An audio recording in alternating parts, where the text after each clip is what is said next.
and interfering with police and civil obstruction for threatening his children if they turned him in.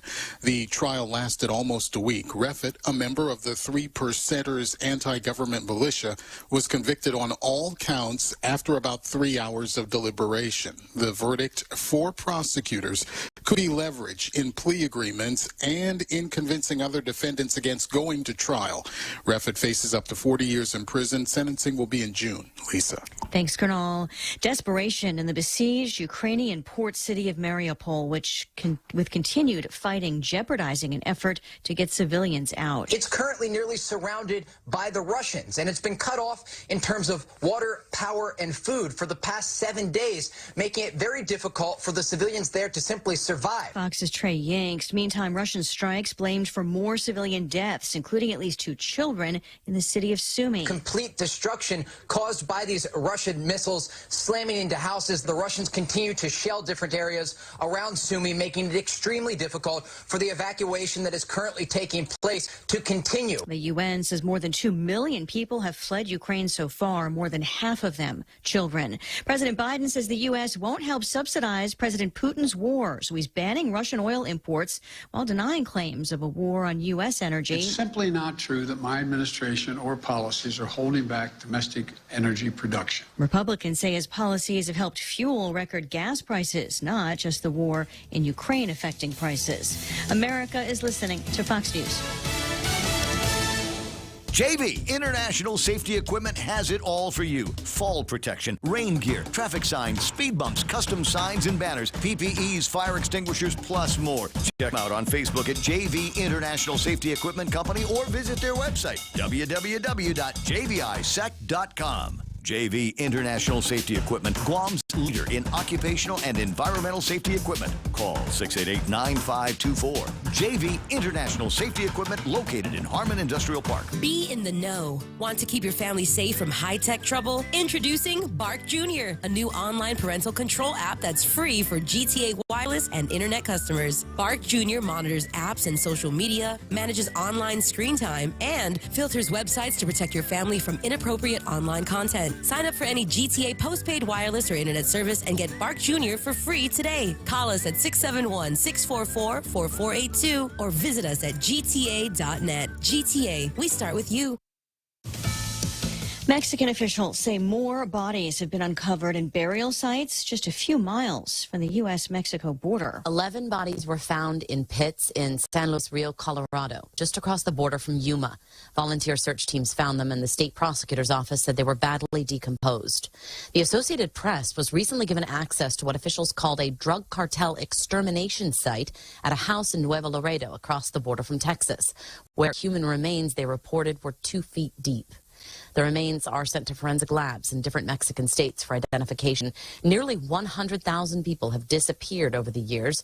There are 52,000 unidentified remains at morgues around the country. Many of those who search for the missing are volunteers who are looking for their family members. Jessica Rosenthal, Fox News. Poland says it's willing to give all of its MiG-29 fighter jets to the U.S., which could advance an arrangement allowing those warplanes to then be used by Ukraine's military. Their pilots are trained to fly Soviet-era fighter jets. However, there is no confirmation of this from the Pentagon, which noted yesterday that Ukraine still has all of its own fixed-wing aircraft and that its skies remain contested. A blockbuster trade in the NFL. Fox News learning that the Denver Broncos are set to acquire Pro Bowl quarterback Russell Wilson in a trade with the Seattle Seahawks that will send QB Drew Lock, tight end Noah Fant, and defensive lineman Shelby Harris to the Seahawks, along with 2 future first-round draft picks, 2 second-rounders, and a 5th-rounder. The Broncos also getting a future 4th-round selection along with Wilson. Now, there had been buzz surrounding the former Super Bowl champion QB's future as he will now waive his no-trade clause to join Denver. The Russell Wilson trade will become official on March 16th when the NFL's new calendar year begins. Matt Napolitano, Fox News. An hour to the close on Wall Street. Stocks are higher, not as high as a brief rally earlier, but the Dow's up 313. Lisa Brady, Fox News. Come try Guam's original Chamorro restaurant with Pica's best 5 years running. Mezcla Chamorro Fusion Bistro. Experience Chef Peter's candied salmon over scallion coconut rice, octopus to naktak, Chamorro platter, and their award-winning gourmet hamburgers. Or if you're looking for something healthy, try their keto-friendly menu. Come and enjoy Mezcla's half-a-day service at their Hagåtña and Grand Plaza Tuman location. Call their Hagåtña location at 479-2652 for reservations. Half a day, this is Honey. Here at APL, our expertise and extensive network can help you grow your business and reach out to more global markets. As a responsible carrier, APL is also committed to a sustainable future, whether it's protecting the environment or investing our efforts in giving back to the community. Our dedicated teams in Guam, Saipan, and on U.S. mainland are here to support you. Call 588-4651 or visit apl.com. Go green, go hybrid. Go to Nanbo Insurance, and your next power bill is on us. Insure your hybrid car at Nanbo and get up to $350 towards your next power bill. That's instant savings for keeping our island clean and green. Nanbo has been providing Guam with over 50 years of reliable and affordable auto insurance. At Nanbo, it pays to go green. Terms and conditions apply. Visit nanbo.com or call 477-9754 for details.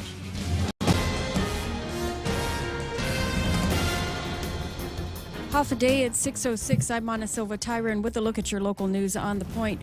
Well, one less thing to worry about for public school parents as the kids go back to school next school year, as the Department of Education is looking to pay for school supplies to public school kids. The Department of Education applying almost $8 million to cover the cost for the school supplies. DOE, through the American Rescue Plan, will pay for the supplies, giving $150 in supplies to each student and $1,500 for teachers.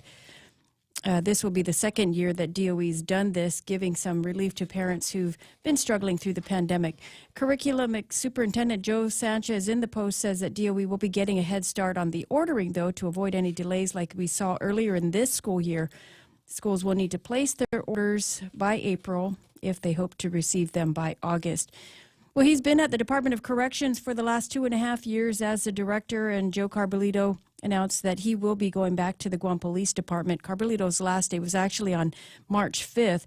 Bob Camacho has been tapped to take over the position. Camacho says he's looking forward to more recruitments and getting things done with the new prison coming along. Also moving over to DOC is the Marianas Fusion Center Director, Frank Leon Guerrero, who will serve as a deputy there. Other cabinet shifts also being reported today, including the appointment of Warren Pelletier as the deputy director at the Department of Parks and Recreation. The governor putting out a statement saying, as the founder and former general manager of Guam Seawalker Tours and Ocean Jet Club, Warren will use his wealth of knowledge in the facility management to improve the state of Guam's parks and beaches island-wide.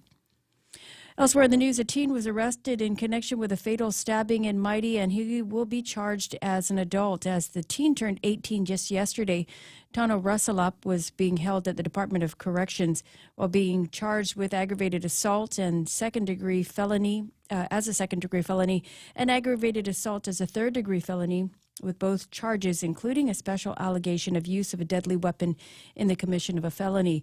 His bail has been set at $20,000 cash and is scheduled to appear on March 18th before the presiding judge, Alberto Lamarena. Police initially arrested Rusalap on suspicion of murder. Prosecutors have not confirmed whether the charges in the complaint will change. Carlina Charfer, a spokeswoman for the Office of the AG, told the Daily Post that the autopsy will be performed thereafter. The assigned prosecutor will review the findings and additional evidence and make a decision on whether or not additional charges will need to be filed. And just a correction, Rusalap is being held at the Department of Youth Affairs. Well, more news right after this.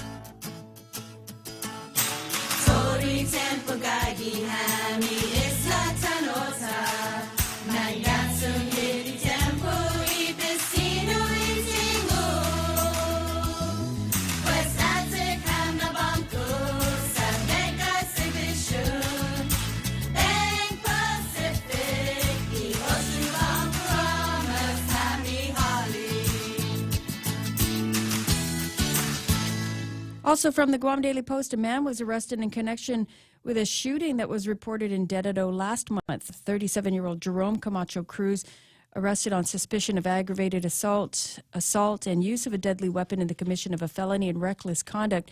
That shooting was reported on February 20th. The victim found at the scene slumped over in a chair with severe injuries to his abdomen and back. The victim was taken to GMH and treated for injuries. He later alleged to police that he got into a fight with the suspect when the shooting occurred. The criminal investigators were able to make the arrest yesterday. Cruz is being held at DOC. And officers with GPD's Community Crimes Task Force, they made progress in their riot investigation, that riot taking place at the Dededo Skate Park, and now they have arrested 6 people in connection with that incident. 2 additional men arrested just yesterday. Police say the 22-year-old Darwin J. Fortis arrested along with a 19-year-old Kaysen Nick, both charged with suspicion of rioting and consumption of alcohol. The riot took place just after midnight at the skate park. 3 people were injured. 1 left blind after being stabbed in the eye with a broken bottle.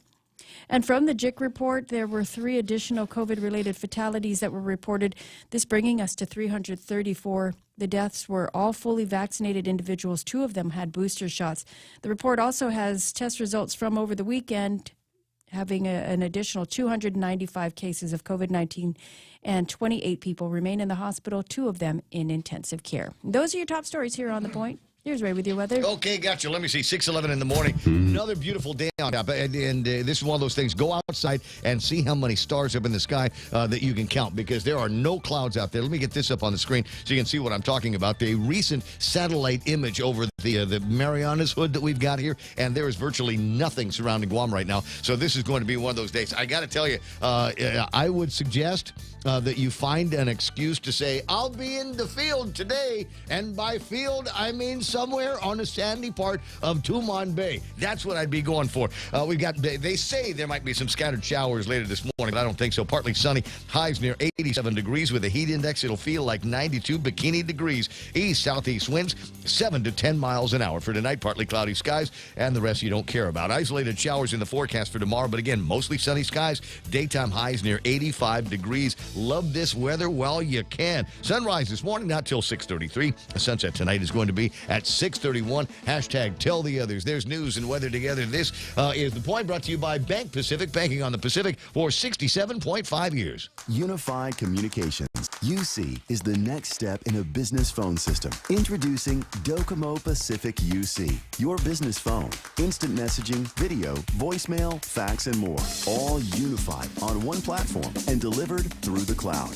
Merge your desk phone with your mobile device. Turn voice calls into video conference. UC reduces phone costs. UC boosts productivity. Work better together with Docomo Pacific UC. Half a day, this is Governor Lou Leon Guerrero. The Biden administration is sending another round of 4 free COVID-19 test kits for everyone in the U.S., including Guam. This means getting tested for the virus can be done from the comfort of your own home. To order your free test kits, visit covidtest.gov. Do your part to stop the spread. This ad is paid for with government funds by the Office of the Government of Guam. 6:13 in the morning. Portions of the program brought to you by American President Lines, APL, a global presence with a local home, and the guys over at Subway. To eat fresh, refresh, it continues. They're taking a look at some of your favorites and saying, you know what, I think we can do something with this. And the latest one is they've got the honey mustard rotisserie style chicken, brand new Subway rotisserie style chicken, and incredible flavor upgrade going on. They're craving some heat. Try the Baja Turkey avocado. Huh? Avocado? Cool things off on a hot Guam day. Tuck into new subs to savor at Subway. Eat fresh. The Ray Gibson Show. Morning talk that matters. Call now, 888-TALK. That's 888-8255.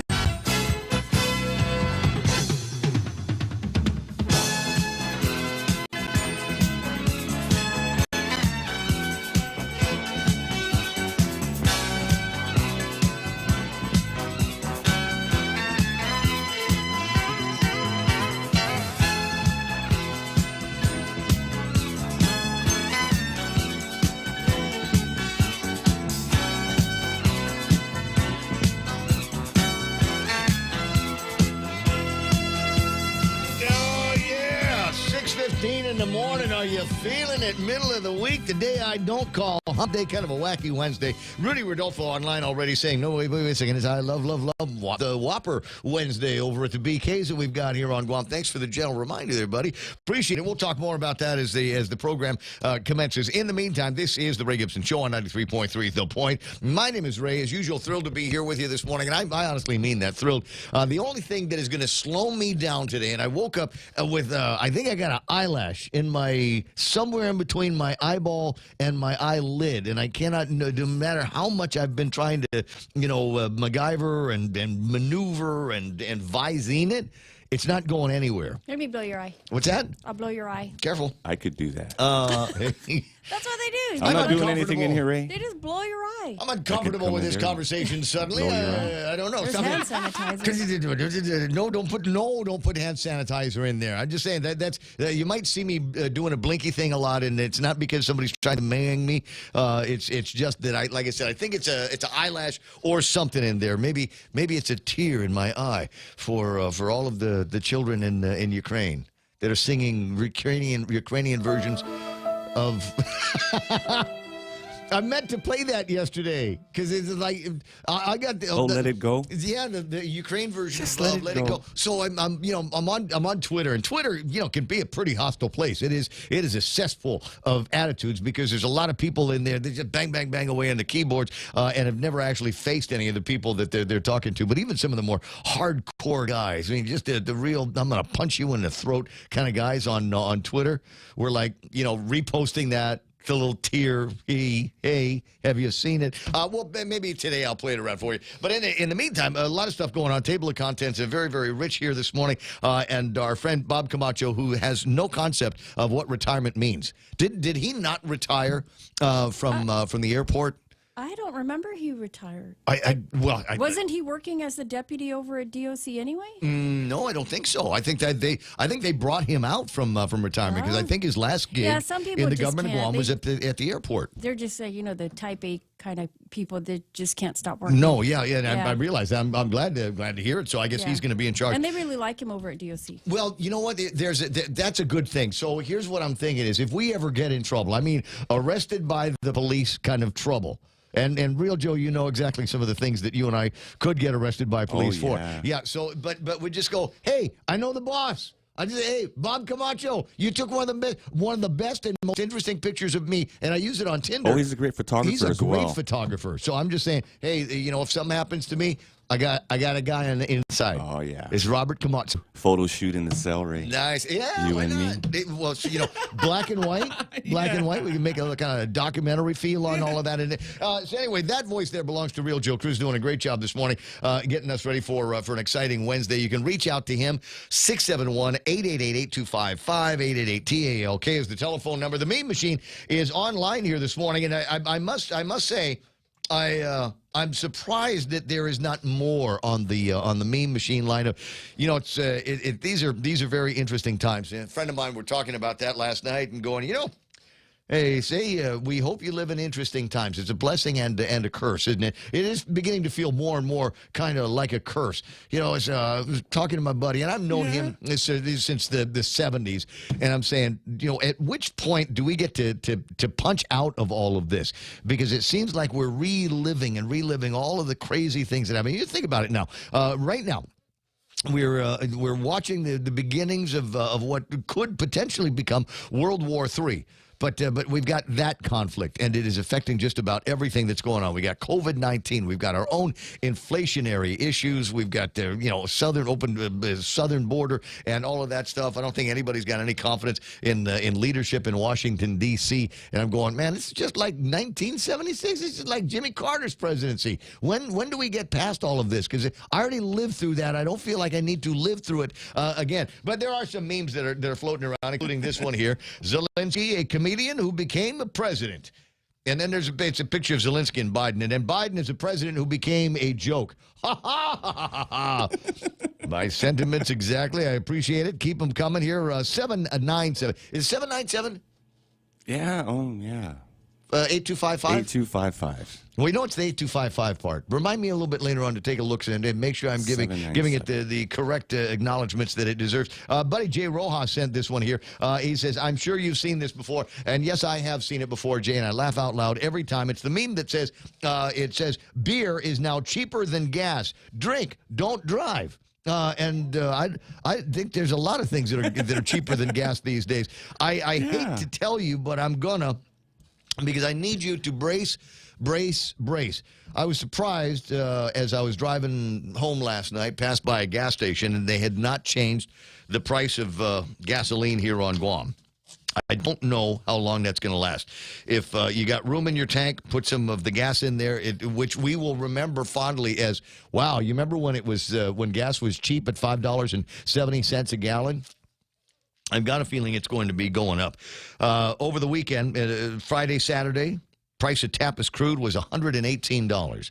When Phil looked at it yesterday, sent me a screen cap from oilprices.com, it had rocketed to $132.82. So basically $133 for Tappas crude. And again, a reminder, Tappas is the kind of oil that becomes the gas that goes into our cars. I don't know how to stop this runaway skyrocketing of the price of gasoline. And I imagine that it is going to be impacting us again sometime very, very soon. For perspective, let me give it to you like this. If you went back 1 year, just a year ago, you would find that Tappas was trading at $68 or so. Tappas is now 100% of what it was last year. Yeah. Twice as much as it was last year. Yeah, that is Calacas.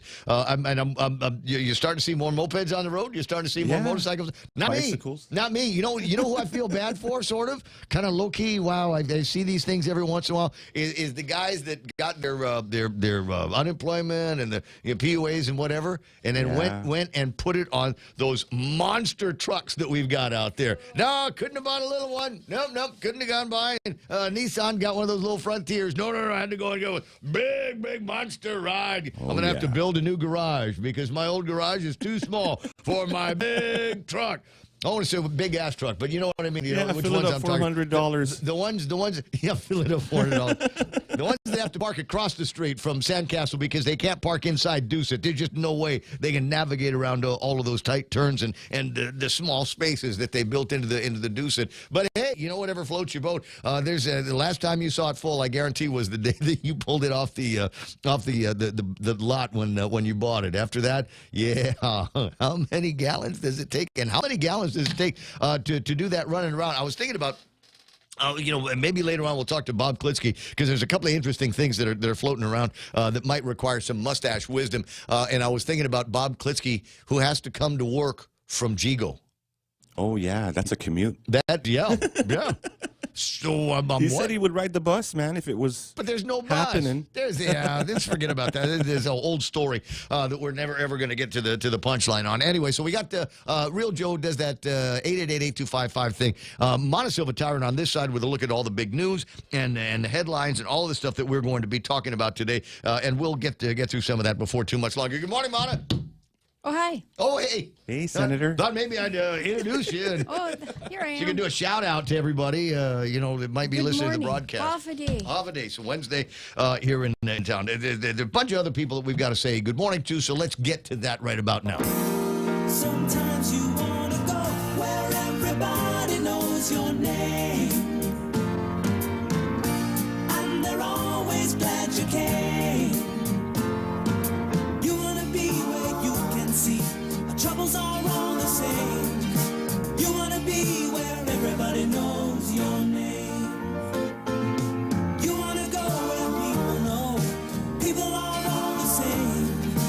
You want to go where everybody knows your name. Nick Perlowski. He says they're overcompensating for something. Gee, I wonder what that could be. Hey, as I said, welcome to the program. Who do we have around here as we examine the top 10? Looks like Rico B, big man Rico, look at the floor. Coming in at number one. I got Nick Perlowski right behind him. Anthony Bennett, Lujan Dueña saying, happy hump day. I mean, Anthony Bennett, we don't call it Hump Day. Everybody calls it Hump Day. Let's be different. What's the tomorrow? Can we make something? Because it's mess tomorrow. Is there something amusing that we can use the tomorrow word for Wednesday for? Which I can't remember off the top of my head. Don't quiz me. Joe? Yeah, I have no idea, man. Gary Herr Jr. Hanging out with us online here this morning. Pretty Sarita Garin says it's Wacky Wednesday. Colin Kelly says half a day. Now, I'm not sure if that's Colin Clark. Because are there two Collins? I mean, it's the same Colin with the pretty lady in it.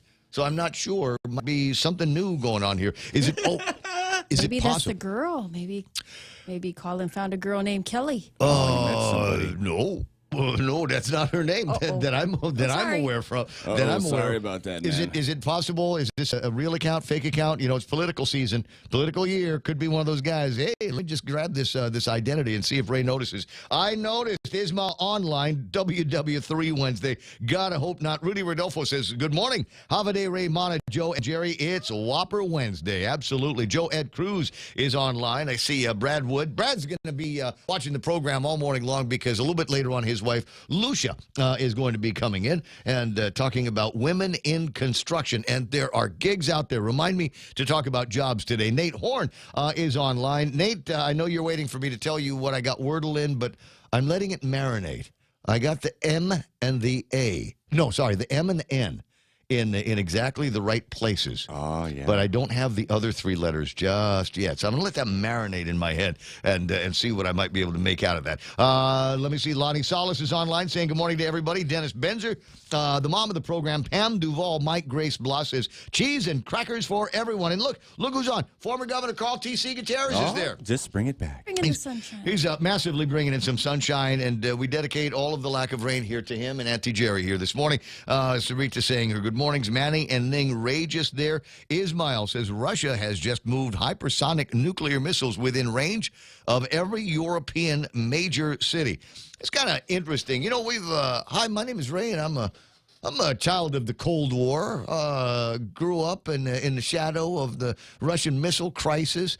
And that was about me and a buddy were talking about this, and it's one of those things where we don't often use the word nuclear. We don't often brandish it. You know, it's kind of, it's there. We got Anderson Air Force Base. We got the submarines over at Big Navy. So yeah, we got nukes. We don't make a big deal about it. Yes, everybody got their guns. We don't make a big deal about it. But all of a sudden, we got this tiff going on in Ukraine with Russia, and now it seems like every time somebody says something about it, Putin comes over and says, I'm going to nuke you. I'm totally going to nuke you. I'm going to nuke your family. I'm going to go to your house, and I'm going to nuke your dog, right? You're starting to, hey, easy now. Yeah, we get it. You got nukes here. So what's that going to end up being? So, like I said, another move here, another brandishing of his weapons with the hypersonic nuclear missiles. I got Greg Karabrock online hanging out doing his wave, Marvin Tuncap, Joel Antitino, Simon Sanchez from the Consolidated Commission on Utilities. And so I got to tell you, I didn't realize it. I should. It just seems to me that every industry of one kind or another has their own newspaper kind of deal. And there's a website I went into today called Utility Dive. And along the same lines, and it's funny because I know this is a news story published on March 3rd, but you think about March 3rd where oil and gas felt like it was reasonably priced. And the headline is, electricity prices and customer debt are rising. There will be suffering, warns consumer advocate. In Massachusetts alone, electric and gas customers' accounts 90 days or more are past due and are now in excess of $500 million, according to the National Consumer Law Center. I don't know how it is that they can get in arrears for that long, but it would be interesting to see what our arrears position is with the utilities here on Guam. Our one saving grace in this time is that we live on Guam where the average temperature is 84, 85 degrees or something like that. In the United States mainland, there are still places where it is, what's the word I'm looking for? Freezing. and it's hard to when you're freezing. The only way that you can get out from under that is to build a fire or go to find something warm. And the electricity will make things warm, but the electric prices across the country are going up likewise as well. So more on that a little bit later on. It is one of the things that we are going to need to start thinking about a lot more. Army Lynn is online. Joanne Titano is there. Marcia Quintanilla Wong is hanging out with us. John Ray Titano. Good morning to Edita Camarillo and Greg Kirabrock with another alarming story. Wilson traded by Seahawks? No way. The ball? Yeah, the ball from the movie. You remember. Let me see. Dennis Benzer says, note to self, don't draft Tyler Lockett or Derek Metcalf in fantasy football next year. This is not the sports show. Sorry, this is not the Ray Gibson sports show. You know I don't know anything about sports. You guys, this is you're isolating me from you guys. Knock that off. Patty Cruz online. What's that? VFW Steak Night on March 19th. Thank you, Sarita. Joe Jerry is there. Sarah Lake is online. Dean Lisa Castro. Good morning to Anna Marie. Janine Bloss is on. Hi, Janine. Greg Baz Knight is watching the program. There's him and his pretty wife, Hun. Pam Duvall. Love this story. Yesterday, while listening to Tall Tales, Millie heard Ray's voice on the commercial, the Nissan ad, and asked, Nana, where's my Ray Gibson? In the kitchen? And then she went in to go check. I love that little one. Dan Rosal is there. Cousin Troy Torr is online here this morning. And Cousin Troy, I'd love to get your take on a piece of email that I'm sure you got. And if you didn't get it, I'll share it with you this morning. And it is a piece of email from, what's the guy's name? Peter John Santos. To whom it may concern, I am writing this letter to lodge an ethics complaint against Guam Congressman Michael F.Q. Sonicolas. And it is over the advertisements that state this ad was paid for with official funds from the office of Congressman Michael F.Q. Sonicolas. They also exhibit the logo of the House of Representatives, his official congressional photograph, and they state the office of Congressman Michael F.Q. Sonicolas. I guess basically saying you're not supposed to be using that for what may essentially turn out to be campaign ads. But we'll talk about that. But is that the Peter Santos running for congressman? I believe it is the Peter Santos that is running for congressman. See. Yeah. Well, I mean, if it's successful, you get a little bit of earned media here. We got Randy Montaño online. Sabine Chargaloff is there. Eunice Mendiola, Gemma Bustamante, Alfred Wayne Cabo. Good morning, Chairman Cabo. Good to have you there. Yeah, that's Colin. I think he's just changed out his name because he's using the Kuhulu language. Kuhulu. Guam. Yes, we will get moving. Felix Bumba. And Dennis says he got Wordle in 5. Not proud. Tomorrow's another day. Do you ever get that feeling after you figure out what your start word's going to be, and just before you hit the enter button, you just kind of take a deep breath? Is this going to be one of those days where I'm going to get a lot of, no gray? I'm going to have selected all of the right words. Maybe it might need to, move them around a little bit. Yeah. But then you press it, hold your breath for just a second, and then here comes like nothing but gray. And then like one letter or something in the right place, and you go, this is going to be one of those days. We'll see how it works. Rick San Nicholas is online. JB San Nicholas is hanging out. Heather Perez. Good morning, Heather. Mark Cruz, Jess Lujan, as in Senator Jesse Lujan. Good to have you online here this morning. Living in the Pacific is there. Renee Lau. Good morning to Vince Mesa. That's Guitar Vince. Yeah. Not politician Vince. No. Yeah. Vince Borjas, politician Vince. Yes, sir. Vince Mesa is the guitar Vince. Yeah. One of these days, I'm going to learn how to do chords from that guy. When I was younger, I was playing guitar, and I was pretty good if I had chords, and then I'd see my friends, and they were actually doing picking as opposed to strumming, and I just burn it. Give it to Monica. Give the guitar to Monica because you're never going to get it. Keena McCausland from the upper left-hand corner. Lisa Baby. Wait, was that? It says Lisa Babiiee. Right click. Baby. Right click. Lauren Michelle is there. Good morning, Lauren. Jose Martinez. Good morning to Ray Decanayawa. Dona Mila Martinez, Jay Nauta, and Kenneth Polino. Lonnie Salas saying, congratulations, Robert Camacho. Much love from Lonnie. Absolutely. Let me see. Nick Perlowski, Tom Tahadzi, Hafa Tomas. Are you here? Are we going to get together again soon? Cody James. My bro is online. Who else is there? Gerald Young. Pam Duvall said, I heard today was National Women's Day. Baby, it's yesterday. It's yesterday. Oh, in the States, yeah. But yeah, we'll continue to celebrate. I consider you one of those attractive and strong, nurturing women. Thank you very much. Bonnie Suba saying good morning to everybody. Let's see, Ken LG, alter ego because he's in FB jail. Is that what's going on with Colin? Right on. Okay. Trina San Augustine is watching. Let me see. Neri Ishizu. Good morning to George Cabrera, Linda Gabriel, Brendan Fausto, Mercy Wenzel, and John Barcinas and Nicholas, Evelyn Bernardo. Janine says, hi, Ray. Good to have you on, sweetheart. Jesse Nanette, Aurelio Paredo, Al Moser, Dave Duenas. I got my bro, Dean Bates. This is my hiking buddy. Dean Bates is online here this morning. He's got a nickname, but I can't say it on the radio. Drew Tenorio is online. If you want to know what it is, Bug Dennis Benzer. He knows everybody's nicknames. Josh Desiree Lasonko. There's Norma Hagan watching the program. Vivian Castro Leon. Post Canteen. It's soft money as long as he doesn't say vote or consider supporting or words to that effect. Post Canteen says, I think he's safe. We might want a mustache wisdom on that one as well. Mark and Francis Esmael, Carl Meyer says, Taco Tuesday here, delayed flight until Saturday. Trying to make your way out here. And Richard Leon is hanging out with us as well. Full crowd. Do me a favor, hit the share button on whatever it is that you're watching on.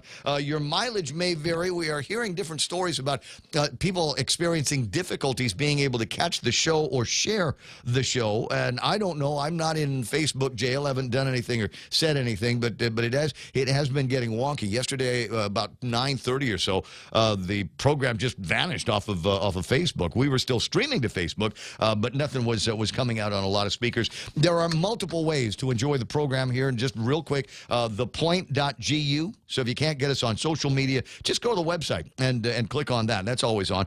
We've got thepoint.gu, Facebook Live, YouTube Live. There is the Point app, 93.3 streaming app. You can find it in the Apple Store and the Google thing.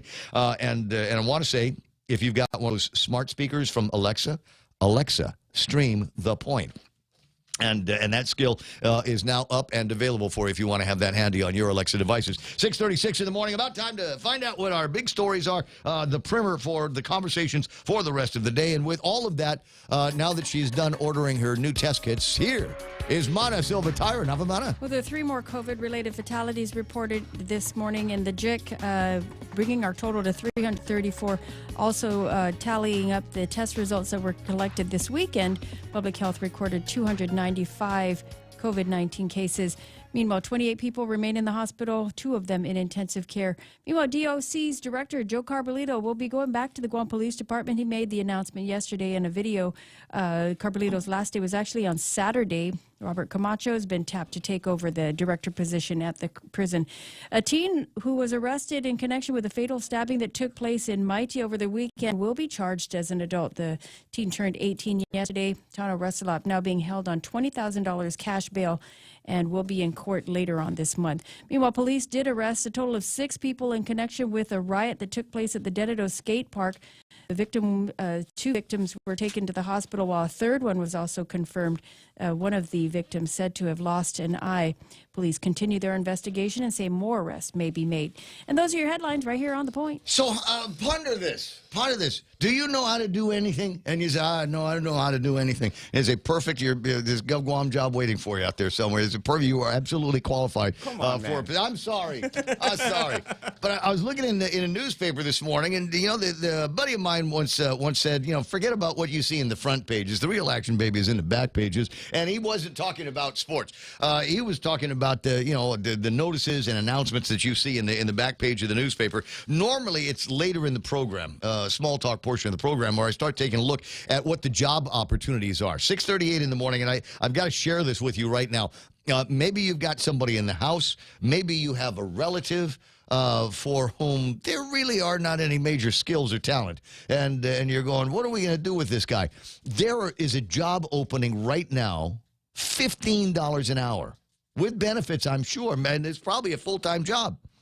It's at Pernix, Pernix. Pernix is hiring laborers for $15 an hour. Do you know what a laborer does? Yeah. Something that doesn't require any actual skill. Yeah. Just move that over there. Pick dude. that up and put it over there. Stand there with the flag. Yeah. Just you don't have to do anything. I just want you to stand with a flag and let people know that there is construction with actual skilled workers behind you. Those labor positions, $15 an hour. Can you imagine that? I can't. It's been nice, Ray. I'd see you later, Mana. Yeah, right. Take care. I'm going with you. Hey, bro, that's outside work. It's outside Oh, work. it's in the sun. Yeah, you're it's nice and you're cool in here. Yeah. I thought that might be the answer. $15 an hour. You can email your resume. Email your resume to Perdix, and they'll look that over. We want to see your resume. We want to see your curricular vitae for your labor We notice position. you jump around the jobs a lot, sir. It's 6:39 in the morning. Look, I'll be right back. Everyone has a busy schedule these days, and sometimes we forget to schedule our routine dental checkup and cleaning. Don't neglect your dental health. Schedule one today with Dr. Robert Yang and his Smile Team, conveniently located at the East West Business Center on Marine Drive, Upper Tumon. Call us today at 647-8702 or 3. Again, that's 647-8702 or 647-8703. We make smiles happen. Half a day. This is Jade Uggan from Security Title, and in celebration of Tomorrow Month, here is a tip on dealing with your land. You might be thinking of giving part of your property to your child or another family member. Once you have subdivided the property and recorded the map, you will also need to record the deed transferring the title. Just drawing the map is not enough to make sure they actually own the land. Protehi I Tanonmu. When it comes to your family land, call the professionals at Security Title. We are here to help. Just in time for Lent, it's our delicious BK Big Fish Sandwich. 100% white Alaskan pollock, breaded with crispy panko, topped with sweet tartar sauce, tangy pickles on top of a warm toasted brioche bun. Also available, our Impossible Whopper, 100% Whopper, 0% beef. Enjoy your Lenten season with French fries and a refreshing brewed sweet or unsweetened tea. We're ready to serve you this Lenten season, now available at BK Hagåtña, Tumon Bay, Micronesia Mall, and at the airport. BK your way.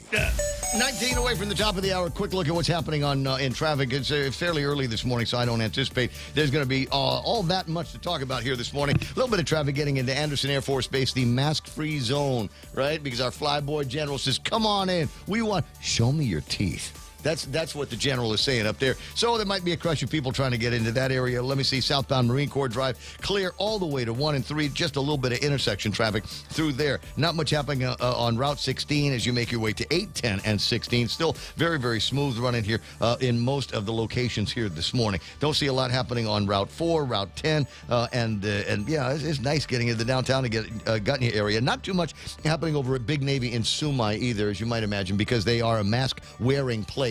So that people are going to be taking their time getting down to Big Navy. Oh, what mask are you wearing today? I think I'll wear the rainbow mask. It's 6:42 on the point. Raise your glasses for a toast, because First Hawaiian Bank now turns your meals into a reason to celebrate. Every dollar you spend on dining purchases, including fast food, earns you up to 3 times United miles. Simply use your First Hawaiian Bank United credit card and start reaping the most rewarding credit card experience on island. Terms and restrictions apply. Don't have a First Hawaiian Bank credit card? Visit any branch or FHB.com to apply today. With First Hawaiian Bank, it all starts with yes.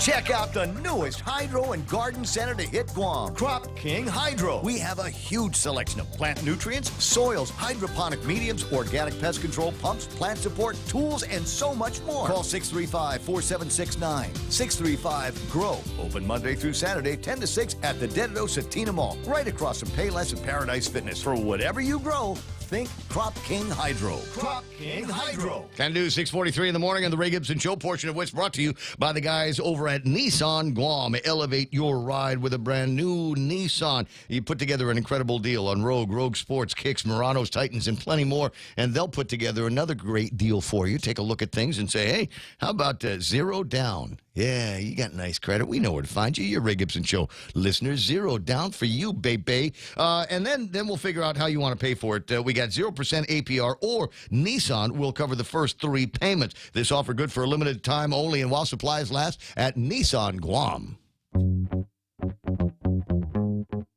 Getting you back to the talk faster. It's the Ray Gibson Show.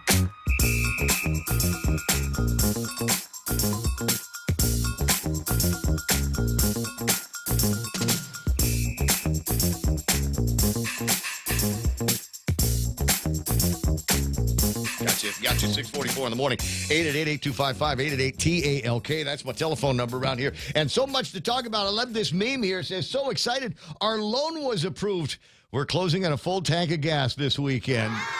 And it does kind of feel like that, doesn't it? But not yet. $5.70 for a gallon of for a gallon of gasoline. I put the last time I was at the gas station, I put $75 worth, and I didn't realize I was doing that much driving. But as it turns out, I am now under the halfway point, less than a half tank. And I'm trying to figure out where I am in the month, and is there more month than there is gas budget money? And the answer is, yeah. If I'm at half tank and it's only the 9th, I got to figure out what I'm going to be adjusting so that I can meet my budget. What are my goals? For 2022 is kind of to achieve some kind of financial independence. You know, what the guy Dave Ramsey's always talking about on the nighttime show. So I've been kind of working towards that. But this whole thing with the gas and electric and the inflation, that's ruining all of my plans to become financially independent here. And we gotta do something about it. I'm not entirely sure what there is to be done. You take a look at the base. They used to call it a petrodollar. And I think that's right. You know, among the bases of our economies here is what energy is costing us. And the cost of energy, like I said, through the roof, $132.82. Now, when I wrote that number down at $5.25, Tapis crude was more expensive by a few cents. And, a few cents. It was more expensive than even the Azerbaijani Azure Light, which for the last several days has been the most expensive oil on the planet. This morning, that's not true.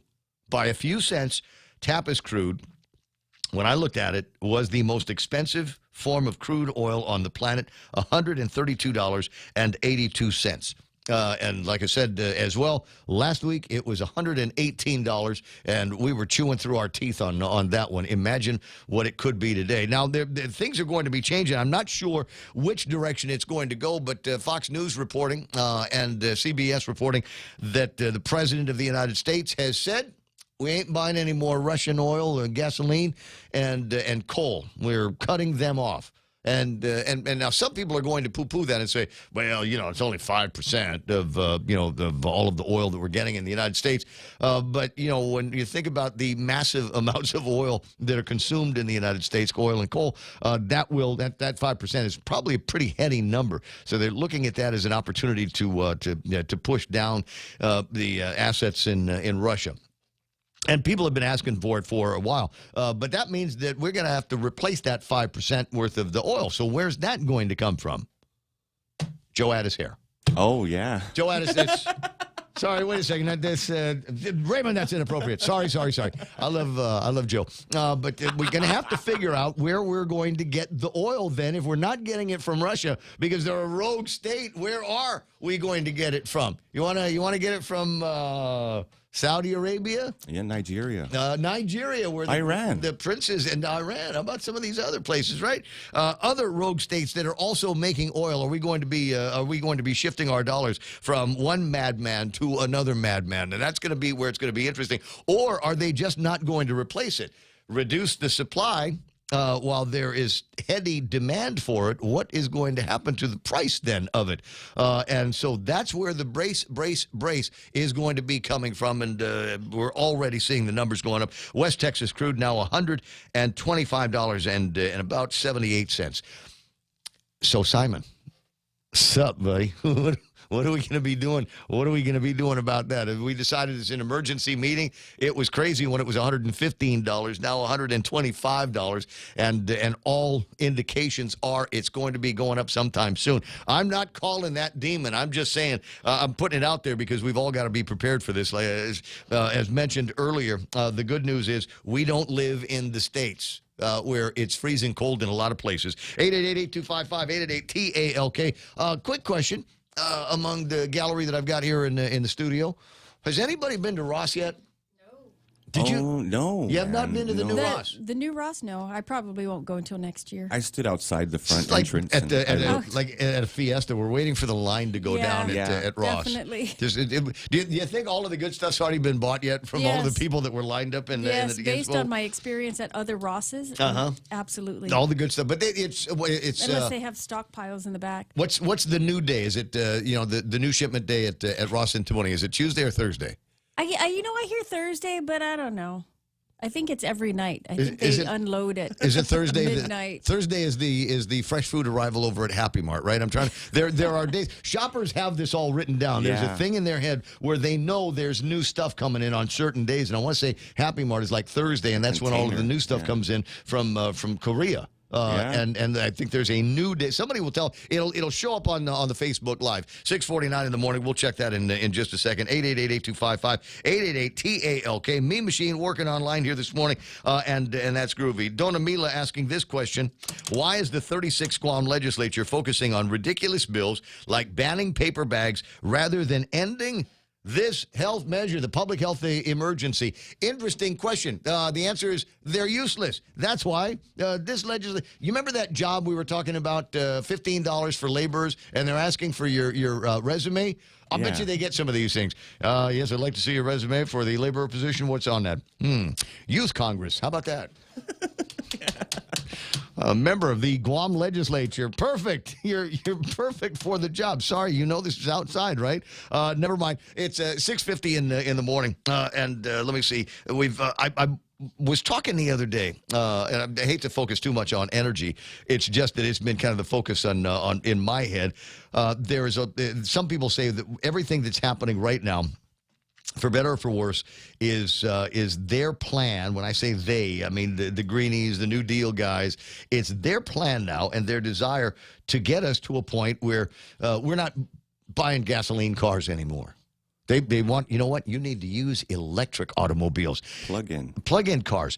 And so I thought, it doesn't make any sense to me because the gasoline is what we're using to make energy that runs the car, and then we're going to plug it in. We're going to get an electric car, plug that in, and it's going to be getting electricity from the Guam Power Authority. And so is the savings that great?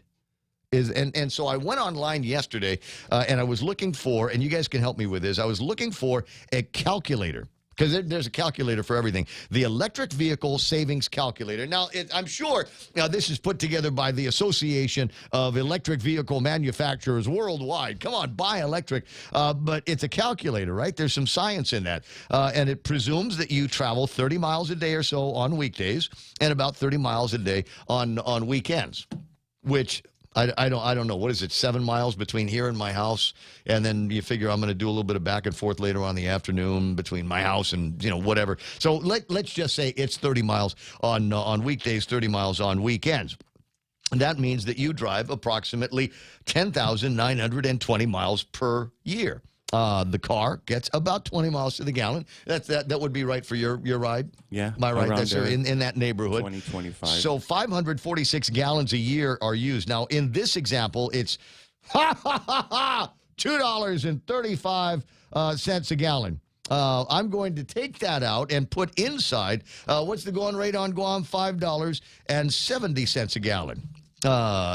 Hold on a second. Now, if we were an electric car, getting about 3.5 miles per kilowatt hour, which is their MPG, at 3,120 kilowatt hours used per year for the vehicle. I'm sorry, if it's starting to get technical, I'm sorry. Let me get to the part that we can change. Average cost per kilowatt hour. And Cy, correct me if I'm wrong, please. The kilowatt hours on Guam, including the LEAC, would end up to be, 30 cents a kilowatt hour? Is that about right? Based on, I don't have my thing in front of me, but, we'll just round it up to about 30 cents a kilowatt hour. We go down here and click calculate. Are you ready for the magic? And there it is. There is the magic, kids. If all things are equal, and there are no other crazy hidden maintenance and battery replacement costs and things of that nature, the price tag now at the current rate, it will cost $3,113 a year to drive around. That's the annual cost for the gasoline that will go into the car. That doesn't include insurance, car wash, vacuuming every once in a while, that kind of thing. And if it's an electric vehicle, to go the same distance in the same year would cost just $936. Now, again, this is based on, I'm sure it's somebody's association of electrical vehicles that put this calculator together. But, I mean, is this your experience? Those of you that are driving, the one or two of you that might be driving an electric car, it does not give me the option to take a look at what this means for hybrids. But I'm ready to be convinced, or at least talked to, about the idea of an electric car. Not because I'm all greeny, and not because, you know, I want to kiss the dirt that I live on, as much as it is, you know, I'm just thinking about, is there any way that I can save some of the cost? And if you're telling me it's going to cost me $3,000 over the next year to drive a gasoline-powered car, but I could save 2/3 of that by going electric, well, you know, I might be able to get convinced. I'm not, you know, Mr. Green Deal. I haven't. Not trying to date Alexandria Ocasio-Cortez or anything. Well, maybe we should. Maybe there ought to be we ought to make that a quest of some kind or another. I don't know. 6:55 in the morning on the Ray Gibson Show. More on that in a little bit. If I get a chance to talk to folks about, you know, what their experience is with these kinds of vehicles, I think everything is going to be okay. And speaking of everything moving into the okay region, I'd like to say thank you very much to the Brain Trust over at the Pacific Daily News for giving me back my Dilbert. Nice. Yeah, they didn't have the Dilbert in there. You, yes, man. they heard.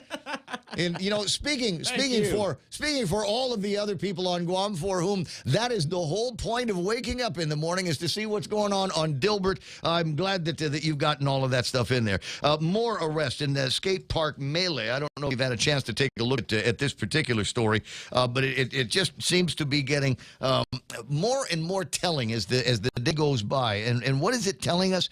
It's telling us that when we get people that are introduced to the criminal justice system, two things are not happening. Number one, we're not correcting them. I mean, that's the whole idea behind the Department of Corrections. It's not a prison. This is not a penal system. This is the Department of Corrections. Our goal here is to correct your behavior, to make you a polite and humble member of polite society. That's what we want out of our Department of Corrections. You would hope that the same thing would be true over at the Department of Youth Affairs. We want to take all of these kids that maybe took a wrong turn on the trail and straighten them out and tell them what it's like to live, I suppose, in the shadow of our Lord Jesus Christ. But something is not happening there. We are not correcting any of these guys. You take a look at the story here about these thugs that have been arrested, and one of the things that you are going to find is virtually every single one of them has got some experience in the criminal justice system. There was one kid who you might recall. I think it's the same kid. That was the same guy that was arrested for showing up at John F. Kennedy High School drunk off his butt. Do you remember that story about a year and a half? I ain't no snitch. I think that was the guy, right? Might be the guy. I don't know. A pig. But here's the thing, is we're not correcting them, and whatever punishment that we're doling out to these guys, it ain't taken. It's not taking. In fact, it's possible that when we put them in places like their Department of Youth Affairs, or even an overnight stint over at the, quote, Department of Corrections, they might be learning more. This might be grad school for some of these guys. Virtually every single name that is associated with that melee is somebody that the police have interacted with before. And I'm sure, you know, they're waiting for their court appearance. In the meantime, they were let back out on the street. Nobody gave them a lecture. Nobody shook their finger at them and said, you know, you're not supposed to be drinking alcohol until you're 21, boy. The good news is they're stupid. That's the good news. If they had brains, they'd be dangerous. But in this case, they're stupid. One of them was the guy that was holding the camera, holding the phone, and filming everything and making it that much easier for them to be identified. We don't need a confession. We've got video. That's all you got to do is play this for the judge, play this for the jury, and is going to gavel these guys out, and that's going to be the end of it. But we've got, you know, we're turning a corner here on crime in this town, and crime involving teenagers. So we got to figure out what it is that we're going to be doing. Now, Mana's going to say, be careful, they're not teenagers. Many of them are in their late teens, early 20s. They're all adults. They're all adults, They're all right? over 18, so they are adults. All right, so they're going to be treated as adults. The teen and the mighty killing is going to be held on a $20,000 bail, which strikes me as kind of low. I don't, I was looking at that going, you take somebody's life, the question about whether you're going to be tried as an adult or as a juvenile apparently has been resolved now because we've identified him, and it looks like they're going to be moving in that direction. Bail set at $20,000. And happy birthday to that guy. Apparently he turned 18 on Tuesday. Oh. Yeah, so... Oh, I didn't read that part of the story. Birthday, I was just at the headline Don't count the years, make the years count. Tanaresa Lap marked his 18th birthday Tuesday in the Department of Youth Affairs after he was accused in a deadly stabbing of Ty Kenson over the weekend in Mighty. Do they move him to the Department of, air quotes now, corrections?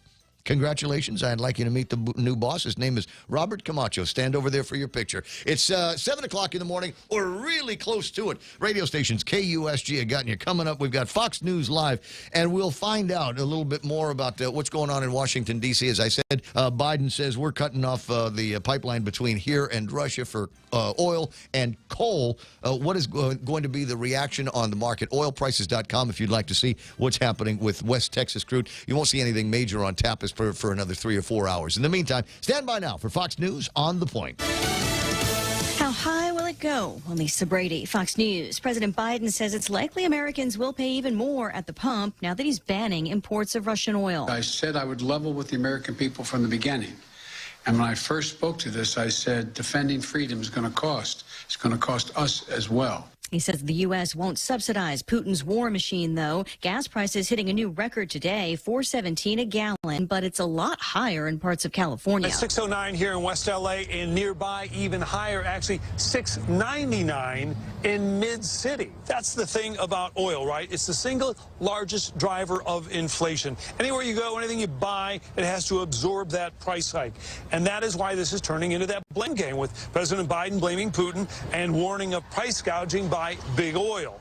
Critics blame the president for his energy policy that does not encourage investment or underwriting of oil and gas production. Fox's William Lajeunesse. Congress finalizing a spending plan that would add more COVID relief and Ukrainian aid. Fox's Jared Halpern is live at the White House. Democrats and Republicans are close to an agreement to prevent a government shutdown later this week and provide billions of dollars in military and humanitarian relief to Ukraine. The events in Ukraine have necessitated action, and we need to get this done and get it done very fast. Senate Majority Leader Chuck Schumer says the emerging bill would spend $12 billion for Ukraine. Top Senate Republican Mitch McConnell says that total could be as much as $14 billion. I think it's an important step.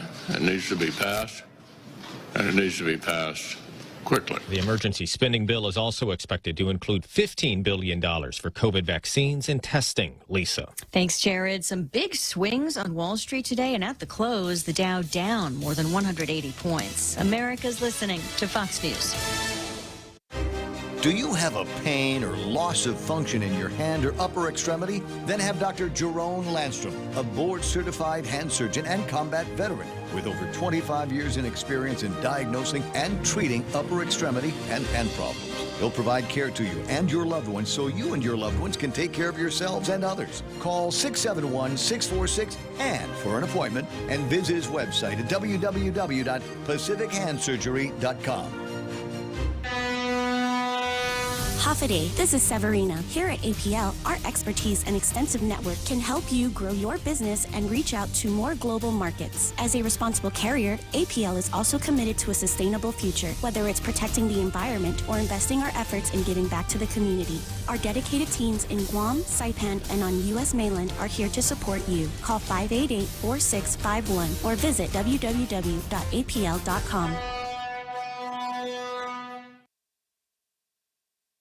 A teacher strike is called off in St. Paul, Minnesota, as a walkout begins in neighboring Minneapolis. St. Paul Teachers Union President Lee Vandesour says a strike was averted after the district came to the table on a tentative deal that still needs approval that caps class sizes, increases student resources, and gives teachers more pay. But we have gotten what we need for our students, and we are going to keep working on doing more for them. Though while classes resume in St. Paul, across town in Minneapolis. We understand that there may be some disruption, but what we're saying is that the status quo is unacceptable. Minneapolis Teachers Union's Sean Layden after negotiations failed over similar demands and where teachers are walking off the job and closing classes to 29,000 school kids. Jeff Manasso, Fox News. The Georgia governor's race could be a rematch. Democrat Stacey Abrams officially qualifying to run again, but Governor Brian Kemp also faces challenges from fellow Republicans. Another tour delayed by COVID finally has dates. Lady Gaga has announced her rescheduled stadium tour set to take place this coming summer in venues across the country. The Chromatica Ball Tour was originally scheduled to kick off in 2020 before the coronavirus pandemic forced Gaga to postpone not only the tour, but also the release of her Chromatica album from March to May. Now fans will be able to finally see Gaga perform the songs when she travels overseas to Europe for the first leg of the tour in July, before returning to the U.S. for the August leg of the tour. Fox's Mike Gunzelman. U.S. stops will include New York, San Francisco, Dallas, and D.C. Recapping the wild day on Wall Street, a triple-digit rally at some point during the day, but the Dow finishes down 184. The S&P and the NASDAQ also lower. I'm Lisa Brady. This is Fox News. Howdy and half a day, folks. KFC's Colonel Sanders here. KFC is your go-to place for Lent. All of my delicious KFC Lent favorites are back this season, including the seafood Kelguin, popcorn shrimp, the seafood twister, the wasabi fish sandwich, and the fan favorite, the KFC shrimp burger. And just like my famous KFC chicken, the entire Lent menu is available for delivery. KFC, it's finger-licking good. Choosing health insurance for my family is difficult. I need to know our health insurance will protect us now and in the future. Take Care members have access to the island's largest offering of free fitness classes and health education programs, and a high-quality credentialed network of on- and off-island healthcare providers, including the convenient one-stop FHP Health Center and urgent care. My family choose Take Care. Your family should also consider choosing Take Care. Call 671-647-3526 for more information. Take Care, our island, your health plan. Get a box of Post or Kellogg's cereal for only 99 cents when you fuel up on $35 or more of mid-grade or premium high-performance fuel. Conditions apply. See store for details. Get a 75-ounce bottle of Dawn dish soap for only $5.95 when you fuel up on $35 or more of mid-grade or premium high-performance fuel. Conditions apply. See store for details. Get a Bounty paper towel 2-pack for only 99 cents when you fuel up on $35 or more of mid-grade or premium high-performance fuel. Conditions apply. See store for details. Circle K. Take it easy.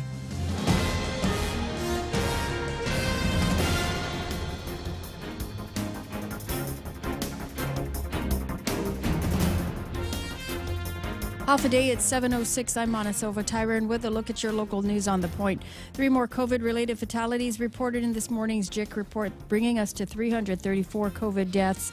Those deaths were all fully vaccinated. 2 of them did have booster shots. Meanwhile, from the test results collected over the weekend, Public Health confirmed 295 new cases. There remains 28 people in the hospital with COVID-19 and 2 in intensive care. Elsewhere in the news, a teen arrested in connection with a fatal stabbing in Mighty will be charged as an adult after he turned 18 just yesterday.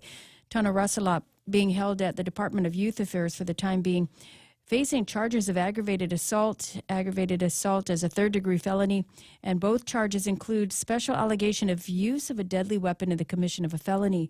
Police will wait for the Attorney General to determine if those charges will be changed to include murder charges. In the meantime, the teen is being held at the Department of Youth Affairs, and bail has been set at $20,000. Now, Russelop was said to have been drinking alcohol with the victim and another person when a fight broke out. During the fight, Russelop grabbed a kitchen knife and stabbed the victim before fleeing. He allegedly told police that he had the fight and headbutted the victim and stabbed him, but denied causing serious head injuries to the victim. Meanwhile, officers with the Guam Police Department also arrested two additional men in connection with a skate park riot that took place last week. 6 men now have been arrested in connection with that case. The 2 additional arrests were 22-year-old Darwin J. Fortes, charged with suspicion of rioting, 2 counts of aggravated assault and criminal mischief. 19-year-old Kason Nick, charged with suspicion of rioting and 2 counts of aggravated assault, as well as underage consumption of alcohol. That riot took place just after midnight at the skate park. 3 people were injured, 1 left blind after being stabbed in the eye with a broken bottle. The group are expected to appear before magistrate judge at the Superior Court this week, and more arrests could be pending. Also, a man was arrested in connection with a shooting that was reported in Dededo last month. 37-year-old Jerome Camacho Cruz, charged with suspicion of assault and aggravated assault and use of a deadly weapon in the commission of a felony and reckless conduct. That shooting was reported at Adelpha Court in Dededo on February 20th. The victim was found at the scene, slumped over a chair with severe injuries. He was taken to GMH and later released. He told police that he got into a fight with a suspect. Criminal investigators were able to make an arrest yesterday. Cruz is being held at the Department of Corrections. We'll have more news right after this. Half a day. This is Governor Lou Leon Guerrero.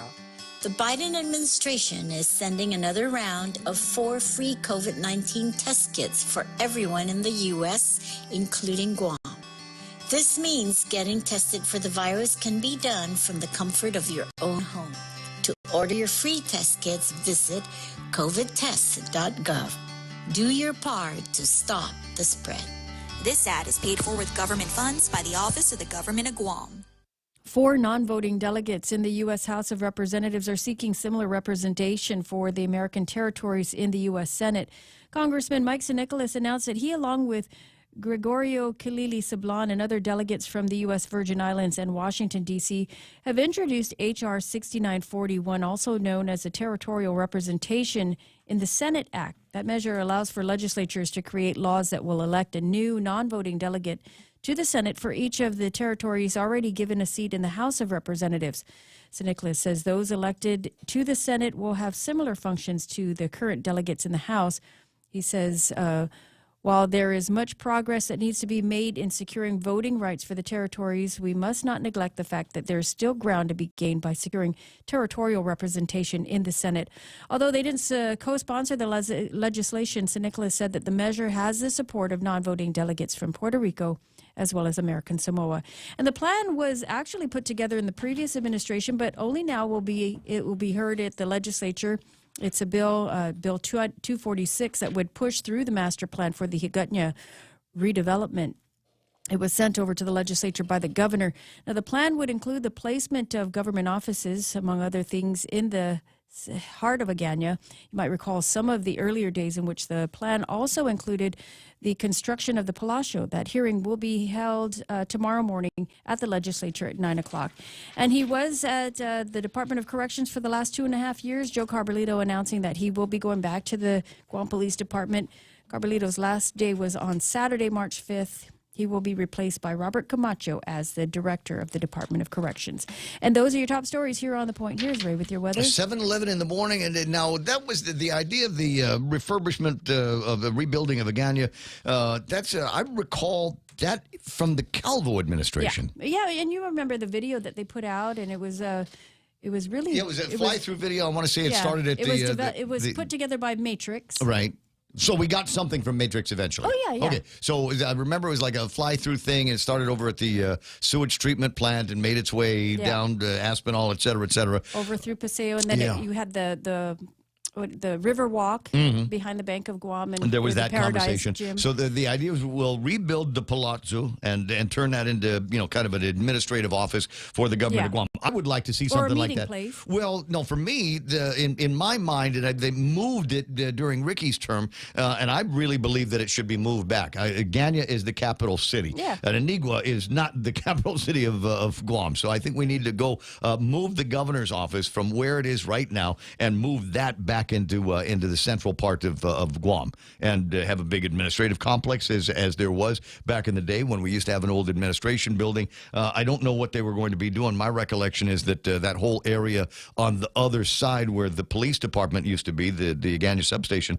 that whole area is going to be bulldozed and will build up parking. Government offices and parking in that area. But the part of that I really enjoyed, and I remember being able to almost see Eddie's vision when he was talking about this, was the idea that there would be more kind of mom and pop businesses in Agana. Now, we're children of a mom and pop business in Agana, grandchildren of Mariana Sales, and there was something magical about that. We had the store downstairs, and upstairs was where Grandma and Granddaddy lived, and it was like that for a big chunk of our lives. And it would be interesting to see if there would be more opportunities for businesses to be able to open up a little store or a restaurant or something like that, and co-locate with the house. Love to see something like that in the downtown area, and maybe some nicer sidewalks, so we can bring more skaters to the downtown Agana area. Isn't that a thing, Real Joe? That is a thing, We need man. more skaters. We get those like the short, roller derby skateboard skating. Yeah, we shorts. need a pump track out there. Hey. Yeah, Dude, can they put skateboarders that in there? No, I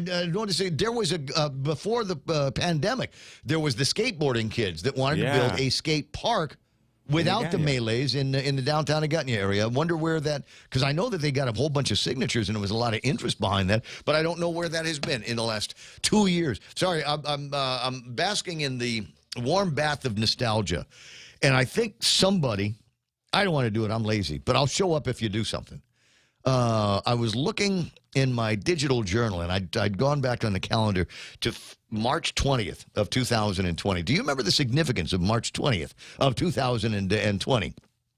Lunchtime that day was when the lockdown, to the degree that we locked down, went into effect. I was on the air until 10, got in the car, drove over to Pirates Cove, and enjoyed the last of the free burgers. Burger. Yeah, the last burger, the last cold beer before we had to shut everything down. You had that long stare look in your eye. Turn out yes, it was. But it was only going to be for 2 weeks. You remember? Yeah. We were going to go, hey, just 2 weeks, flatten the curve. And then we're going to be able to go back to the bars and the restaurants and the gyms and the movie We turned theaters. so many corners. And we don't have to wear a mask after this or social distance. Just 2 weeks. That's all it's going to take. So here's the thing, and I don't know whether you've got the bandwidth to be able to do it, but we need to have some kind of commemoration. There needs to be a black anniversary on the 20th of March and the beginning of what I will refer to as the big lie. Just 2 weeks to flatten the curve. That's all we're going to need. That's it. And I remember the weekend before. Was it the weekend before? I think it was. I think it was the 8th of March was the last of the great galas. The Guam Hotel and Restaurant Association got together over at the Hyatt, and at the time, nobody preconceived that would be the last of its kind.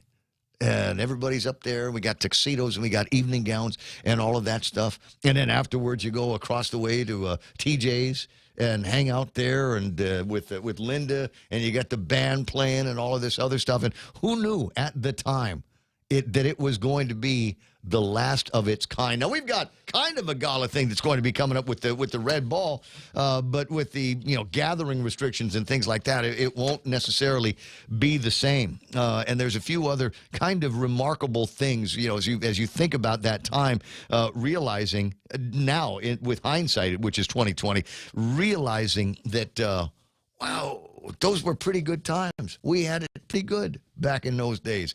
What happened, and what will it take to get back there? 7:16 in the morning. Might ponder some of that stuff here in a second. Scattered showers after 10. Otherwise, partly sunny skies today. Highs near 87 degrees, and I feel compelled to put this back up on the screen because this, in my mind, is a perfect satellite image for our part of the region here. We've got Guam, Rota, Tinian, Saipan up in the visuals here, and not a cloud in sight for hundreds of miles around us. So this is going to be a gorgeous day. Take advantage of it. East-southeast winds, mild, 7 to 10 miles an hour. About the same thing tonight. Partly cloudy skies, overnight lows, 77 degrees. Tomorrow, again, mostly sunny day. Highs near 85 degrees. East winds, northeast becoming 6 to 11 miles an hour in the morning. Thursday night, mostly clear. Again, heat index today about 92 degrees. Sunrise this morning over at Pirates Cove. Yeah, I got some artwork on that. Was at 6:33. Sunset tonight is going to be at 6:31. Hashtag tell the others. 7:17 on the point. Be in the know. Want to keep your family safe from high-tech trouble? Introducing Bark Jr., a new online parental control app that's free for GTA Wireless and Internet customers. Bark Jr. monitors apps and social media, manages online screen time, and filters websites to protect your family from inappropriate online content. Sign up for any GTA postpaid wireless or internet service and get Bark Jr. for free today. Call us at 671-644-4482 or visit us at gta.net. GTA, we start with you. Top End Pest Control is who you call for all your pest control needs. Got a problem with roaches, ants, spiders, rodents, fleas, ticks, termites? No problem. They do it all. Top End Pest Control is a service-disabled, veteran-owned small business and HubZone certified, serving Guam since 2012. Call them today for a quote, 487-5657, or email topendpest@gmail.com. Check them out on Facebook at Top End Pest Control and give them a like. Top End Pest Control for all your pest control needs. What's wrong with today? Jerry Roberts in the studio. I shared with him what the recent TAPIS number was, and he says we could have $6 a gallon gas by next week. And I'm looking at it; it's already $5.70, and a significant 12% jump just in the last week on the price of TAPIS could push that right up to $6, $5.99.9. Or you want to do that one? That's exactly what they'll probably do. Well, I don't know. The last time I said that they weren't going to cross that emotional barrier, they did. They made a liar out of me. So we'll just have to say. I don't know why they didn't change it yesterday when that number was initially published. Or the three gas companies here fight it out, who magically always seem to have the same price. They could. Just for the benefit of all the folks here who are suffering so much from inflation and high cost of living. You mean Biden? They could just absorb it and then just take it off the bottom line. What do you think? Oh, no, I don't think no. Wait a second. Which ones are my advertisers? I think we've got them all. So I'll be careful. All of them here? Just about. Really? Just about. All right. Well, let me finish this thought here. Portions of the program brought to you by APL American President Lines, a global presence with a local home. Also being brought to you by Wendy's with their new hot honey chicken biscuit. That's going to spice up your morning. All white meat breakfast chicken fillet. Then they drizzle that. Well, they cook it and then they drizzle it with a hot honey sauce. Serve that all up on a warm, fluffy buttermilk breakfast. Choose wisely. Choose Wendy's new hot honey chicken biscuit for breakfast only at Wendy's. News to fill your mind. Talk to get it out. The Ray Gibson Show. Call now, 888-8255.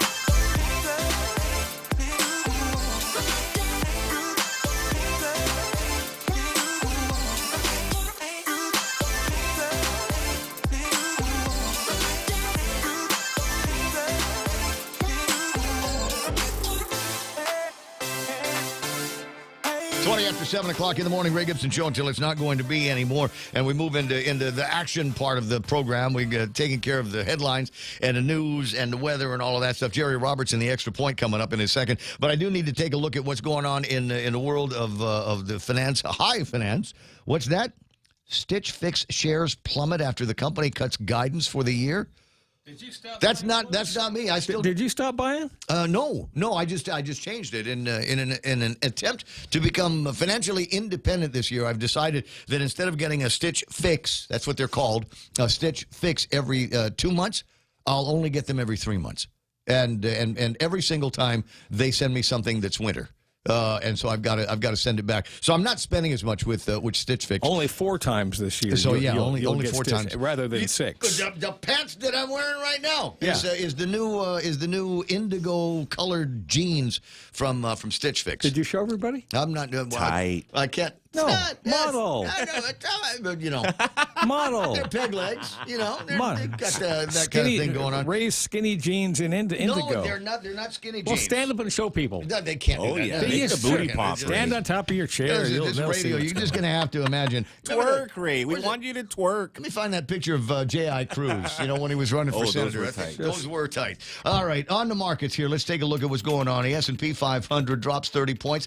They're at 4170. The NASDAQ at 30, off by 35 points. 12,795. They said that the Dow had a significant rally, but lost some gas at the end of it. They dropped 184 points. But given the G word again, the G word. Gas. It's like that. Dow 32,632, closing 184 points down. The FTSE is up. It's the only market that is up. They're only up by about 4 points. Nikkei off by 430. Hang Seng off by almost 300 points. The Shanghai Index off by about 80, and the DAX off by 3.14 points. The Dow, big winners: Caterpillar, Chevron, Boeing, 3M, and Walgreens. Rounding out the bottom, you'll see Coca-Cola, Procter & Gamble, United Health, Verizon Communications, and Nike. Real Joe going to give me a Bitcoin number? 38,518, Ray. If you had put some money on gold the last time I told you where the prices were, you'd be a happy man today. Gold trading at $2,056. Picked up $50 worth of value for gold.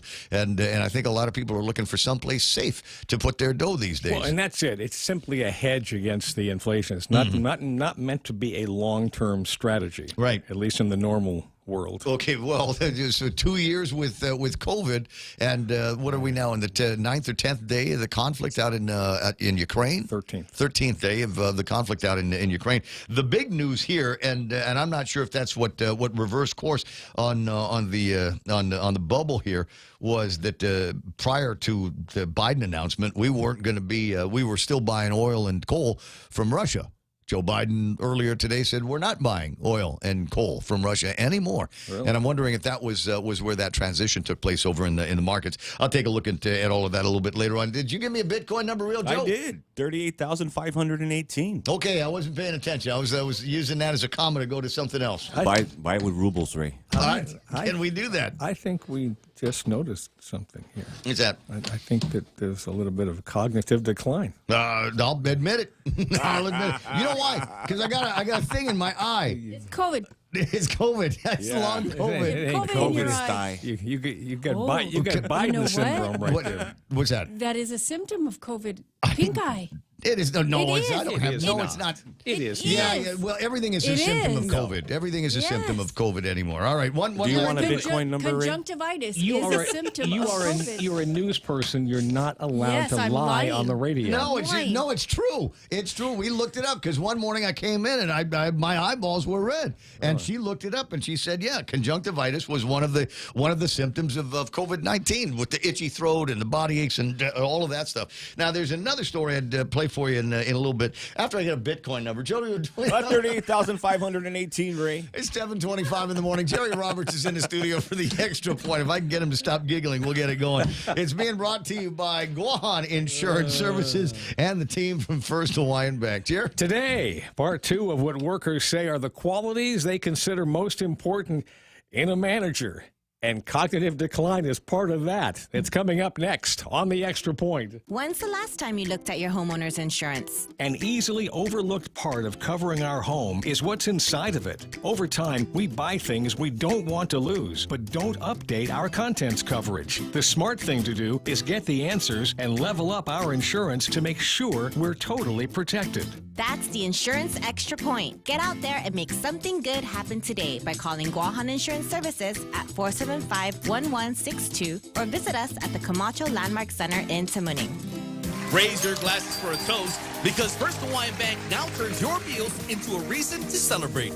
Every dollar you spend on dining purchases, including fast food, earns you up to 3 times United miles. Simply use your First Hawaiian Bank United credit card and start reaping the most rewarding credit card experience on island. Terms and restrictions apply. Don't have a First Hawaiian Bank credit card? Visit any branch or FHB.com to apply today. With First Hawaiian Bank, it all starts with yes. The Dale Carnegie Group performed a study on which qualities workers most want to see in their managers. Yesterday, we had the first three. They were, number one, workers want a career development improvement acknowledger. Interesting titles. Essentially, the manager should be pushing the worker's growth. Number two, workers are after a sincere and occasional recognizer. This is about consistent praise and recognition. Number three, add to that, they want a contribution valuer. They crave appreciation from their boss. There are four more factors that workers say are important and their bosses should display. They are, number four, be a human admitter of imperfection. Okay, a lot of managers never admit their mistakes.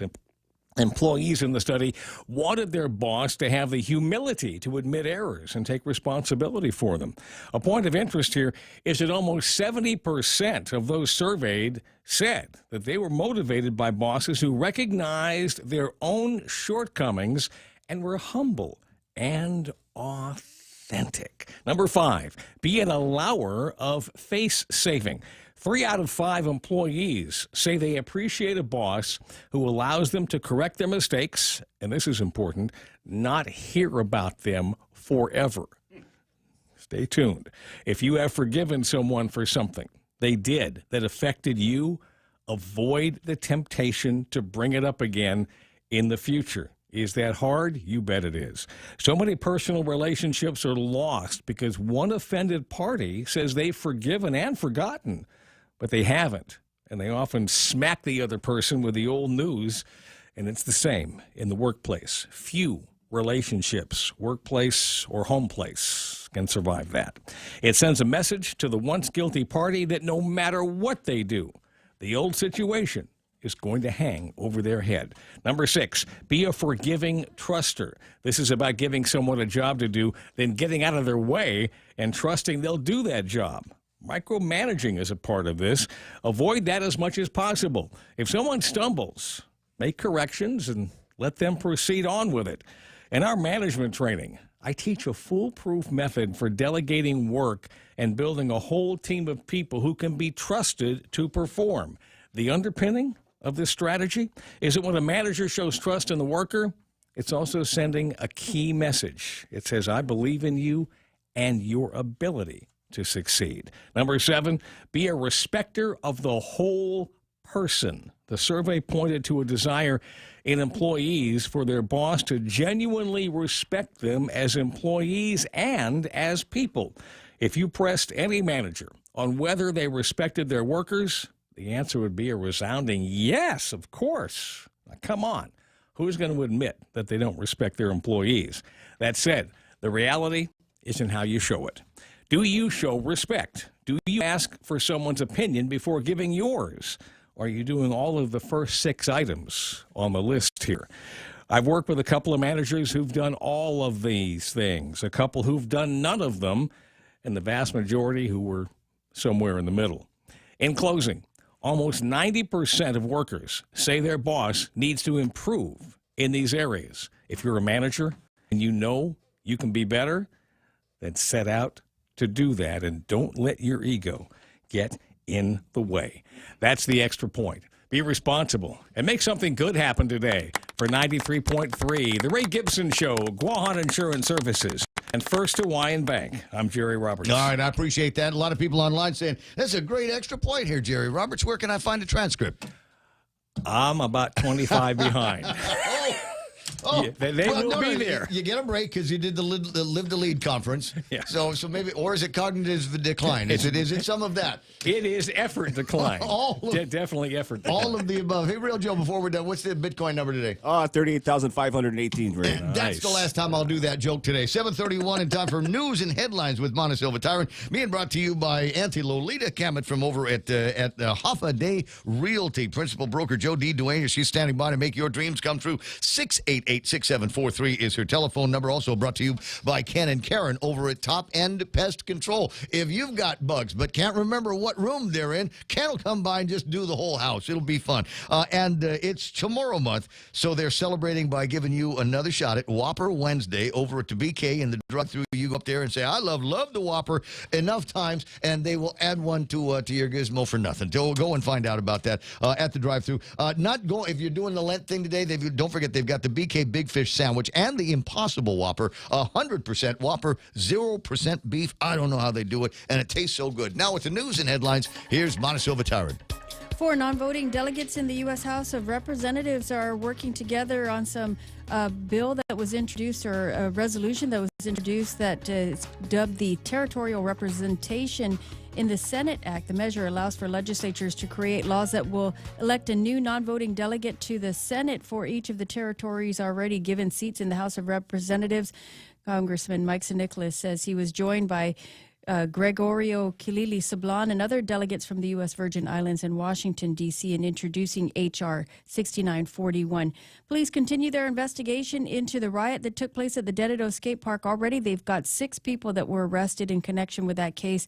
They do expect more arrests. The 6 individuals that have been arrested, they're scheduled to appear in court later on this week. Meanwhile, the 18-year-old who was arrested in connection with a weekend stabbing that turned fatal will be held at the Department of Youth Affairs for the time being. The Attorney General still weighing on whether or not additional charges will be filed against the teen. He turned 18 yesterday and will be charged as an adult in that case. And those are your headlines right here on The Point. That's it, 7:33. A lot of big stories. We'll talk about those as the program continues here on The Point. Attention! Lolita Cam is now with Hoffaday Realty. She'll always be that hardworking and passionate real estate professional who is committed to helping you make a difference in your life and helping you achieve the American dream of home ownership. She also specializes in commercial leasing, land sales, local residential sales leasing, military and corporate relocation.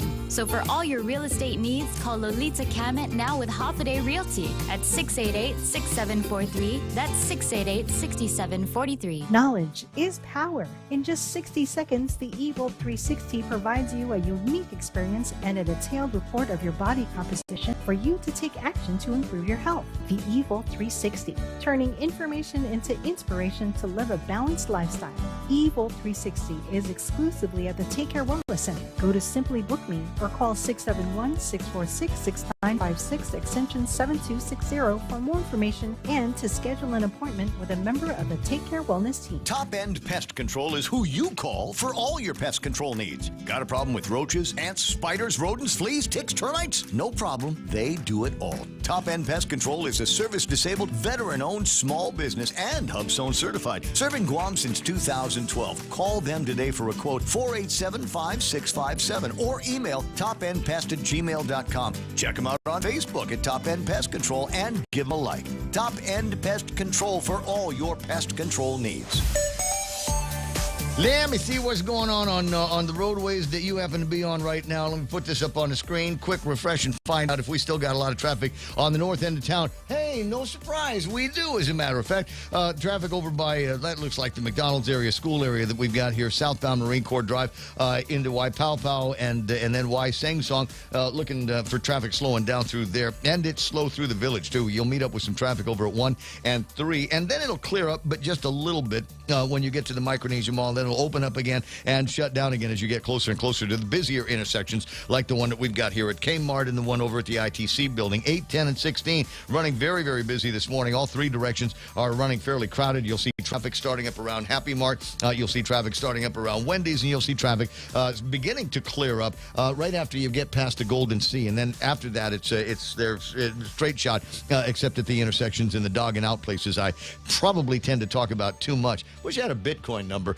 Also got a little bit of traffic over at Big Navy in Sumai. What am I seeing on 17? Looks like we've got some action on Cross Island Road. Hopefully it's not on fire.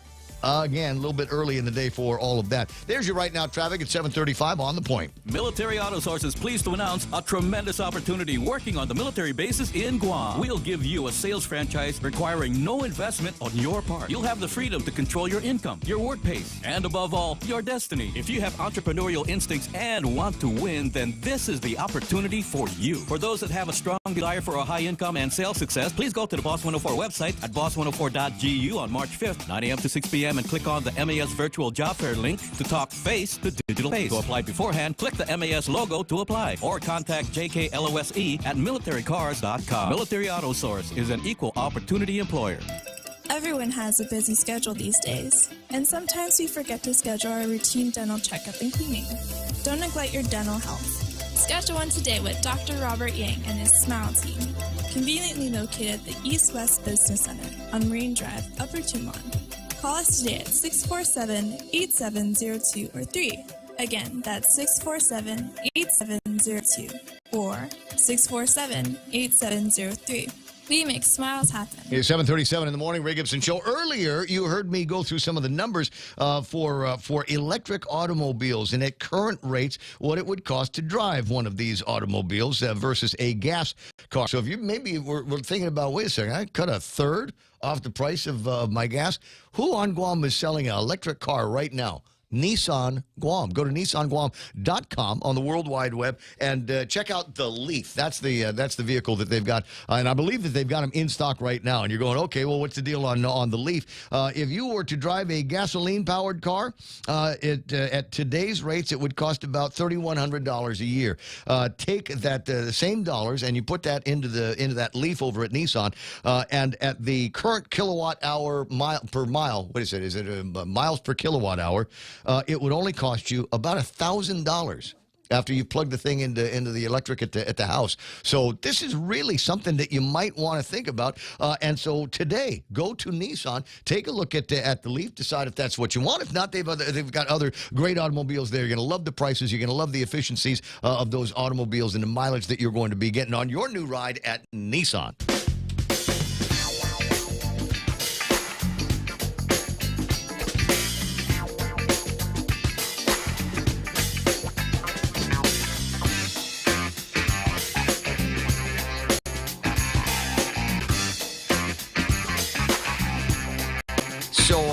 In later this year, they are going to be bringing in an Ariya, A-R-I-Y-A SUV over at Nissan as well, and that's going to be electric. So it's something to ponder in the years. See, I thought it was 6 and 1/2 dozen of the other, but apparently there are some substantial savings. You know, 2/3 of your gas bill could be going to your electric. 20 away from 8 o'clock in the morning. 888-8255-888-TALK. Lots to talk about. Oh, wait, somebody asking me a question. What's the Alexa skill for the point again? It's easy. I try to make it as easy as possible. It's either 3 words or 4 words, depending on how you look at the logo. The skill for Alexa is, Alexa, stream the point. That's it.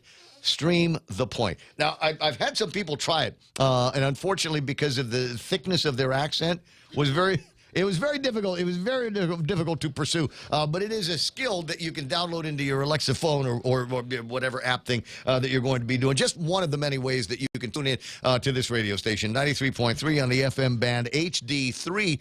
If you've got an HD radio in the car, put it on channel 3 on the HD, and you'll be able to listen to us that way. Facebook Live, YouTube Live, thepoint.gu, and all of that stuff.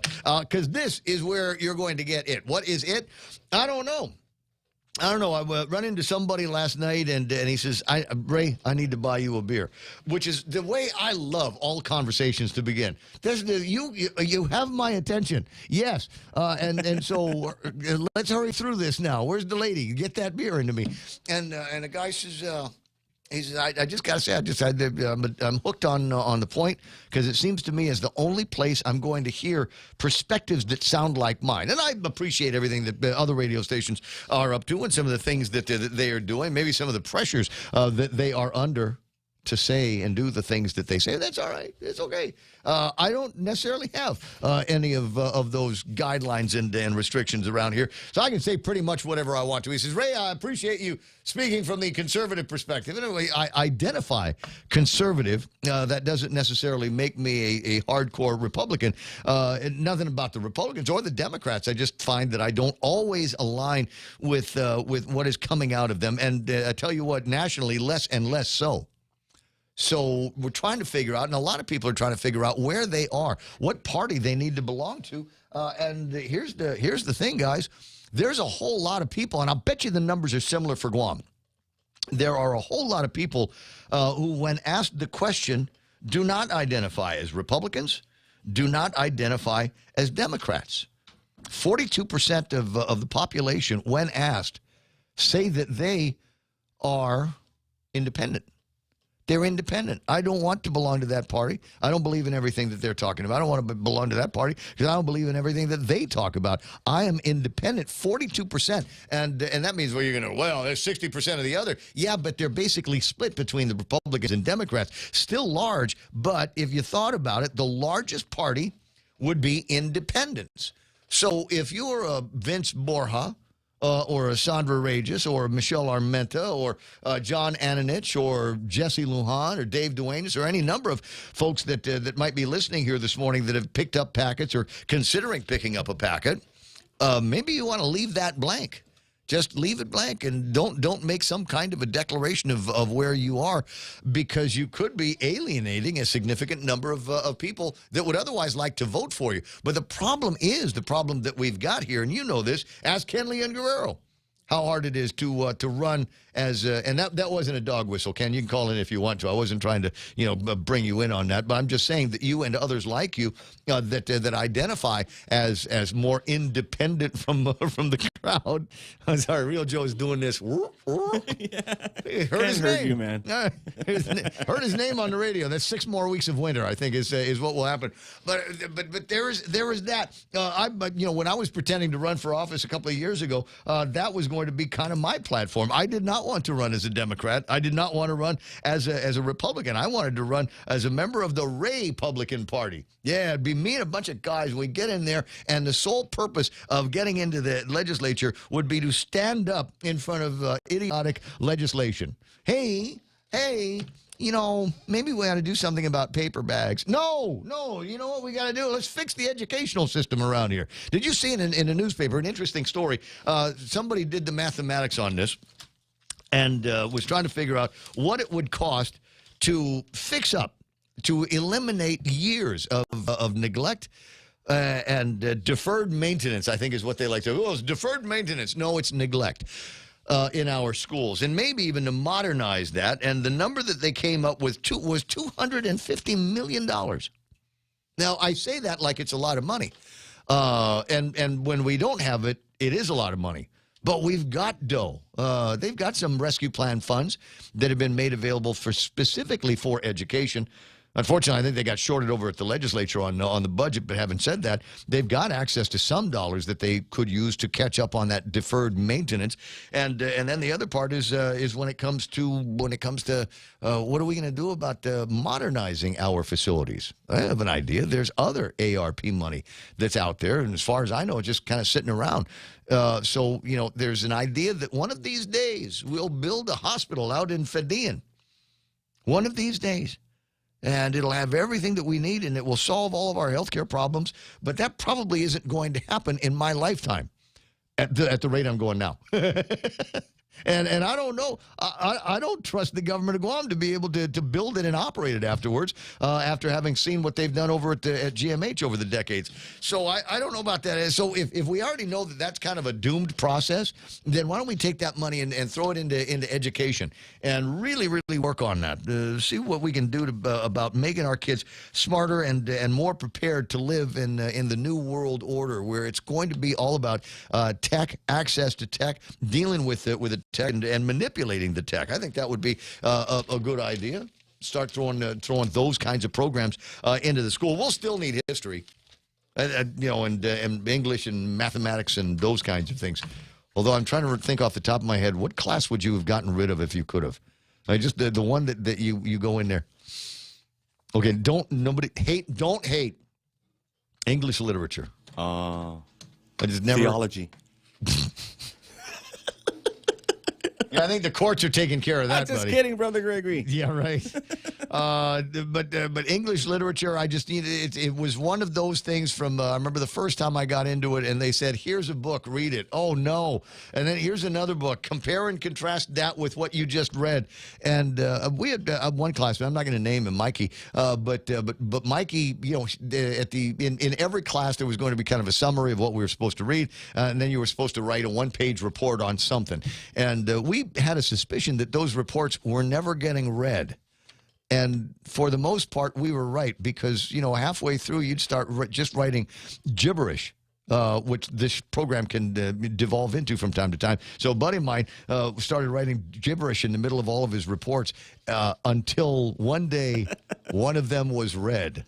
Oh, yeah, we're going to call, we're calling your parents. That was number one. And then number two, there was something about a failure and you got to go to summer school. You'd be the one guy in summer school going to classes for English literature. At any rate, 7:46 in the morning. Ponder that while we're thinking about it. 29% of Americans identify as Democrats, 27% as Republicans, 42% as independents. Literally, they would be, if there was a thing called the Independent Party, they would be the largest party in America. And I think we could get away with something along those lines around here if we could make it easier for independents to get themselves on a ballot. It's 7:47 in the morning, 888-825-5888-TALK. We require mustache wisdom here at the radio station, and we've got it now with the far-flung reporting of His Honor, Bob Klitsky. Good morning, sir. Good morning, Ray. Host of Tall Tales, and I was talking out loud a little bit earlier, thinking this has got to be a grind for you, Bob, because you live in, for the most part, do everything that you do up in Jigo Town, which is several miles away. Now, I know that you've got a fuel-efficient vehicle that brings you down here, but are you and other Jigo residents beginning to feel the pinch of $5.70 a gallon gas? Everybody that I know is, Ray. Getting tougher out there, isn't it? I like the idea of having registrars registering people to vote Republican at the gas stations. I'd heard that. That's the second time I'd heard that. It would be very easy to start doing registration at the gas stations after people see what they're paying for gas and what they're going to continue to see with gasoline here in the coming days, weeks, and months. And there are a lot of people that will come out and heartily say that, well, this is not Biden's doing. This has nothing to do with Biden. It's international circumstances, price of oil, OPEC game theory, all of that stuff that's contributing to the price of oil. Your thoughts, sir? Well, and then besides that, we ought to be going green anyhow. Then we wouldn't need any gasoline. Or as Pete Buttigieg said, if you're worried about the price of gasoline, just buy an electric car. Yeah. That's our Secretary of Transportation. Oh, that was the guy that was largely absent when the supply chain started going to hell? Well, he was on parental leave because what's his name? And he had adopted a baby. Work on the pronouns, sir. Work on the pronouns. 7:49 in the morning. All right, couple of things that I want to get through here today. The reason why we need mustache wisdom, some of this that you've already talked about, some of it maybe is going to be features of the Tall Tales program. Bail has been set in the teen charged with killing a resident up in Mighty at $20,000. That feels low to me. Well, theoretically, the purpose of bail is to ensure the presence of the defendant at trial. So the poorer you are, or the less resource-intensive you are, then the lower the bail could be set. That's the theory, because people are supposed to be able to get out on bail in most cases. So if you have someone who's like a street person and you set the bail at $1 million, you're probably in violation of the 8th Amendment to the Constitution, which says neither cruel or unusual punishment nor excessive bail. In a situation like this, where there might be a prior history with the criminal justice system, should that be a factor as well? It is. It is a factor. And the way our system is set up, a the presumption is that criminal defendants should be released on their own recognizance. And if the judge does not want to do that, the judge has to provide a written justification as to why and the thought process that he used in arriving at a bail. And of course, these are appealable orders. So it has to be a little bit more than a very strongly felt gut reaction based on what the defendant is accused of in setting high bails. Yeah, well, given the recidivism rate that we seem to be having here among younger members of the community, I think maybe we ought to re-examine some of that and make it that much more difficult for people to be able to fly out of jail cells. That's just me talking out loud here. Here's another story, and I looked at this and I said, I ain't smart enough in civics to be able to figure this out. Delegates seek seats for territories in the U.S. Senate. Congressman Mike Sinicolas and Kilili are talking about being able to put together a non-voting seat in the Senate. Is it as easy as that? You might as well ask for Guam to have a seat on the UN Security Council. Okay. Yeah, because it's theoretically possible, but practically, if Guam had a senator, a Senate delegate, we would have more representation than almost any place in the country. Because, as you know, each state gets 2 senators, not based on population, but because a state is a state. So California has 2 senators for 40 million people. Okay. And we would have one member of the Senate for 154,000 people. Mathematics don't add up to equal signs. Yeah, and of course they don't need to, because that Senate delegate wouldn't have a vote. But if we followed the pattern of the House, he would have committee memberships, committee votes, the ability to do all kinds of log rolling in the committee context, have an office in the Senate office building, have some of the same clout that a senator has when he calls members of the administration from the Senate, etc. So I can't see 100 senators. Well, actually, it would take 60 senators. I can't see 60 senators saying, yeah, let's let 154,000 people in a far-flung western Pacific island come in here and join the club, especially the Senate, which has always kind of been presented as an exclusive club, the world's most exclusive debating society. So it looked nice in print, good headline. It will certainly strum the strings of the separatist banjo. Oh, yeah, see, they won't even let us have a non-voting delegate in the Senate. Well, at least there's representation there, for heaven's sakes. It's something. At some point, we're going to have to go back and talk to those people about our what is it, decolonization, however you want to phrase it. And I know how you do, because you talk about it. 7:55 in the morning, and then there is this story while we're in Washington D.C. and inside the Beltway. Peter John Santos, who we know has picked up a packet and would like to become a representative for Guam in the House of Representatives as well. Unless I'm too far off, he has picked up a packet, right, Mona? Okay, and can you repeat that? Yes, Peter John Santos, who has picked up a packet for the House of Representatives, has written an ethics complaint against Guam Congressman Michael F.Q. Sinicolas. In the email that he sent to me, he makes reference to advertisements that have been in the newspaper that we have aired here at this radio station that state this ad was paid for with official funds from the office of Congressman Michael F.Q. Sinicolas. Official resources of the House, he says, must be used for performance of official business and shall not be used for campaign or political purposes. The advertisement explicitly thanks someone for the federal funds, and at the end of the advertisement, it states that it was paid for with official funds from the congressman's office.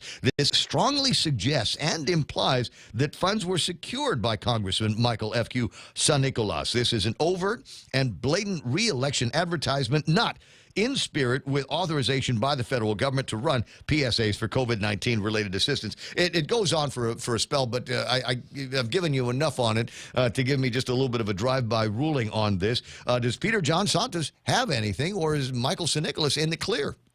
Well, it's easy for me to rule on that because any advertisement that runs in tall tales is prima facie acceptable and legal. That was my initial reaction when I first thought about it. But scratching the surface a little bit more, because this has also been brought up with regard to local ads that refer to federally funded programs that at the bottom of it have got a nice big picture of Lou and Josh. Yeah, well, public officials, by nature of their public official jobs, do get a lot of earned media, which helps them politically. And, of course, a skilled politician plays that instrument like a well-tuned violin. Mm-hmm. With respect to the San Nicolas ads, I had the same reaction. But first of all, you have to ask, who makes these decisions? Who decides this issue? And the answer is going to be other members of the House of Representatives. So my suspicion is that the constructional preference, in other words, the tribunal's basic bent, is going to take a very soft line when it comes to what is or what is not impermissible politicking with government funds. That was the other thing that I was thinking. I'm sure that there are other members from other districts and representing other communities in the House and the Senate that they're more than happy to pat themselves on the back for being a part of providing all of this federal assistance in these dark COVID-19 times. Yeah. So my suspicion is, without doing any research or consulting with the experts in the Tall Tales think tank, is that probably St. Nicholas will get a pass on this. But by the same token, repeat, Santos is going to get some good earned media out of it himself. We're talking about it at drive time on talk radio here. Yeah, so he's going to get some earned media. This is going to get picked up by all of the rest of the media. Could go for a couple of days. This might be something that will linger in the news for maybe 1 or 2 news cycles, don't you think? Yes, it could. And then he gets to position himself as the corruption fighter. The guy sent me to Washington, and I won't waste your money on these silly kinds of ads. So good move on his part. It's almost a no-loss move on his part. Well, it's a zero sum, if you ask me. This is going to cancel each other out, and there will be a next big thing the next time the price of gas goes up. That will distract everybody else from what's going on. Truth of the matter is, I think it becomes very, very interesting because you got Lou and Josh, who obviously are going to be taking advantage of all of these federal dollars that are floating around here and say, here's what we're doing for you, here's what we're doing for you. And then you got Mike St. Nicholas neutralizing that message by saying, hey, that's not their money. It's not like they're being crafty with local resources and local dollars. All of that came from Washington, D.C. That's correct, Ray. But, of course, as a general rule, if San Nicolas runs for governor, this is all mooted out, isn't it? How do you mean? General rule? How do you mean? Well, because he isn't going to be, the House Ethics Committee will have no control over him. The pace that they've been moving on his current ethics complaints, he'll be into his second term of governor before they make any decision on it. That's what you meant. I understand completely. Almost out of time. I got Fox News Live coming up in just a little bit. I'll be looking forward to hearing you begin the program with the Second Amendment this afternoon at 4 right here on 93.3 The Point. I'll be there, Ray. All right, buddy. Hug and a kiss to Auntie Lou. I'll see you sometime soon. At the beginning of the conversation, how you doing with the rise of the price of gasoline? Hi, my name is Ray. I'm Central, MTM, baby, which is in the middle of the island, and I work right here on the edge of the island, so my commute ain't that long. I feel bad for everybody that they're starting their day down in Interahan and trying to get to the port, or Gigo trying to get down to Kmart. Stand by now. It's time for Fox News. The war war in Ukraine prompting some agreement on Capitol Hill. Lisa Brady, Fox News. Already facing a deadline to fund the U.S. government, Congress is now finalizing a spending plan that would add billions more for COVID, vaccines, and testing, plus fold in more help for Ukraine. The proposal that we've made on Ukraine is strong. About $12 billion worth at this point, says Senate Majority Leader Chuck Schumer, but there's still a broader disagreement about U.S. energy policy and rising gas prices. I expect our Democratic friends will now try to blame the entire increase in prices on our efforts to punish Russia. But don't be fooled. This was more than a year in the making. Senate Minority Leader Mitch McConnell, after President Biden announced a ban on Russian oil while denying Republican claims his policies are fueling higher gas prices. No more McDonald's in Russia for now, the fast food giant shuttering all of its restaurants there. 850 restaurants in Russia will now be temporarily closed. McDonald's says it will continue to pay its 62,000 employees in Russia. In a letter, the CEO, Chris Kempczinski, said they could not ignore the, quote, needless human suffering in Ukraine. Fox's Brian Yennis. Day one for the jury and a guilty verdict in the first trial over the Capitol riot. Guy Reffitt of Texas, convicted on multiple counts, could face 40 years in prison. The leader of the Proud Boys, Enrique Tarrio, arrested and charged with conspiracy in connection with the Capitol attack. The group's members, according to prosecutors, marched to the Capitol communicating attack plans on difficult-to-trace radio frequencies. Tarrio has been charged even though he was not at the Capitol that day. He was arrested 2 days prior on a vandalism charge and ordered to leave Washington. Fox's Gernal Scott. America is listening to Fox News. Unified Communications, UC, is the next step in a business phone system. Introducing Docomo Pacific UC, your business phone. Instant messaging, video, voicemail, fax, and more. All unified on one platform and delivered through the cloud. Merge your desk phone with your mobile device. Turn voice calls into video conference. UC reduces phone costs. UC boosts productivity. Work better together with Docomo Pacific UC. Just in time for Lent, it's our delicious BK Big Fish Sandwich. 100% white Alaskan pollock, breaded with crispy panko, topped with sweet tartar sauce, tangy pickles on top of a warm toasted brioche bun. Also available, our Impossible Whopper, 100% Whopper, 0% beef. Enjoy your Lenten season with French fries and a refreshing brewed, sweet, or unsweetened tea. We're ready to serve you this Lenten season, now available at BK Hagutnya, Tumon Bay, Micronesia Mall, and at the airport. BK your way.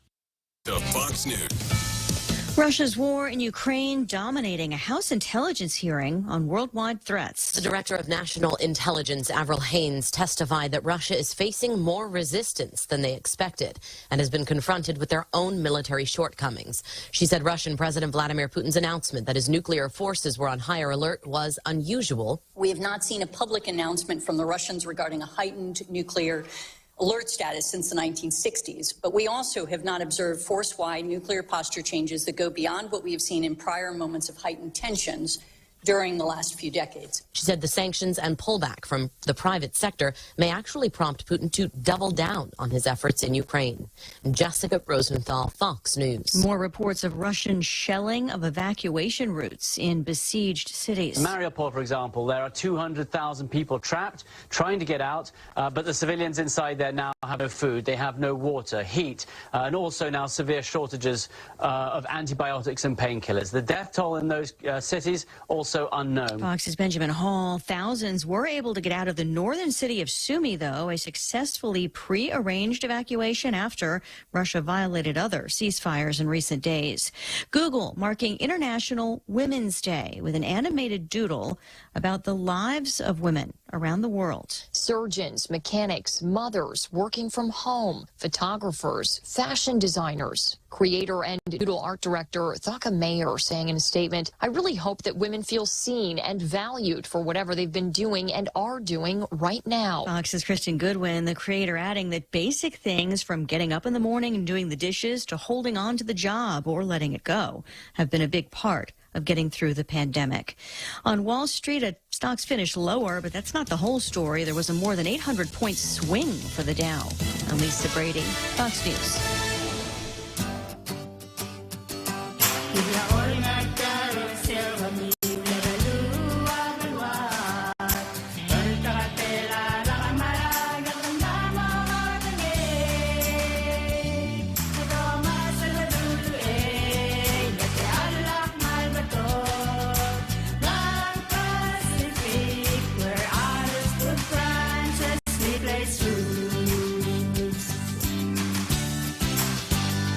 Choosing health insurance for my family is difficult. I need to know our health insurance will protect us now and in the future. Take Care members have access to the island's largest offering of free fitness classes and health education programs, and a high-quality credentialed network of on- and off-island healthcare providers, including the convenient one-stop FHP Health Center and urgent care. My family choose Take Care. Your family should also consider choosing Take Care. Call 671-647-3526 for more information. Take Care, our island, your health plan. Subway keeps the Eat Fresh Refresh subs rolling in with the fresh take on timeless classics. Try the honey mustard rotisserie style chicken. It's the new Subway rotisserie style chicken with a flavor upgrade, mizzled with honey mustard on hearty multigrain bread and topped with fresh hand-sliced veggies. Craving some heat? The Baja Turkey Avocado hits all the hot notes. Oven roasted turkey stacked high on hearty multigrain speared with smashed avocado and drizzled with the piquant chipotle sauce. Tuck into new subs to savor at Subway. Eat fresh. Your local news is brought to you by Nambo Insurance. Skip the line, pay online. It's fast, it's easy, and it's secure. Visit nambo.com for more information. Half a day, it's 8:06. I'm Montesova Tyron with a look at your local news on the point. He's been at the Department of Corrections for the last 2.5 years. Joe Carbolito, though, will be going back to the Guam Police Department. Carbolito's last day was on Saturday.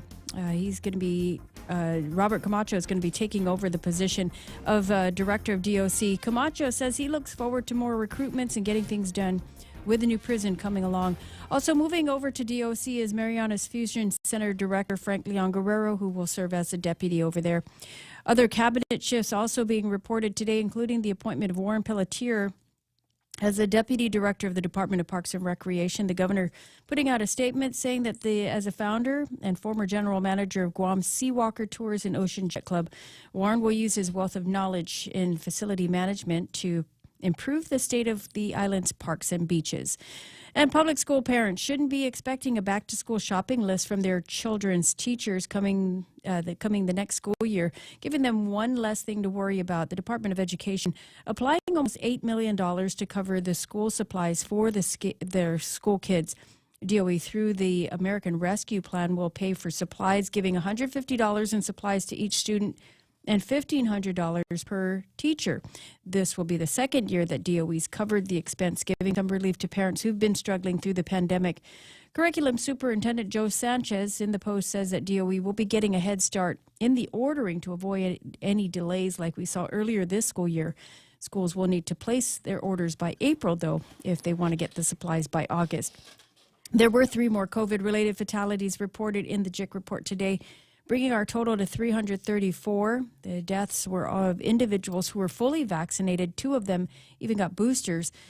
Also, from the test results this weekend, there were 295 new cases and 28 people remain in the hospital with COVID-19, 2 of those people in intensive care. We'll have more news right after this. Go green, go hybrid. Go to Nanbo Insurance, and your next power bill is on us. Insure your hybrid car at Nanbo and get up to $350 towards your next power bill. That's instant savings for keeping our island clean and green. Nanbo has been providing Guam with over 50 years of reliable and affordable auto insurance.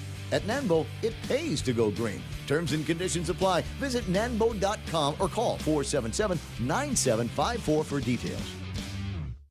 A teen who was arrested in connection with a fatal stabbing in Mighty over the weekend will be charged as an adult. He turned 18 yesterday. Tano Russelop is being held at the Department of Youth Affairs, and he's charged with aggravated assault as a second-degree felony and aggravated assault as a third-degree felony, both with allegations of use of a deadly weapon in the commission of a felony. His bail was set at $20,000 and is scheduled to appear on March 18th. The police initially arrested Russelop on suspicion of murder. Prosecutors have not confirmed whether charges in the complaint will change, but the AG spokeswoman Carlina Charfras told the Guam Daily Post that an autopsy will be performed. Thereafter, the prosecutor will determine if there is evidence enough to add additional charges. Meanwhile, officers with the Guam Police Department's Criminal Community Crimes Task Force have made progress in their riot-reported investigation into the riot that was reported at the Dedito Skate Park. 6 men have been arrested. All of them are scheduled to appear in the Superior Court this week. More arrests are pending. And a man was arrested in connection with a shooting that was reported last month. 37-year-old Jerome Cruz, charged with suspicion of assault aggravated assault and use of a deadly weapon in the commission of a felony along with reckless conduct. That shooting was reported in Dededo on February 20th. The victim said that he got into a fight with the individual and was shot in that fight. Cruz was arrested and is being held at the Department of Corrections. And four non-voting delegates in the U.S. House of Representatives seeking similar representation for the American territories in the U.S. Senate. Delegate Mike Nicholas joined with Gregorio Sablan and other delegates from the U.S. Virgin Islands and Washington, D.C., have introduced H.R. 6941, known as the Territorial Representation Senate Act. The measure allows for the legislatures to create laws that will elect a new non-voting delegate to the Senate for each of the territories already given seats in the U.S. House of Representatives. And those are your top stories here on The Point. Here's Ray with your weather. So that's one of those, as His Honor Bob Klitzky says, might be one of those when pigs fly kind of things. So over it might be fun to talk about, all feel goody and everything, but probably not likely to happen. Go tilt at a different windmill, would you? What have we got for today? Partly sunny skies, daytime highs near 87 degrees. With a heat index, it will feel like 92 degrees. And I put the weather map up on the screen. I'm not going to do it right now, but I just want you to know. You take a look outside. Not a whole lot of clouds out there. Maybe some rain is what they're talking about. 20% chance of that happening today. Partly cloudy with overnight lows of about 77 degrees. Winds mild, 3 to 7 miles an hour tonight. And about the same forecast as we make our way into Thursday. So look forward to that. We'll get into Thursday talk around sunset tonight. I think today looks like one of those days where I might just throw off all of my responsibilities of adulting and just go hang out over at the beach with a cooler and a bikini. Not on me, but, just and toes in the sand. Sunset tonight, 6:31. Hashtag tell the others. It's 8:12. Family Finance has been serving the people of Guam since 1959, and they will continue to be there for you in the years to come. Get a personal loan for that summer vacation or to pay off those long overdue bills. Family Finance has got you covered. Apply for a personal loan from $1,000 up to $3,900 by calling Family Finance in Hagåtña, now at the old Nambo Insurance Building at 475-4545, Upper Tumon 647-5626, or in Dededo 633-4473. Family Finance, here to serve you. Half a day, this is Governor Lou Leon Guerrero. The Biden administration is sending another round of 4 free COVID-19 test kits for everyone in the U.S., including Guam. This means getting tested for the virus can be done from the comfort of your own home. To order your free test kits, visit covidtest.gov. Do your part to stop the spread. This ad is paid for with government funds by the Office of the Government of Guam. 8:13 in the morning. Sorry, Mon and I talking in between the break about certain moves inside the government of Guam, and different people are going to start occupying different chairs, and some of that might be at their own request. Just going, yeah, maybe I want to go back to that civilized, not the civilized, the classified position that I had before, just in case. Yeah, when you get that first $500 or $1,000 fundraiser ticket and a stack of 10. Yeah, you start thinking this could be one of those things. Maybe I just go back to being just a regular guy here. Chili's has the seafood you crave, the flavors that you love this Lenten season. Indulge in delicious Lent-friendly soups, salads, appetizers, and entrees. I'll give you another excuse to go to Chili's today. It is the special events today. Yesterday was International Women's Day. Today is Crab Meat Day. I love me some crab meat, bro. But I like somebody else to be cooking. I just like to eat the stuff, like the crabby thing that they've got. So go and find some crab meat deals today over at Chili's, second floor of the Tumon Sands Plaza, 814. Ray Gibson Show, also brought to you by APL. Rediscover talk radio here. It's the Ray Gibson Show. Call now, 888-TALK. That's 888-8255. Yep, 8:14 in the morning, and we just stopped at the APL, number one, because the guy was going to be talking, and number two, you can probably already do it in your head, right? You can already hear my voice. APL, American President lines. Right? You got it. We're all in tune with each other on the program. 8:15 in the morning. We're expecting a phone call at some point from the acting director of the Department of Corrections, Bob Camacho. And yeah, there will be an amount. I'll try to limit it as much as possible with a limited amount of stroking of my bro Rob, primarily because if something ever happens to me, I'd like him to put me in a cell pretty much by myself with air conditioning and access to Guam grabs. Oh yeah. Somebody just bring me some chow every once in a while. I'd like that. You know, that would be cool if we had something like, you know, minimum security facility, right, for guys like me that are just, you know, whatever. He's a white collar guy. He's not like you. It's not a danger to the community. We'll just put him in someplace like right to the halfway house. How's that? We'll go right to the halfway house. Straight there. But I want my own room. And my comforter from the house because it feels good. And your personal card. Yes. And your winky cat. My winky cat. So I put on the thing yesterday. I'd come home and I bought one of these toilet paper roll holders from Home Depot, and the way the cat figured out, hey, this is fun. We'll just start playing and unrolling the toilet paper roll. So I got home and most of the toilet paper is off the roll and on the floor. And I posted it up on Facebook for those of you that follow me personally on Facebook, just Ray Gibson, and I said, do me a favor, show me you've got a cat without showing me you've got a cat. And there's all kinds. There's a couple of people that had posted pictures of their scars on their arms and their hands from getting into it with a cat. And the cat that I have is very similar to that. You know, it's one of those cats come around and purrs and rubs itself against your feet and like, love me. And then you reach over to stroke it, and it'll give you an opportunity to give a couple of good, strong pets on the cat. And then you touch it someplace, and she goes kind of Lou on you. You know, you just, hey, I thought we were getting along here. I thought we were friends, and I'm gonna bite your head off with my little cat head and scratch you with 10 of these little cat claws. Love that. Anyway, we'll return to that conversation. I love social media. 8:17 in the morning, and my bro Robert Camacho, the acting director of the Department of Corrections, on the line with me now. How you doing there, buddy? I'm doing fine, Ray. Good morning. Bro, can I ask you a question? Did they not teach you how to resign? I thought you I thought you retired. Didn't you retire when you left the airport police? Yes, I did. Yeah.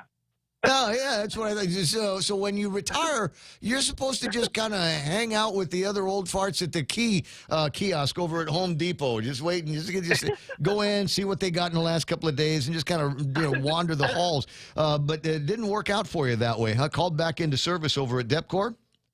Yeah, 2 years ago, right in the height of the pandemic, at the beginnings, the administration reached out to me and asked if I can assist in the DOC. So I said, sure, I would. So I just... Well, I mean, everybody remembers it. I mean, it's not that far away off in people's memories where they had a closed-door session among the employees and the guards at the Department of Corrections, closed-door session with the governor, and she was tight-lipped about what was brought up and what the response was going to be. And then, all of a sudden, we've got some additional personnel walking around the Department of Corrections, including retired Airport Police Chief Robert Camacho. Well, the thing about it was that I wasn't there during that time. It was after that. You were among those that were brought in to straighten things out. Yeah, right, correct, yeah. So Mr. Carbolito going back to his old gig over at the police department, and you are going to be awaiting confirmation from the legislature, correct? That's correct, yeah. Okay. All right. Well, but what have you been doing there? And if you become the new director of the Department of Corrections, what would you like to do?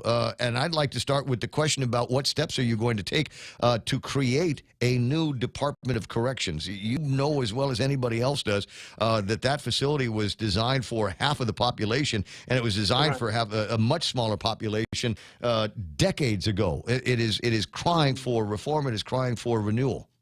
Right. Well, for the past couple of years, what we've been doing is making these improvements in specific units that have been historically problematic. So we've been doing that. And the most recent one is Post 5, which is one of the facilities that is in dire need. So we just completed that just a few days ago. So what we're going to do is continue with the planning for the new prison. And I've been working with GIDA and Department of Public Works. In fact, the engineers just came a few days ago to survey the land and look at where all the the construction is going to be located and all the other factors. And, we're going to try to get a architectural engineering study on this. And we already have the full master plan in place. It's just now going through the bid process and finding the funding, which is the most important, really, right? So we're going to need at least $80 million in the first couple of phases. Did you call anybody over at Adloop and say, hey, what if you guys aren't going to be doing anything with about $80 million? You sure could use it. Are there possibilities of access to the ARP funds for something like this? Well, what they're looking at is also with GIDA and see whether there's grants available, and we're looking at all aspects, right, and figuring it all out. And of course, it's going to take some time, but we're moving forward with it. And we've had several meetings already regarding the new prison. So I've been working with the Lieutenant Governor also regarding this, and he's been guiding us through the process. So, yeah. And then, of course, the legislature, we have Senator San Agustino's been very vocal in getting this thing done. So we're on it. Now, we're looking at all options. Well, I mean, borrowing. There's any number of ways that we might be able to do something like this, including going and finding private money. That's not unheard of in the prison world. So we'll see how that plays. Yeah, we're looking at that also, like the private partnership, and like a turnkey type of situation where we give them what we want, and the private company invests in it, and then we just have a long-term agreement of what have you. Much is being made of raises in the police department and adding to the roles of the police department. How are you doing with your hires at the Department of Correction? You got enough guys that you need? I know that the shifts, there's high pressure situations. Not a lot of guys can handle it. So when they go in, they're thinking, all right, this is going to be just like Shawshank Redemption, baby, and it turns out to be completely different. And they decide that they cannot take the hours and can't take the stress. So there's kind of a revolving door in the HR department there. How are you doing on new hires? Well, we hired 70 and about 35 left, for some reason or another. Some retired, yeah. So, but, recognizing this, that's why the governor put a 18% and also a 25% incentive pay for the correction officers, just the correction officers. Because then what happened was also that, because, some agencies have higher pay than we do, right? Port, what have you. So they're making all those pay adjustments accordingly, right? And so it has helped. So in fact, some correction officers have called and asked to be rehired, to come back to DOC, given that there's a much more incentive to come back with a higher pay. So, it has a great impact. But, pay is just one thing. There's also the facilities, right? If your work environment is stressful and dangerous, that has a huge factor. So we're working on that. And it all also depends on how much personnel are available to assist you, right? If you're one officer and you have 50, 70 inmates in your unit and you're unarmed, and it's just you, it's just a very bad situation. So we're working on that. We have about 15 recruits right now going through the training. So that will be they'll be online pretty soon. They've been doing OJT also at the same time. We don't hear. I'm sorry, Robert. We don't hear too much about the crime amongst prisoners or attacks among prisoners. Is that a big issue in the Department of Corrections? I mean, do we have gangs of running one place versus a gang from somebody else? There's, we've got obviously locals in there. There's Micronesian community members that are in the Department of Corrections as well. Are they managing to get along at all? Well, here's the thing: we don't separate people by gangs. Like in some institutions in the mainland, where by race and so forth, they do have those type of situations. But in here, we don't. But we have identified certain threat groups that we've been monitoring and separating accordingly. But of course, whatever happens on the community, and if they get arrested, it comes in. So we're constantly monitoring that, and they're under great scrutiny. So when we see these things happening where there's, we have assaults here and we deal with them accordingly. We put them in close confinement, disciplinary action, and, restrict some of their privileges and so forth.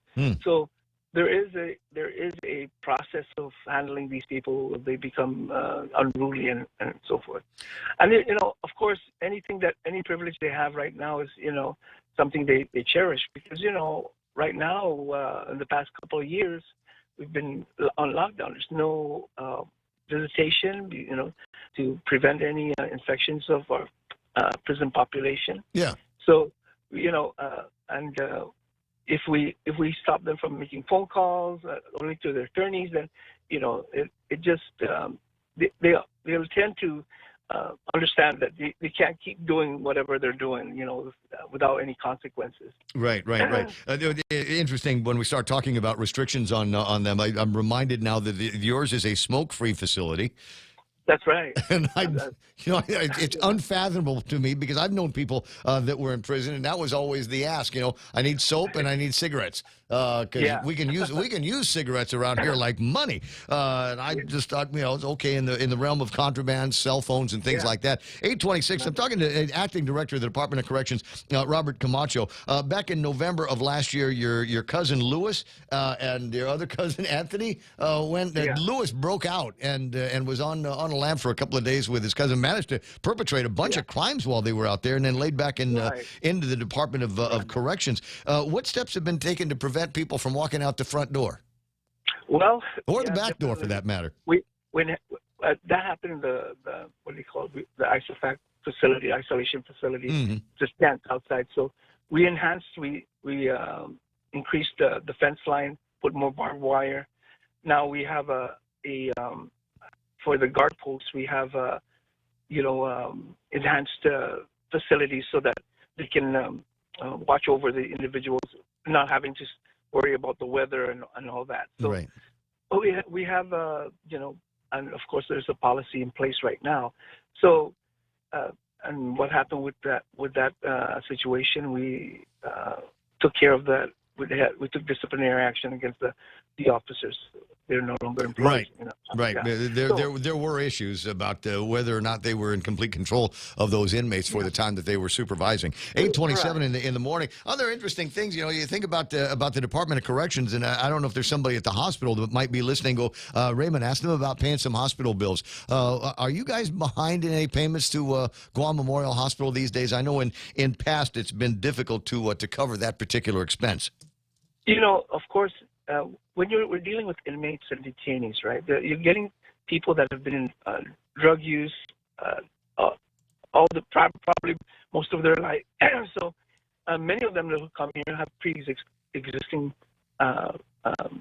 conditions.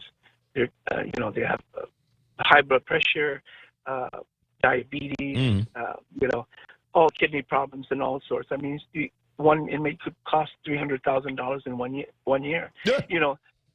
So it just depends. But we have been paying the bills, and we also just recently got information from FEMA that we're going to be reimbursed because of some of the things that we had to do with COVID, where inmates got infected. Right.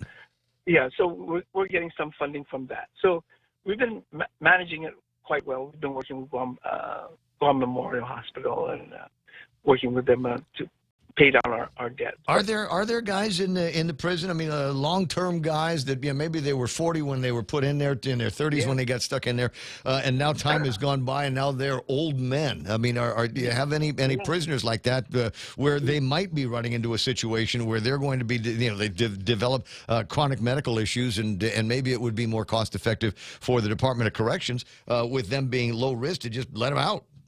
Right.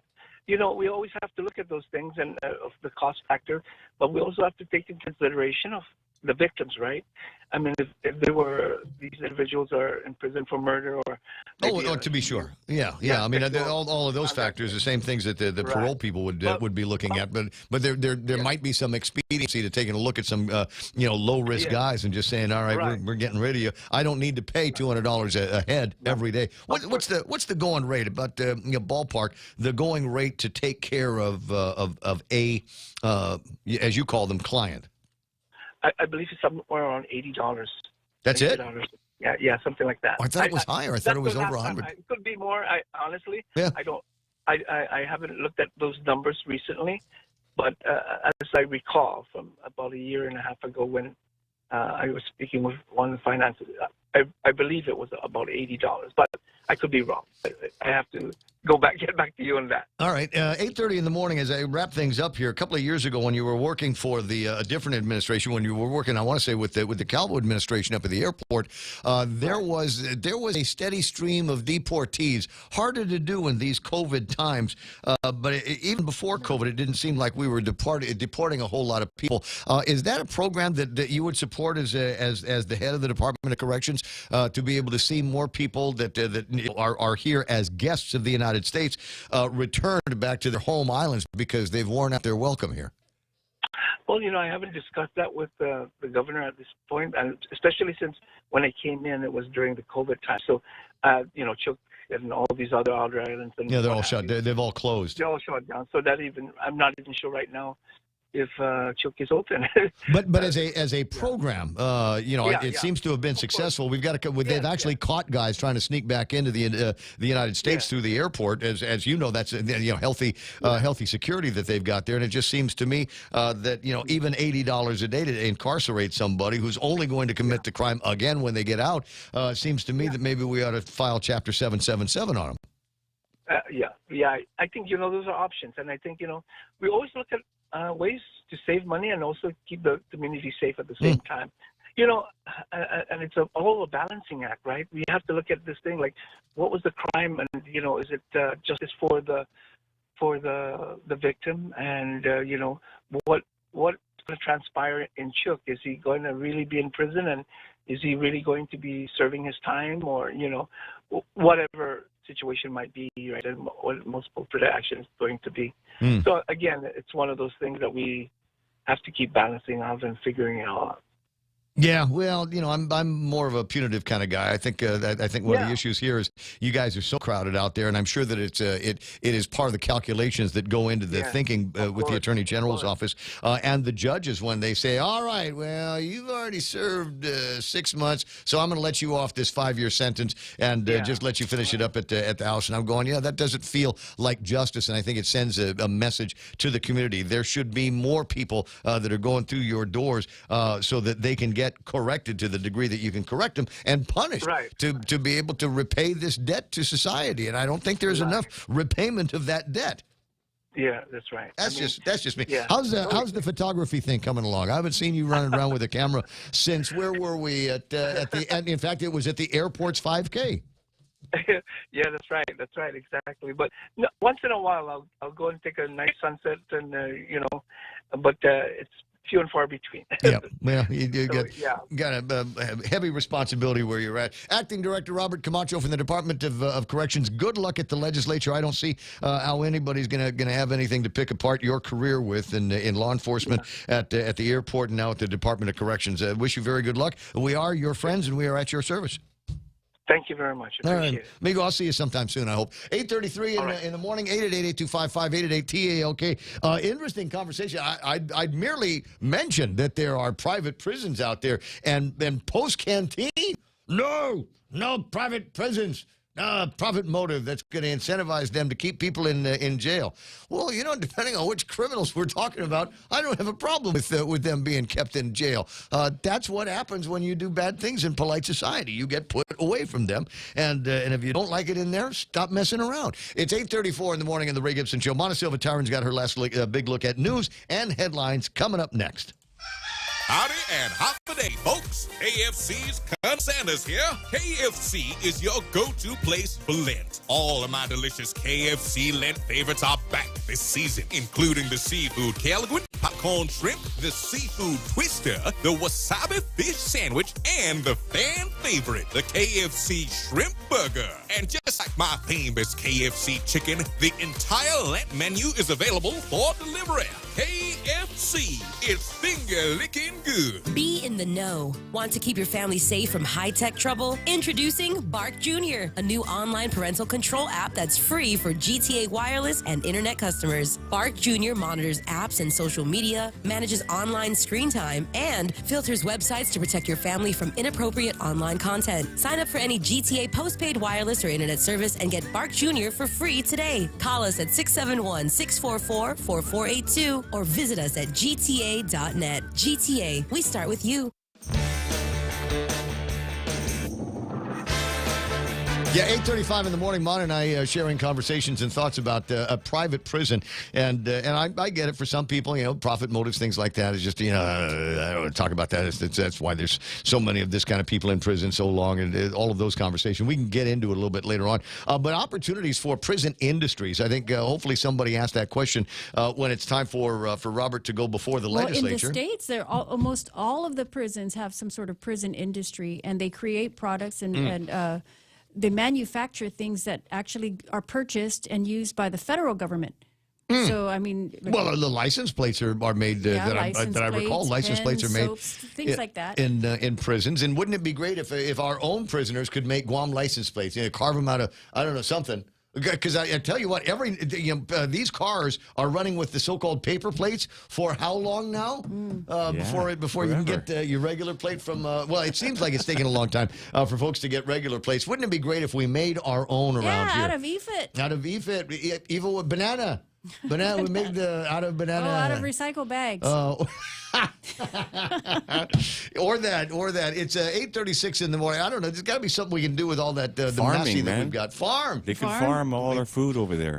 Pigs. I want to say they had something like that. There was an investor in Korea that was who came out and had and expressed some interest in using our prisoners to build. I believe it was like some sort of cell phone software or. Yeah, and so they would build. They were interested in building the facility and using our prisoners to build whatever product that they're trying to make. Okay, so how do we compensate the prisoners for that work? Because otherwise we run into concepts of slave labor. A week's work you is have a day to off. pay them, and a week's work is a day off of your sentence. That's the way it works now, right? That's it. We get the guys in the Zambal patrols. Yeah. But even when you're in prison, you need money because you have to purchase things like food, or don't you have to purchase phones? Cigarette protection. You don't buy your own snacks and soaps and stuff like that, or do they supply them? I don't know. How long do you think I'd last in prison, Joe?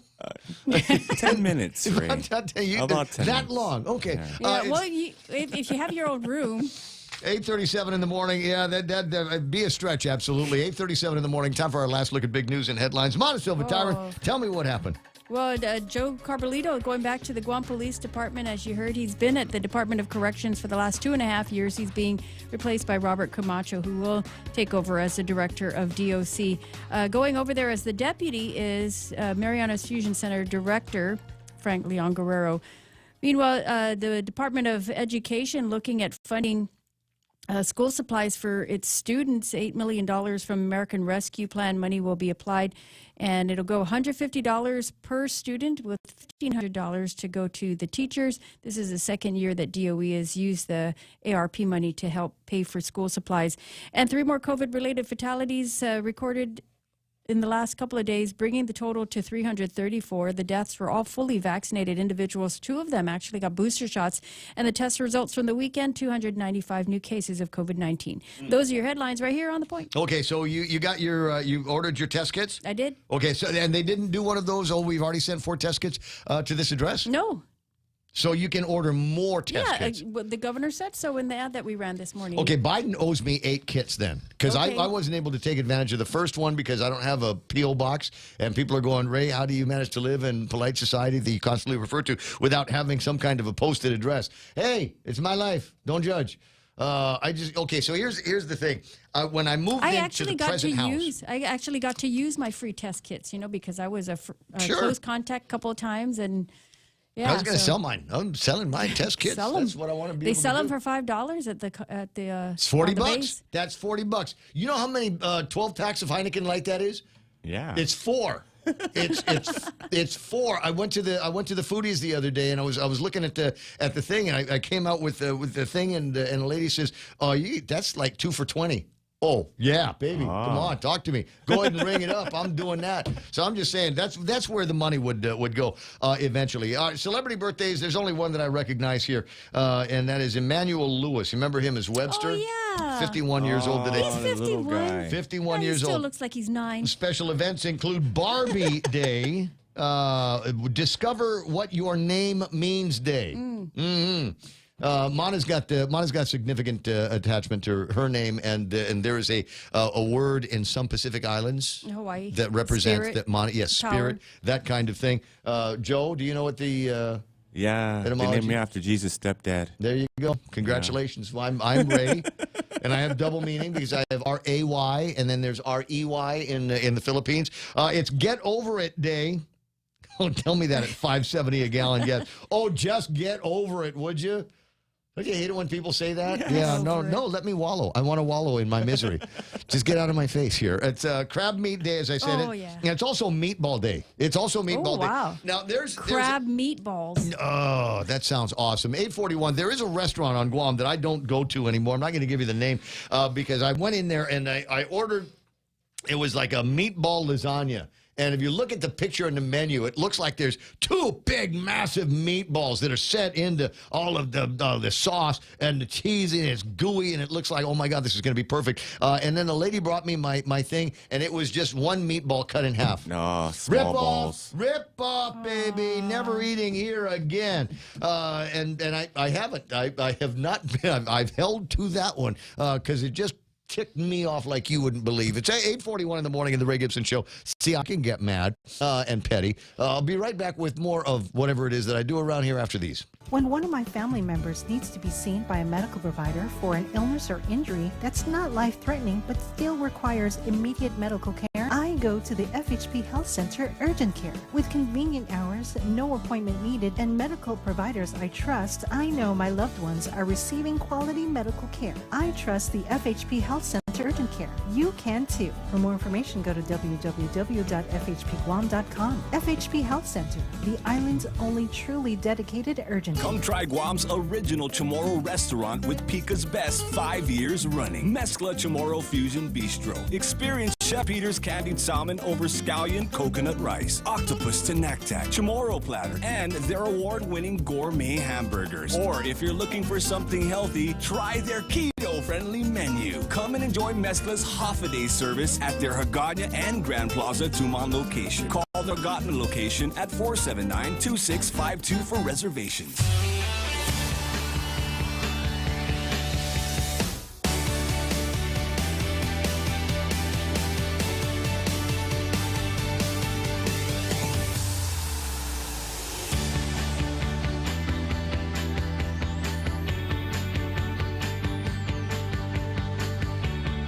Oh, my God, we hate people with 2 faces, don't we? It's 8:43 in the morning on the Ray Gibson Show.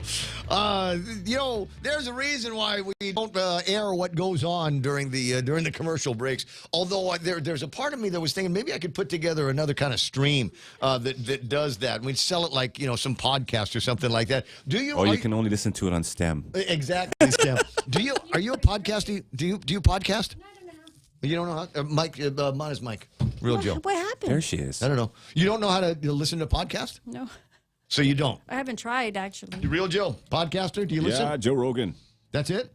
Mostly. Okay. I don't know whether they're podcasts or not, but I've been watching a lot of Brandon Russell. On YouTube. Yeah. There's his accent, and the thing is, he's always played kind of dumb guys in the movies. Oh, he's brilliant. He's brilliant. He is absolutely brilliant, and it gets you thinking about 50 different directions. Well, those are I watched YouTube stuff, but I've never actually gone onto like a site and listened in. Right, or have something delivered automatically I don't know to your if phone. our in between break conversations are podcastable. Oh no, absolutely not. No, unless we're talking about Mark Mendiola, who we adore. Yes, I do. On this program, absolutely. Well, the reason why I bring it up is there's new research that is out there, and there was a line of thinking a few months ago, that said, well, podcasting is kind of in the realm of men. A lot of men listening to it, and there are women that listen to podcasts, but not as many as men. trend. But as it turns out, the new research, I think a lot of this has to do with COVID-19 and the way our lives have changed so much. There are more women listening to podcasts. And do you know what they're listening to? This is where it gets to be really, really interesting. You think it might be, you know, cooking, and certainly not politics or anything like that. I'm not going to waste my time talking about that, but we're going to talk about cooking and raising kids and, women in the workplace, that kind of thing. Absolutely. The majority of programs that a growing number of women are listening to these days, true crime. Oh, yeah. True crime. Getting ideas. Yeah. I'm going to kill you, and you're going to blame, and they'll blame your ex for it. Among older women, I'm looking at this. The most listened to genre is true crime. It is also in the top spot among women in two of the demo groups that advertisers are most interested in reaching. Among women aged 35 to 44, the data shows kids and family, the most listened to genre among older women. News is on top, but everywhere in the middle, the rest of them are listening to the true crime stories. Among them, after the show, don't go tuning into it now. You wait until I'm over. Audio Chuck's Crime Junkie is the #1 of the true crime podcasts. There's also Audio Boom's Morbid, a true crime podcast, and one, I don't know where it is in the rankings. I'd have to look it up, called My Favorite Murder. Oh, yeah. My Favorite Murder. Hell hath no fury. Exactly, as Mona says. No, it's not entertainment. That's research. 8:46 in the morning. My brother Mark Mendiola is on the line. Good morning, Mutkus. How you doing? Hey, good morning, Ray, Mona, Joe. Yeah, man, I like that thing with the podcast. I'm starting mine, and the title of mine is going to be Mark My Words. Oh, I love it. That's going to be my podcast coming up shortly here. So look, everybody ought to be doing that. You were talking about. So one day I came home. My wife was watching those murder type things. Those. On TV, and then I came back home, and she was watching another show with Say Yes to the Dress. I said, "Oh man, I'm in trouble. This is it, bro. What did I do wrong?" Whatever, it doesn't matter. And what was it Jerry Roberts was talking about? You could be in trouble for something that you did while you were just dating. You know, just all of those things can come back. There is no statute of limitations on pissing off the woman. My friend, I'm going to do a plug here. Obviously, Cosendo's got his podcast going on, and I need to spend some time with him, because I noticed that every time he posts something, there's usually alcohol involved. I think that's got to lubricate a little bit of the process. And of course, we got Master Random around here, but I got to do a plug for a friend of mine, old workout buddy. Her name is Clarissa Torres, and she does a podcast called Genuinely Speaking. I listened to a few minutes of it yesterday, and I thought, this is good, so I'm going to spend a little bit of time. They're not long, about 15 minutes worth of her answering some questions and putting her thoughts out there. And I think there ought to be more of that. I think there's a lot of people like me that have something to say that don't necessarily have the platform to do it, and there's some sophisticated software on your phone that can help you get it done. There's some sophisticated PC software, stuff just like at the radio station, except free. So take a look at that. I would go with one called, I'll have to find it in a second. What was the name of that, the thing that blew up? The Hindenburg.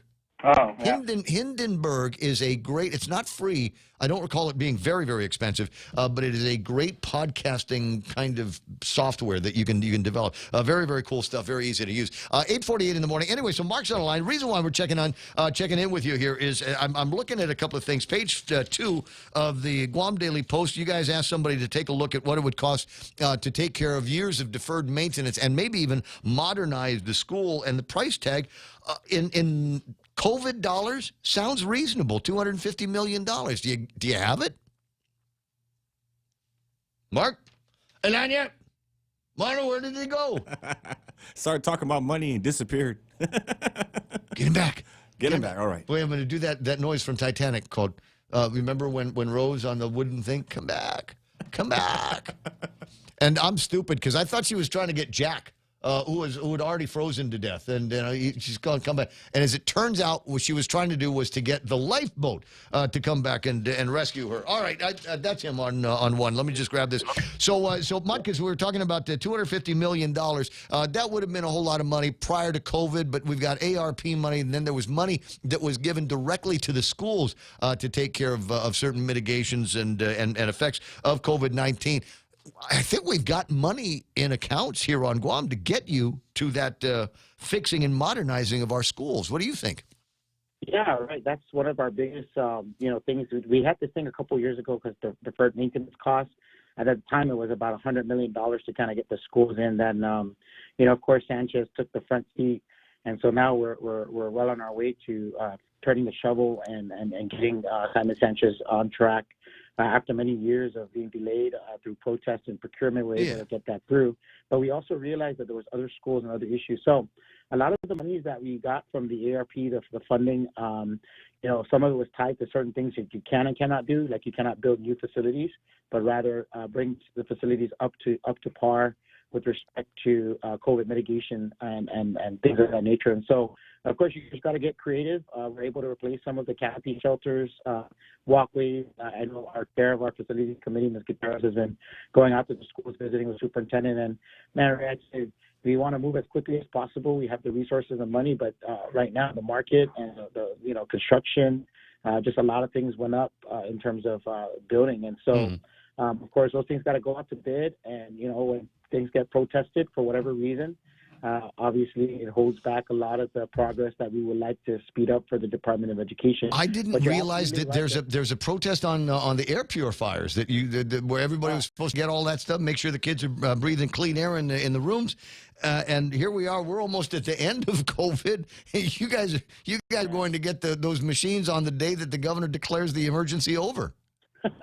Yeah, that's the thing. I mean, right? When we word that we're going to have this additional resources coming in for COVID mitigation, we went out and we started trying to procure these things. And of course, we're competing globally for these items, and so to ship it in, all these other things. And of course, when you put the bids out there, there's everybody coming out of the woodworks with different types of air purifiers, all these different things that you can attach onto an air conditioner, all these things that were coming out of the woodworks with respect to, purifying the air of the classrooms.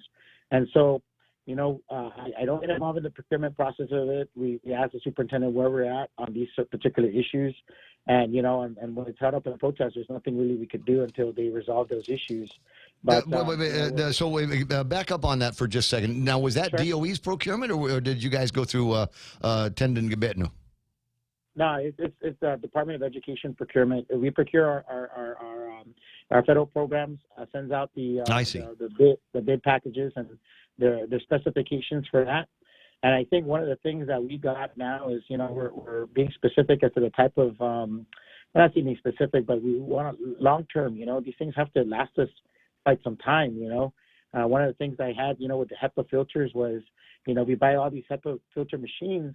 After the federal money runs out, how are we going to fund to get these filters replaced? Car wash. And so, but those are the things that we're trying to do. But it's really was to mitigate the COVID situation and to bring kids back safely to school. And so, of course, we adapted. We mobilized our people, and some of these things get caught up in the procurement, process, in which sometimes it's not to the fault of the Department of Education, but rather vendors out there feeling which is their prerogative for sure. 8:53 in the morning. Mark Mendiola from the Ed Board on the line here this morning, and a number of subjects that we can talk about it. But while I'm thinking about it, that it is worth asking is you do have rescue plan money that is specifically for the Department of Education and its needs. And what happens though when COVID is all done and you haven't spent that? You've got to send it back, don't you? No, I don't think so. I think our department, if it's encumbered, if there's certain things that we've already put in the pipeline to get to Guam, for COVID mitigations, I'm pretty sure that, but if there's no COVID, there's nothing to mitigate against. So as an example, these HEPA filters that you're going to buy, they may be obsolete by the time that you finally get a go button on this, or the protests are released. It just seems to me that we might be able to say, all right, we're not going to need that. We don't need to mitigate in the schools as much as we thought we did, and find other uses for those dollars, or you got to send it back to the Fed. Yeah, that's the thing. I think the flexibility we're able to request perhaps, and I can get that response for you, Ray. But just me thinking out loud that we could needs in the department. But I think of course you got to work with the federal partners, and they have to be the ones the final say as to how they're going to be able to do that. But right. For us, we just want to make sure that the students are coming to the environment where it's safe, right? And so, of course, to the degree, to the degree, and we can have the conversation about whether or not kids need to worry about that kind of thing. Are they susceptible? Are we spending too much money in a place that is not going to make that much difference when it comes to the spread of COVID-19 among a group of people that don't spread it very well and aren't necessarily susceptible to it? But that's that's the argument that the science people and the doctors get to sort out. When the kids go back to school next year, many of the items that would normally go on the parents list will be covered again by the Department of Education? Yeah, those were reported out by our curriculum instruction group and the folks managing the federal funds. Okay. Yes, that is part of the plan. I do know we have a board meeting next week, and on that is to bring back all our students back to school. And so, of course, we have modes of learning at this point, but discussion before the board is we're going to have all students return back to face-to-face beginning. Gotcha.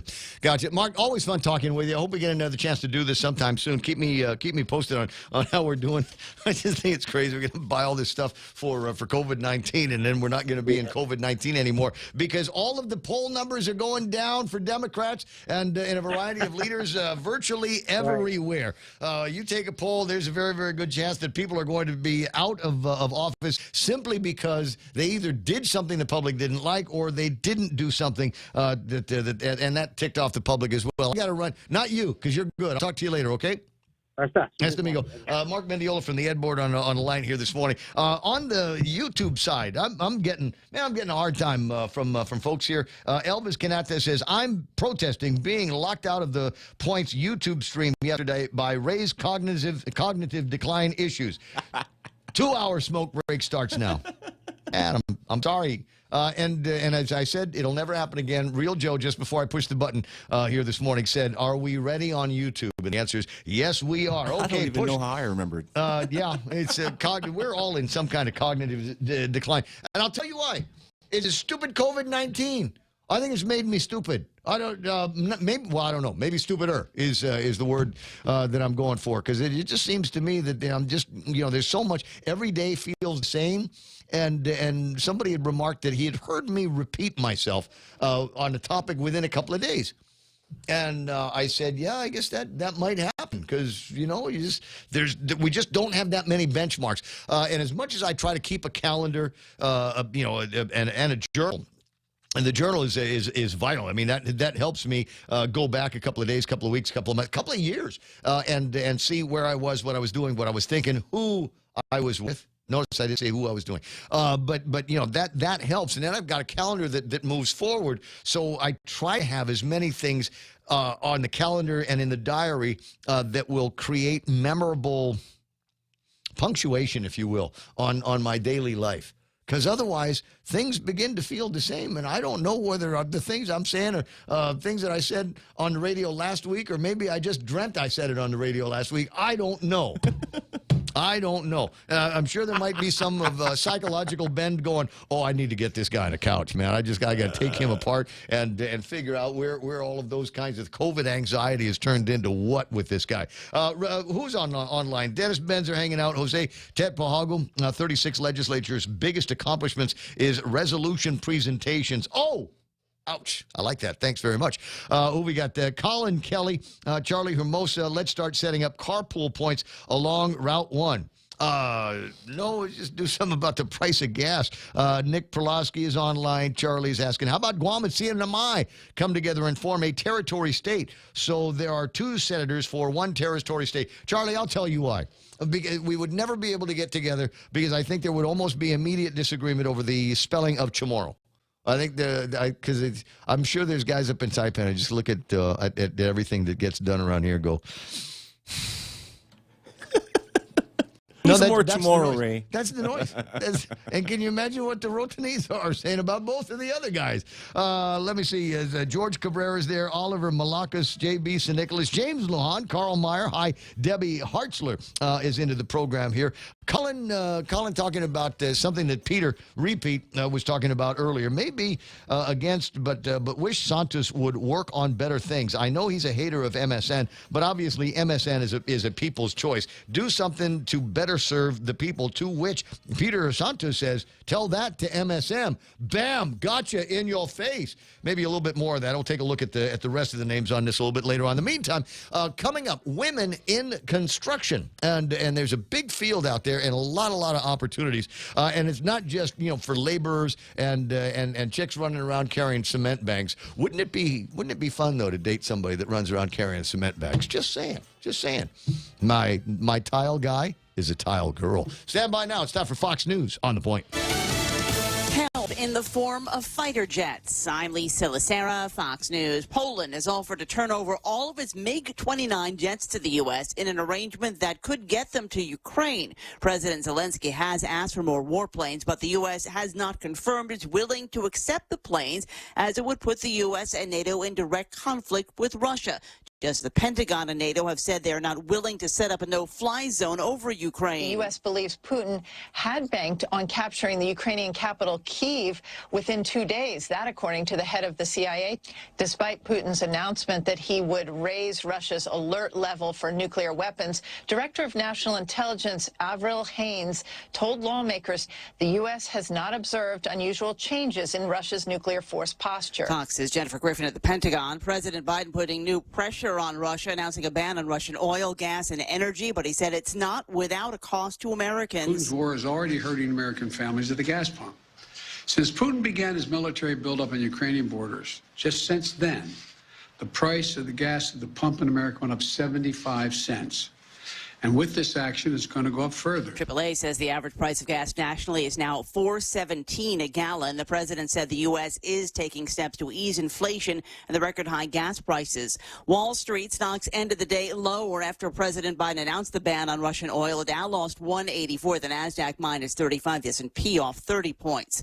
The first trial of an accused participant in the Capitol riot has ended with a conviction. Guy Reffitt of Texas has been found guilty of entering the Capitol with a holstered handgun, interfering with police officers, and civil obstruction for threatening his children if they turned him in. Reffitt faces decades in prison when he's sentenced in June. America is listening to Fox News.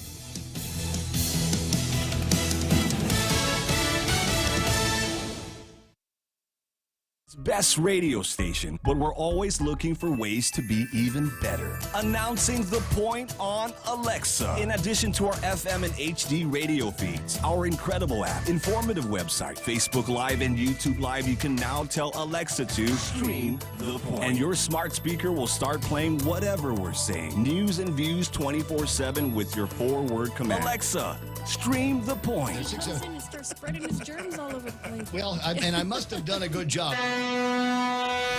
Half a day, this is Josh here at APL. Our expertise and extensive network can help you grow your business and reach out to more global markets. As a responsible carrier, APL is also committed to a sustainable future, whether it's protecting the environment or investing our efforts in giving back to the community. Our dedicated teams in Guam, Saipan, and on U.S. mainland are here to support you. Call 588-4651 or visit www.apl.com. A Guantanamo Bay prisoner is sent home. Mohammed Ahmad Al-Qahtani is back in Saudi Arabia. The Department of Defense says he was flown home for a psychiatric treatment. This after the Biden administration drops a legal fight started under former President Trump, contesting the move to send him there. Ohio Congressman Mike Turner speaking to Fox News. I think this administration, and certainly the Obama administration, has been very reckless in their release of individuals that are held at Guantanamo. He's accused of being the possible 20th hijacker in the 9/11 attacks. Fox's CJ Papa. Guantanamo now houses 38 prisoners. Half of them have been approved for repatriation or resettlement by the review board. A judge has dismissed the lawsuit brought by Virginia Giuffre against Prince Andrew. Giuffre had accused Andrew of sexually assaulting her when she was 17. Andrew had strongly denied Giuffre's allegation that he sexually assaulted her while she traveled with Jeffrey Epstein in 2001. Both sides have agreed to a settlement where the prince would donate to Giuffre's charity in support of victims' rights and declare that he never meant to malign her character. The WHO has yet again updated its guidelines for COVID booster shots. The United Nations Health Agency last year recommended against boosters, calling them unnecessary and a drain on worldwide vaccine supply. In January, the position shifted to give boosters once the most vulnerable people get shots in countries with an adequate supply. And now the WHO, in a statement, is strongly supporting urgent and broad access to booster doses to fight the Omicron coronavirus variant. The recommendation comes from an 18-member advisory group focused on variants like Omicron. Studies have proven that vaccine booster doses help re-strengthen immunity and protect against serious disease. Chris Foster, Fox News. Teachers in Minneapolis are on strike after failing to reach an agreement on a new contract. The sticking points, wages, class sizes, and mental health support for students. I'm Lisa Lacera, and this is Fox News.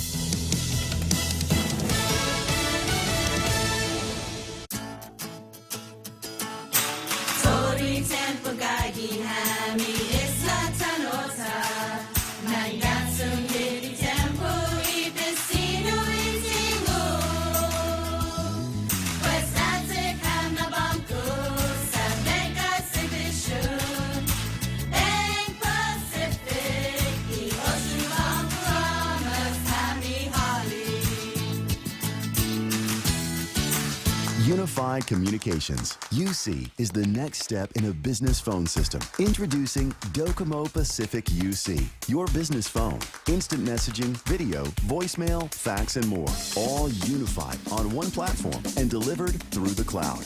Merge your desk phone with your mobile device. Turn voice calls into video conference. UC reduces phone costs. UC boosts productivity. Work better together with Docomo Pacific UC.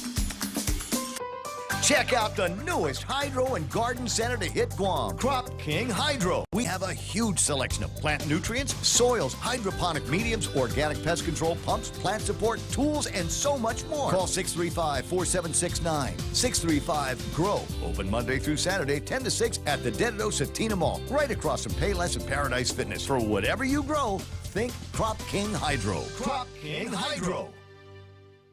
How about what happened? Portions of the program brought to you by APL American President Lines, a global presence with a local home. And good news, the perfect Lenten meal is back in town at Wendy's. They've got the crispy panko fish fillet.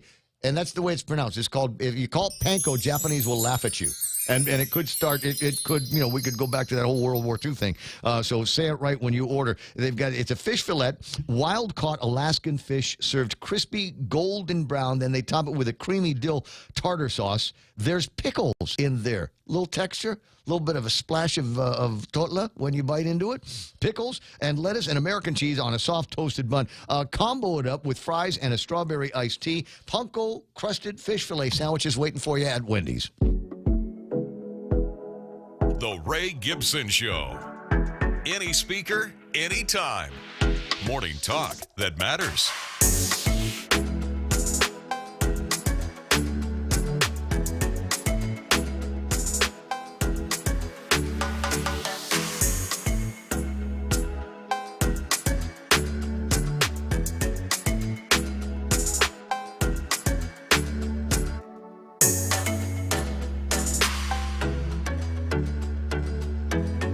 After 9 o'clock in the morning, hi, Ray Gibson Show, until it's not going to be anymore. And this on the screen here. And I got this one from soon-to-be Senator John Onanich. I think it's hilarious because it is actually a sign of our times. It's a gas pump with the sign on top that says financing now available.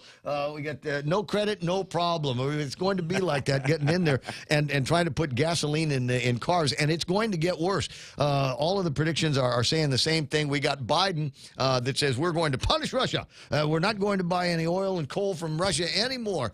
And yeah, that might hurt them, but if we're reducing the amount of oil that we're getting into the country, that means that there is less supply for something that is obviously in demand. And I think that went crazy on the markets here today. I know that it's having an effect on West Texas crude, now $125 for a barrel of that. Tapas, which is the kind of oil that they used to make the gasoline that goes into all of our automobiles here on Guam, is now at a record price. In fact, I believe it is the highest priced oil on the planet today at $132.82 for a barrel of that. This time, 1 year ago, just 1 year ago, it was trading at $68 and change. So it has gone up twice in its value since then. Let's go, Brandon. I think is maybe that's how we're going to attribute it to. 9 after 9 o'clock in the morning. We stray away from that conversation because it's time for me to introduce a couple of guests in a studio. Hit the interview button, Real Joe. And that's one. No, the other one. All 3 mics. Okay, 3 microphones. And now we've got 3 people in the studio. Myself and a couple of friends from the Women in Construction. There's a whole big long name for it. NOWIC, I think, is what it's referred to as. The easy way to say it, so-called. But Women in Construction. And earlier today, I got Lucia Wood. Who many of you will recognize as the wife of Brad Wood, who is listening to the or supposed to be listening to the broadcast right now. Yeah, I mean, otherwise, if he's not, he's in trouble. There's hell to pay. Now, there's a video on demand. He can watch this a little bit later on and just fake like he was here. And Anne-Marie Pueblos is in the studio as well. Good to have you both here. Thank you. Well, Thank you. We're a pleasure. excited. So, I'm excited. I remember I just come back from a trip to Hong Kong way before COVID, and we had a little get together at the Harley Davidson shop.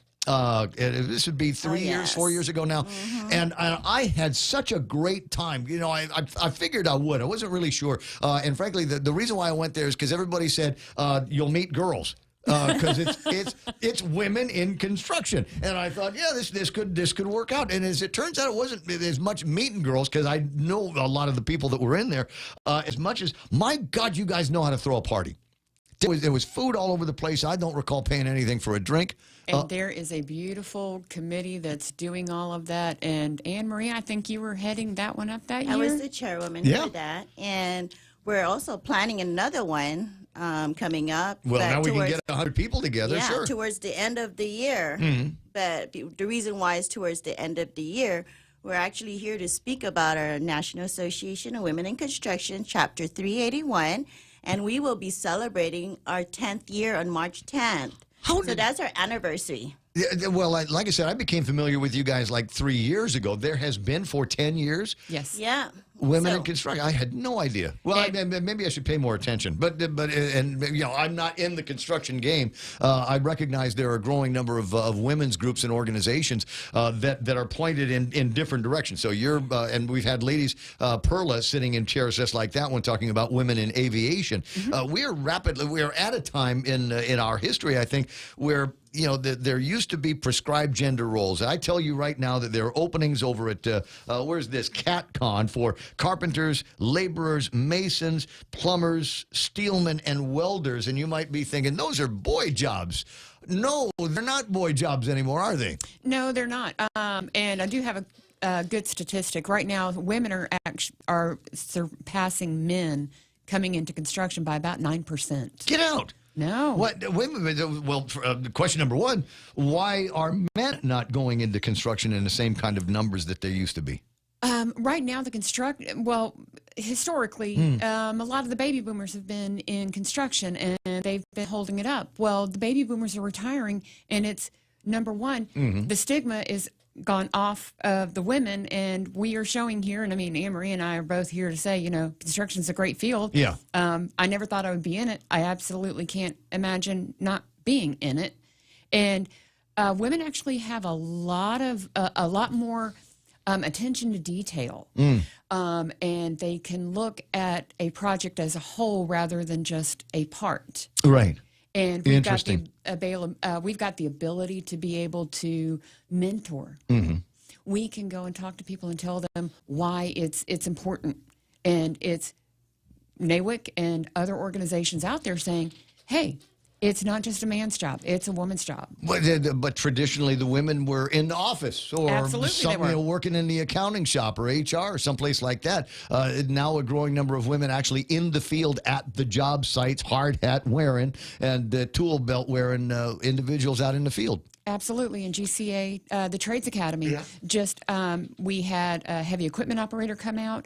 I think there's if there hasn't been, or I may be wrong on this, that there may be a crane operator coming out of. Yes. Okay. Yes. A crane operator coming out of the Trades Academy.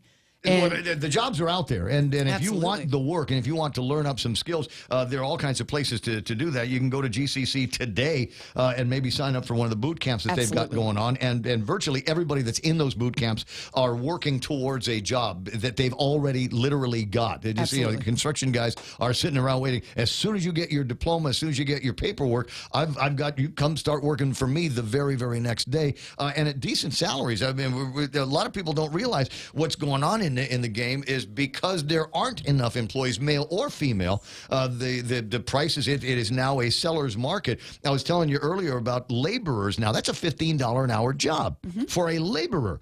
You've been in the game for a while. I mean, tell me first of all what a laborer does, and what generally, if in regular non-COVID times, would that laborer position be? Well, let's go before non-COVID times and before the boom of the base that's being built, Camp Laws. Laborers beforehand were getting they were getting minimum wage and maybe 50 cents more over minimum wage. Never mind benefits. And again, no maybe benefits. not. Yeah, right.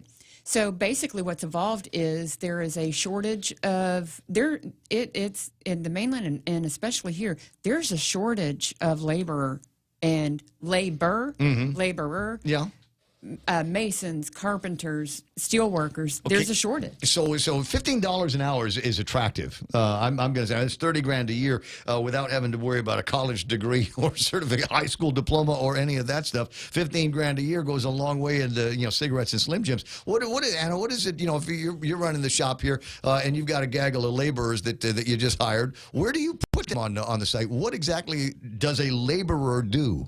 So with me as president for OSH Solutions Guam, also a trainer for the general and construction industry. Do you have a towel guy? I need a retaining wall built. All right, we can do that. But laborers, they're pretty much the assets of helping the skilled workers build. They're basically there. They learn either, and it's great on the field, so maybe they're painting. Maybe they'll be prepping first of all. Or maybe they'll do carpentry work. Maybe they learn how to read the blueprint. It's all about training them to understand the task. A lot of times, and what I've noticed, because I'm also on the construction field, what I've noticed is a lot of them will come in because the pay is great. But some of them might not last too long.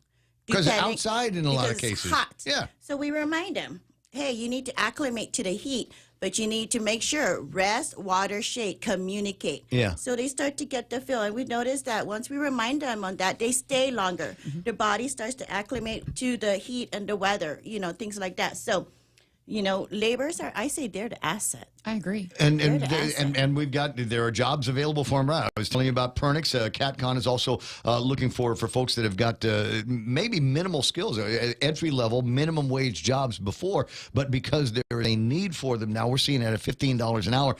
You don't see starting wages in a lot of job categories at $15 an hour, so that's a big deal. Now you mentioned a couple of things, acclimation, et cetera, but I wanted to talk a little bit about safety. I'm raised back in come from the day where Hard Hat was asking a lot of a bunch of guys, but now, oh my God, the safety regulations and harnesses and outfits, uniforms that you've got to wear, there's been so much added to that. Is that the woman's touch?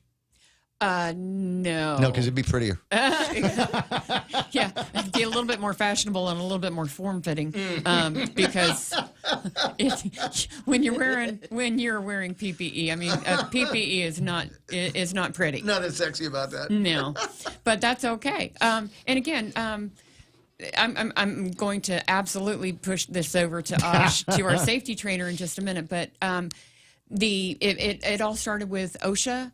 And then it went with the Army Corps of Engineers. They've got a safety protocol book called the EM 385.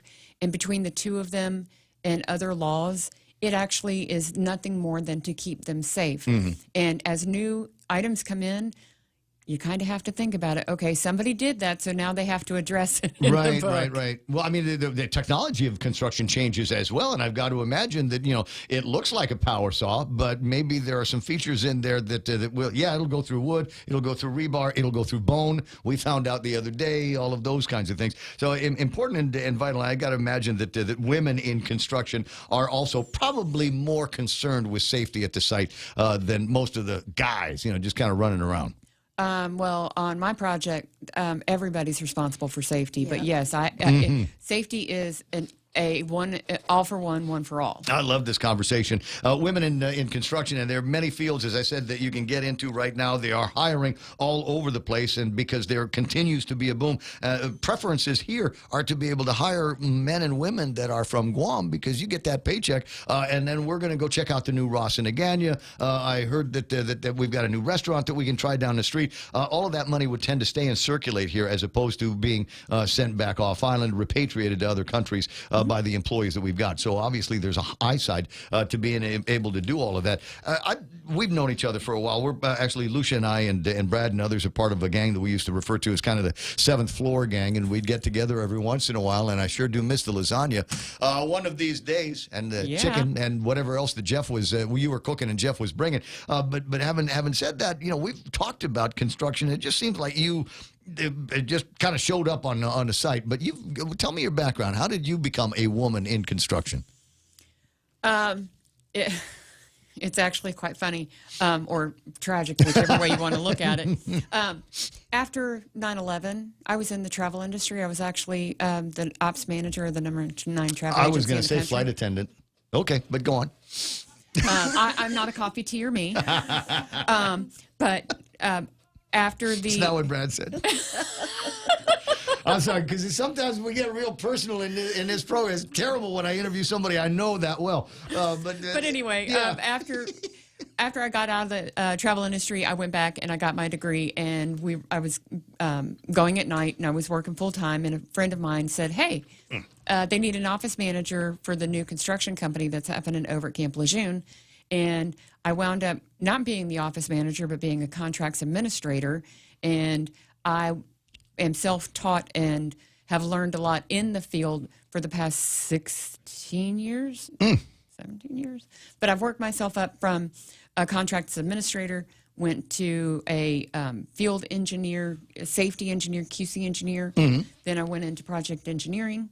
And from project engineering, I went to assistant project manager, and now I'm a project manager. But you've done time on sites. I mean, Absolutely. your way. You know your way around. If somebody said, "We got to turn this screw, pull this saw," you know exactly what to do and how to get the job done. Yes. But you are also the boss of the shop, so you can find 20 other guys to get it done. Absolutely. There we go. That's the way I like that. I'm kind of curious, because there's a certain demeanor that Lucia and I have with each other.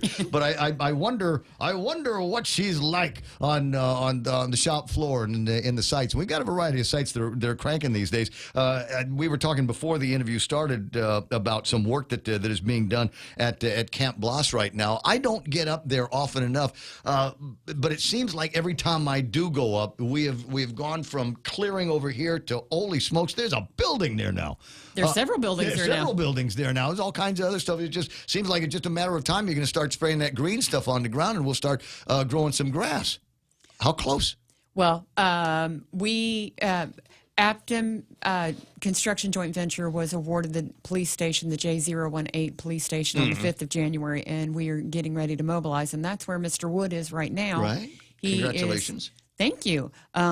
He's out there supervising to get us ready to go and start work. Amazing. Now, did you get that as some kind of joint venture, or did you just apply for it and basically fight for the contract with everybody else? We bid on what's called the Mamizu MAC, and the Mamizu MAC is Japanese money. Yeah, it's the Japanese money, and any projects you hear that start with a J have the Japanese funds. Gotcha. And I'm so glad for that, because there's still billions of dollars worth of that. And my recollection is that was the first investment that was made, and money into bank accounts actually came from the Japanese. Correct. Yeah, it's an interesting time. And how'd you get into the construction game?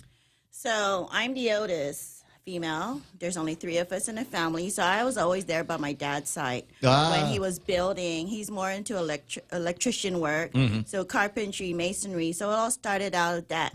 And then I started working at the Guam Contractors Association. So I pretty much been there for about 11 years. And basically what I was doing was coordinating for OSHA Training Institute to come to Island, or even, setting up, coordinating events and so forth. So, and I myself, what I really started was going on the field. They hired me as one of the management positions, but I wanted to go in as a laborer. Wow. Yes. I said, no, I need to go in as a laborer. I have all these certifications and so forth. So let me put 2 and 2 together. You're not going to introduce me as a management position. You're going to introduce me as a new incomer laborer. And then from there, that's when I knew, okay, training is necessary. And it always stops from top management and support of the management in order to ensure the safety of all the employees. You talked about PPEs. Yeah. PPEs, personal protective equipment, is actually the last resort. First thing we want to know is analyze the task that we're going to do, assess it to determine if there's going to be a possible injury, accident, and how we're going to eliminate or prevent it. Remember that, but we still issue the PPEs to complement their safety. Do you, I'm curious, and I'm sure I'll ask you both the same question here. Do you kind of walk around places and go, oh, that's dangerous? Oh, yeah, I did. Oh, I my saw God. something. I saw something when I'm walking in here. When you walk but in I'll here. talk to you later about it. I I will talk to you about it. Do I need to get the water blaster guy back, or is it? I'll talk to you about it. That's scary. The fire guys come in. Yeah. I'm not going to say anything. And Ray, you spoke about grass. Yeah. So during this pandemic, we could hardly do James any, Howard's ears just went up. we could hardly do any trainings because of the pandemic that was going on. And you said laborers, computers. We couldn't really do a lot of Zoom trainings because a lot of them won't have a computer, don't know how to get on, but we trained them. So during that time, now Ash is also a groundskeeper. Oh. Yeah. So the smell of grass is beautiful. Oh, well, I do You're my talking own. Bermuda, honey, right? Oh, no, we're talking about sakati, tongan trees, all that. We're removing that. So, there's work that needs to be done. I used to think, switching subjects rapidly, is Burton Pinko, who said, one of these days, and here's the contract that I want you to get, is Burton Pinko said, if we just cleared off the Sakati and the Tangan on the side of most of Guam's roadways, the views would be incredible. Ocean view, valley views. You remember when the airport extended the runway lights out in between the McMobile and Benson's? You remember when they opened that field up, and you could see from there, from Route 8, you could look dead into the center of the island. It was a view nobody had seen since maybe the end of the war, when they cleared that thing off. And it's just one of those that you just go, if we had more people out there that could get it done. I don't know that I'd pay that $15 an hour. That seems an awful lot for the jobs that we're talking about, but it's a supply and demand, invisible hand. So when that happens, that's a good thing. How do we get more women into construction? How do we get this? I mean, I got a 17-year-old daughter who I believe you've met, and she's got her eyes on other job opportunities that are in front of her, and there's nothing wrong with that. But there are going to be women 16, 17 years old that might be thinking maybe there is something else I can do. So we know that depending on what the labor market is like, there could be some high dollar or decent dollar opportunities at entry level positions. How do we kind of get the girls away from the nail and the mascara and eyelashes place and say, all right, go to trades? Well, and that's what NAWIC's built on. That is what we are here to do. We want to go to the girls all the way into middle school and start mentoring and fostering them to come into construction. Everybody, again, just like you said, they thought office. Yeah. But now we've got clinic. So we have, in our industry in NAWIC, again, we're building leaders and leading builders. So in the construction industry, you don't necessarily need to be out on the field. We have marketing, we have banking, we have, like Lucia said earlier, she started with project management and then also with the documentations. We got the safety assistance. We got all of that. And with their position is also so important to ensuring that we get that project done on a timely manner.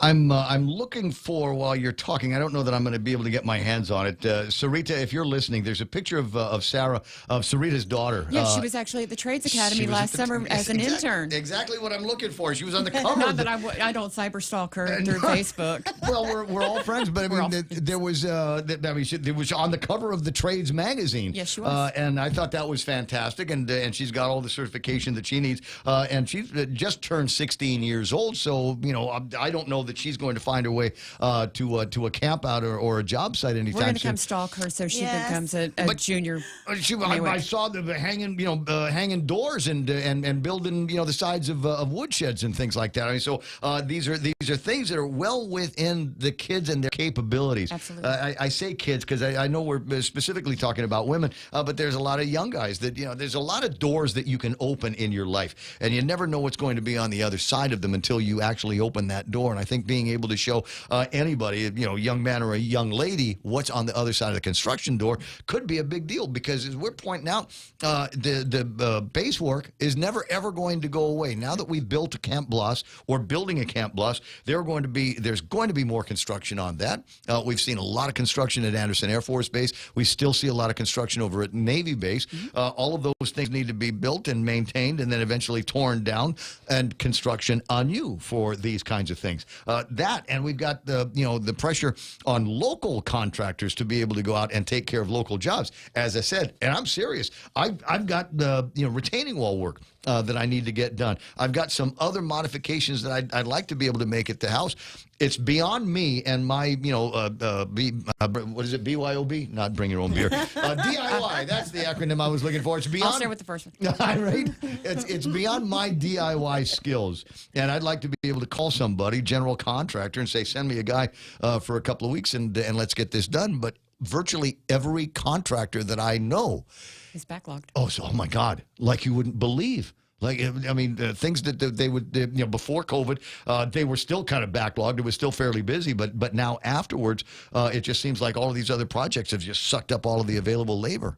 And again, one of the things that, circling back to Women in Construction Week, and we're going to be... I'm trying to get, for the listeners, I'm trying to get to recommendations for the tile guy, the concrete guy, and the kitchen cabinet guy. But eventually we'll write we some will. stuff down for Thank you. I appreciate that. But one of the things that we do to, again, foster the young women and young men to get into the construction industry is NAWIC raises funds so that we can give scholarships out to anybody who's going to be in the construction field. So we have typically done our fundraisers, and our fundraisers actually supply the monies for the scholarships. As it should be, yeah. With the pandemic, we're going back out, and we weren't able to go and do a lot of what we were doing. So we're doing things kind of on the fly, but I'm hoping that we stay with the restrictions, or the restrictions get lifted even more, so we can have more people into our fundraising opportunities for the scholarships. Well, I mean, when's the next one? Where are we going? What bar are we meeting at? Well, so currently, Tower of London. We're planning something at mid-April. Okay. Bring your money. Bring your wallet. Make sure no. it's filled with money, because that's to raise funds for a 10th year anniversary. And then it's like Lucia, she is the chairperson for Women in Construction Week. So with Women in Construction Week, we want to give back, show our appreciation. It doesn't matter even during these hard times. So we will be donating to Regalo House, Harvest House, and then this Friday, we'll be donating a whole bunch of large pizzas to Alley Shelter. Very good. Yeah, just to show them we appreciate, and there's still some of us out here that, hey, everything would be better. Well, you know what? I don't Shameless have... plug for more donations for that. Yes. By all means, reach out to me, and I'll put you in touch with one or both of these ladies. Yeah, Did you bring your wallet with you today? Oh, Is there any funds in there? Wait a second. Now, the last... Like I said, the last time we were down at Harley Davidson, and that was nice. They turned that into just a great experience. There was food and beer guys and wine guys and all of that stuff down there. So that was a fun time. And I won in the raffle drawing I won one of these big Coleman chairs, these outdoor chairs, and I absolutely love it. It is in the truck right now. It is one of my go-to beach chairs, and every time I pick it up, I remember where I got it and how much fun that we had doing that particular gig. It was Bobby, I think, that was doing the MC work she's at First Hawaiian now. Oh, yes. Barbie. Barbie. Okay, that's right. And she's also going to be our MC for her 10th year. Better her than me. It's 9:33 in the morning. We'll call you too. Well, I will be there and supporting with you. Now I wanted to go over some of the comments on Facebook Live. You are not without critics, but for the most part, I think everybody is in love with you. Boris Hertzlet, who is saying, "Go Nowick."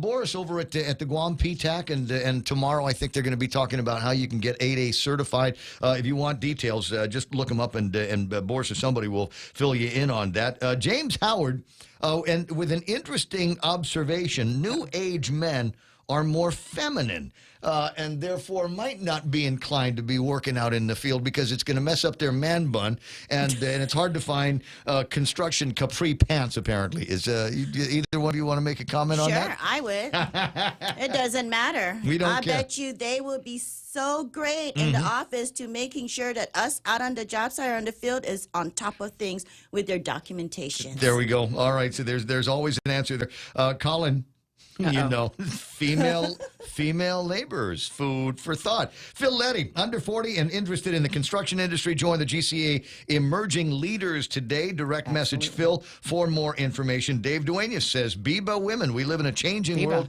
as we're seeing from COVID to world issues, to name just a few. Stay safe. Marie Santos, good morning to you. Let me see. Aircon babies need not apply, says Mike Grace Bloss. I don't know that, if it came to bullets, I always looked at things like this.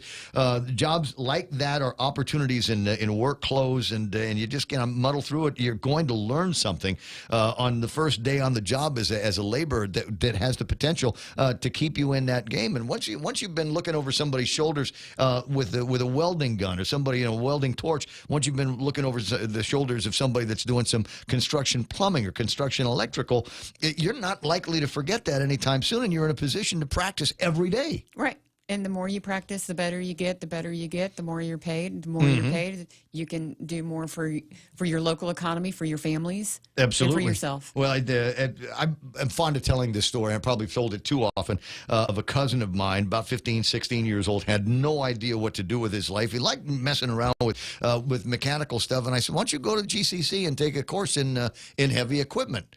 And he did, and he graduated. He got a certification to operate heavy equipment, and has never been without a job a day in his life. Absolutely. And one of those guys, you see him working on Saturdays because he's out there doing that kind of thing. Sam Beanie Young, another one of your big supporters, says, "Women power, women and power tools, hot." Thank you, Nowick. Sarita Garin, here it is. My daughter, 16, has been taking construction classes to give her options after she graduates from high school. Thank you, GCA and Trades Academy.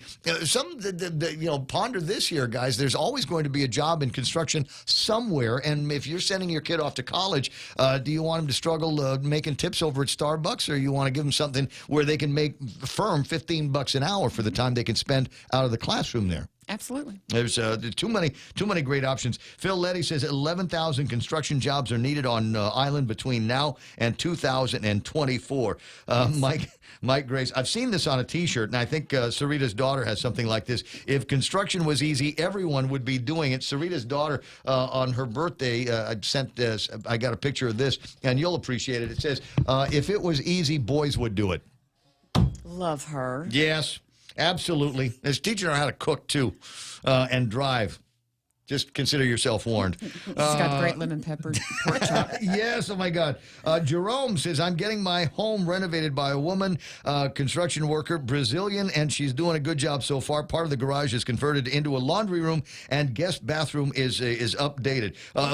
You can get guys to do that. Colin says, I say $17 an hour because gas has gone up. Tell you what, $15 an hour, that's starting wage. And as usual, I think in the industry, correct me if I'm wrong, mean, what do you got to do to line yourself up from a laborer position, lady, and how do you get yourself a raise from there? What do you got to do to demonstrate that you've learned a skill and can now do something else that's more profitable to your boss? The way to do any kind of thing, number one, you need to be you need to be confident in yourself and confident in what you do, and being able to talk to your employer and say, look, you put me on this task. I'm a team player. Everybody, we're all together, and look, I've learned how to do X, and now I've learned how to do Y, but I still have A through X to go, and I would like to continue, and I'd like a raise. And yes, I would like a raise. There might be other ways to do that, but we'll keep things PG for now. 888-8255-888-TALK. It's 9:38. We'll grab a real quick break, come back with some more comments and some more questions. It's hard for me to separate in my head questions about whether or not it's women in construction or just people in construction, because there seems to be a draw for everybody regardless of gender. Absolutely. So remind me to talk about some of those kinds of things here in just a few minutes as the program continues. Stick around. Half a day, this is Governor Lou Leon Guerrero. The Biden administration is sending another round of 4 free COVID-19 test kits for everyone in the U.S., including Guam. This means getting tested for the virus can be done from the comfort of your own home. To order your free test kits, visit covidtest.gov. Do your part to stop the spread. This ad is paid for with government funds by the Office of the Government of Guam. Half a day. This is Jade Uggan from Security Title. And in celebration of Tomorrow Month, here is a tip on dealing with your land. You might be thinking of giving part of your property to your child or another family member. Once you have subdivided the property and recorded the map, you will also need to record the deed transferring the title. Just drawing the map is not enough to make sure they actually own the land. Protehi y Tanonmu. When it comes to your family land, call the professionals at Security Title. We are here to help. Knowledge is power. In just 60 seconds, the Evolt 360 provides you a unique experience and a detailed report of your body composition for you to take action to improve your health. The Evolt 360, turning information into inspiration to live a balanced lifestyle. Evolt 360 is exclusively at the Take Care Wellness Center. Go to Simply Book Me or call 671-646-6956 extension 7260 for more information and to schedule an appointment with a member of the Take Care Wellness team. It's Mescla, ladies and gentlemen. That's where we're having lunch today, the original Tomorrow Fusion Bistro here on Guam. But that doesn't mean that everything is kind of highfalutin, where they got to eat it with your pinky out. They got hamburgers there as well, award-winning gourmet burgers over at Mescla. You got Guam's #1 Chamorro platter and plenty more. Keto-friendly menu. They can do all of that stuff there as well. Great service and great place to people watch, if you will, because there's all sorts that find their way into Mescla these days. Make reservations. I recommend those. 479-2652 is the Agana location, and I think they can do reservations for there and the other location at Guam Plaza. 20 away from 10 o'clock in the morning, and I'm reading some names back and forth from the Facebook Live, etc., and everybody knows each other, but to the degree that, as I was saying, I know Lucia and Brad, huge in the diving community here, and just love going out there. It just go and get wet, right, and come back out. But Sam Beanie is also, her and Bear are also big divers. You guys have never had a chance to go hit the same boats? Not yet. And Sam, I'm saying we're going to do this soon. Yeah. We typically have a boat, and the boat fills up really quickly. As so they will. What we need to do is we need to set out another dive, do a back-to-back dive. You got a favorite spot? I swim with the turtles in Tumon. Oh, I'm a turtle nice. girl in a turtle world. Oh, boy. Oh, boy. But you don't need tanks for that. Yes. What? Yeah. Where are you going exactly that you need tanks to go and hang with the turtles? They're about 40. Wait. You know what? No, I don't want to know, because if we put it on the radio, people might go and molest and harass the turtles, which is a federal crime. Yes, it is. And because there are people out there that remember before it was a federal crime and we used to eat them. Anne-Marie, so when you're not being a woman in construction, what are you up to? What keeps you I occupied? just put on my stilettos and just act like a lady. That's the girl. All right. Uh-huh. You go. We were You're talking. my spirit animal. We were talking earlier about my daughter who was listening to the broadcast, going, "Dad, stop talking about me on the radio. What's your daughter's name again? Her name is Mayumi, which is Japanese. We translate to stinky feet. Yeah, a lot of people think it might have something with blossoms. With her safety shoes? Well, she's an academy girl, so she's got these big Doc Martens. Oh, they're what? That must weigh 7 pounds apiece. You know which ones I'm talking about, right? Dad? Yeah, Dad. She won't have a problem wearing safety shoes. No. I don't think so. Although I don't know how fashionable we're making this, and you'll excuse the gender-based stream of consciousness here. But to what degree? I mean, we were talking earlier about they make it form-fitting, make it attractive, things like that. But is there a fashion? Is there a work attire? Yes. Well, we got pink hard hats, we got pink safety glasses, we got pink gloves, we got pink vests. Hey, we even got pink safety shoes. Or even purple. All right, so for my gay friends, all right, they've got something to look forward to. But I mean, they can rock it, they can strut it, even when they're being hot in the job site. They just can't carry the fans with them. That's sweet. But in addition to them, I mean, does it have to be pink for the ladies? Oh gosh, no, I prefer not. Yeah, we don't wear that. All right. Well, I just think that because it's a girl, but that's just me because it's how many years of being a misogynist, Joe? Almost 60 years of being whatever I am.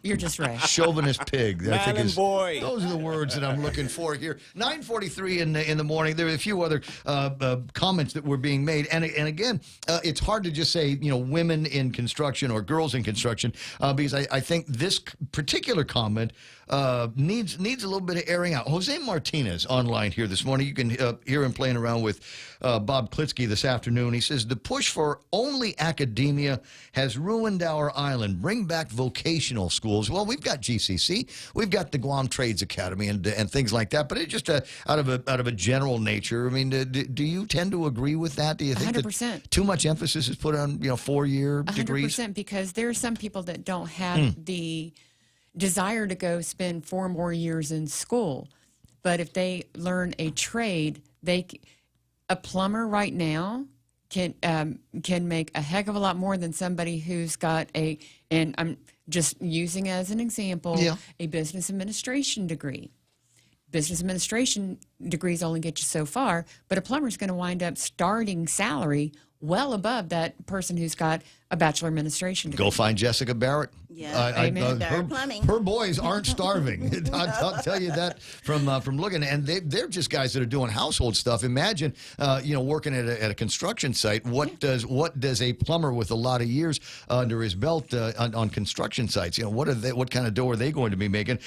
And then there's other opportunities here. I want to say is, you're working for a construction guy. Yeah, you might be doing $15 an hour as a laborer, but if you got more time on your schedule, there's outside work that you can do. Absolutely. And then you can basically say your own price. Right. You can net all that stuff out. They just need to make sure that they've got the appropriate licensures to be able to go out and do that. My old tile guy and my old woodworking guy, cabinet guy, I asked him about that once, and he just kind of made this noise like, you don't need to ask me about that again. There are a lot of guys that are flying under the radar. Look at that. Well, don't exactly know who you might be talking about, what you might be doing. But I'm sure you get that from time to time. You get somebody comes to you and say, "Hey, Lucia, I need a tile guy. You know anybody?" All the time. Yeah. All the time. So who do you know? Well, you put me on the spot in the brain. I've got so many files open in my brain. I'm buffering. Right. It's like that. Wouldn't it be great to have somebody in the house that knew how to do that? Hon, I'll go and buy you some new Crocs if you will help me with fixing the plumbing and that kind of thing. Home Depot has got to be just a blast for you guys. Oh, yeah. For 2 reasons. Number one, because women in construction. Number two, it's a mask-free zone, as are other places. You had mentioned, getting back to a conversation about my little one here, the Beer Boys and what thing you got coming up? It's called the BBB. So it was called Beers, Boys, and Toys. That's the fundraiser that you attended at the Harley. So even with that, we raise funds for younger ones that wants to get into NAWIC. We would pay for their membership, and after completing school, they can reach out to any one of us just to gain a job with us. Even with that being said, so have her call us, or I'll bring her. Oh, yeah. Yeah, but to the next big deal. Because, like I said, I worry after, especially our young girls, all they think about is, the malls and boyfriends and whatever. And that becomes their life. You don't realize, just how much fun there is in other places. How about this? If you We'll don't sign knock her on up. those doors. We'll sign her up to become a member before our 10th year anniversary, and we'll introduce. I'm going to do the same thing, Sarah. Right? We'll introduce her. Yeah.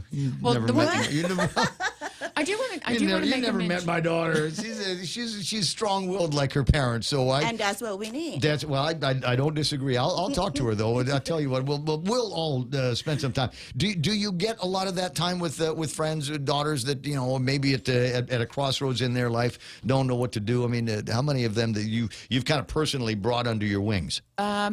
I've not done that as much here, but when I was back in North Carolina, I did that quite a bit.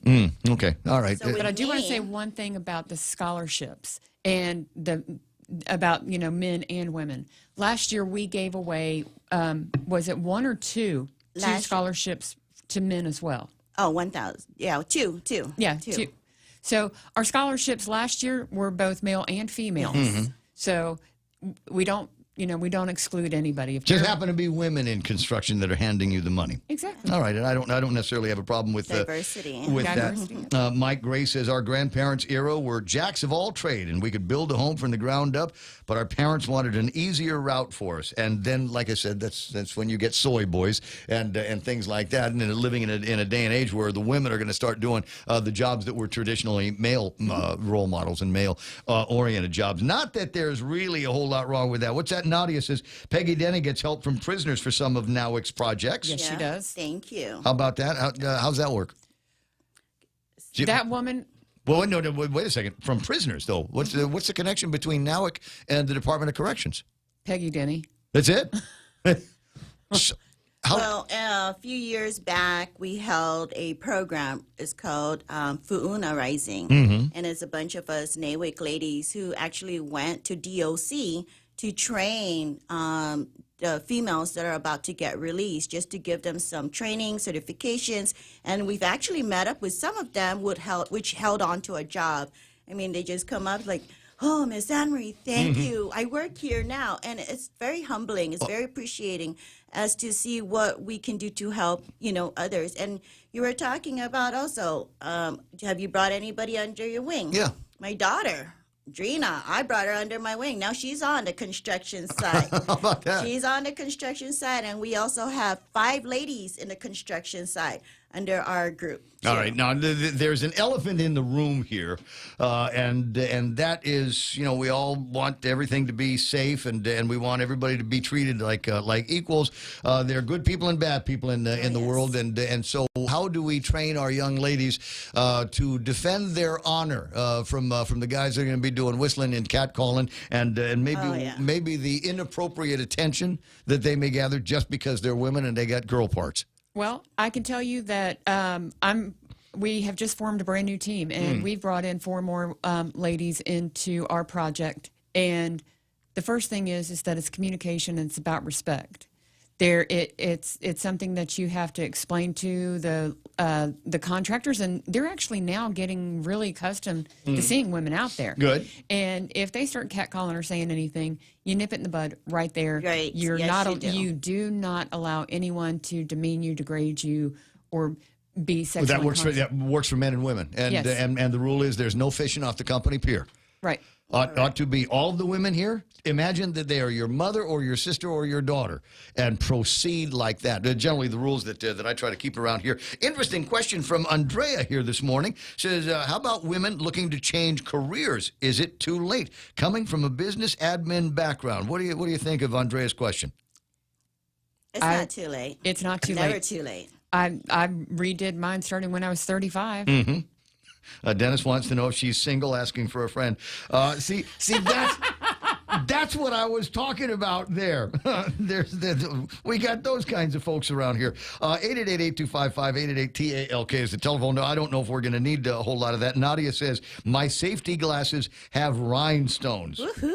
And I'm sure that we might be able to bedazzle your belts and things like that. I've had a fun time with the conversation here, and I know that we're all going to be getting together again sometime soon once all of the restrictions are lifted, or the ones that we decided that we can ignore, and maybe start talking about more women in construction. And like anything else, I might be thinking in terms of laborers or masons or scaffolders and things like that. But like every industry, there's a bunch of different layers where, it's not just in the site. There are a million different jobs, a million different opportunities in construction companies all over Guam. Yeah, and it starts, construction starts from banking and goes through vendors and goes through trainers and goes, it touches every aspect here on Guam. Their businesses. I recall the last time we all got together for the Women in Aviation, Perla's organization, and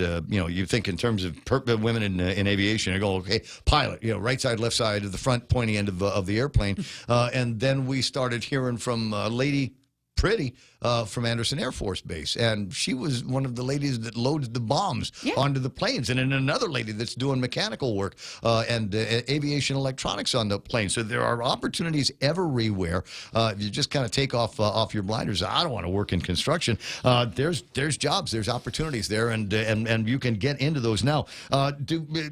With regard to opportunities, what's the pipeline on jobs? Somebody listening right now, maybe that Andrea lady going, all right, maybe I'll give it a shot. Where should they work? Where do they go? How do you make your way about getting the attention of somebody in HR?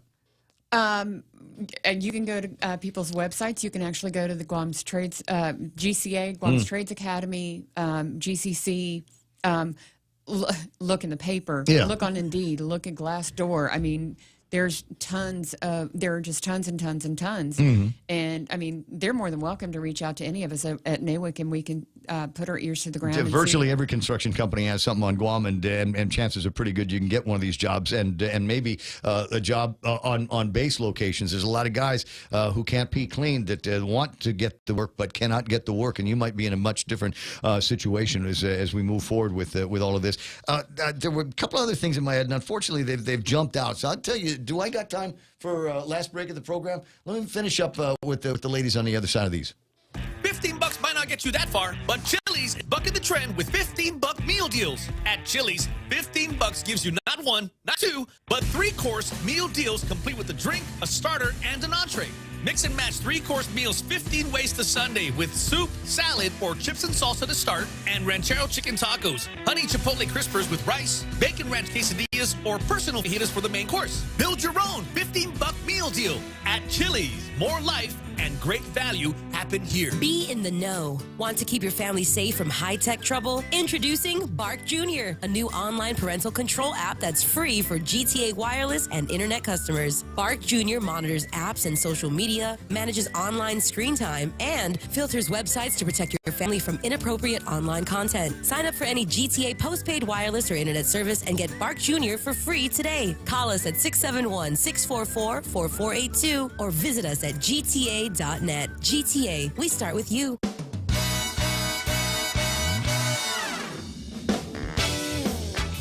A bunch of friends checking in online, and we're about ready to almost check out. Tom Cruise says, "Don't be a creeper, Ray. I see it in your face. You want to say something stupid." What? Right?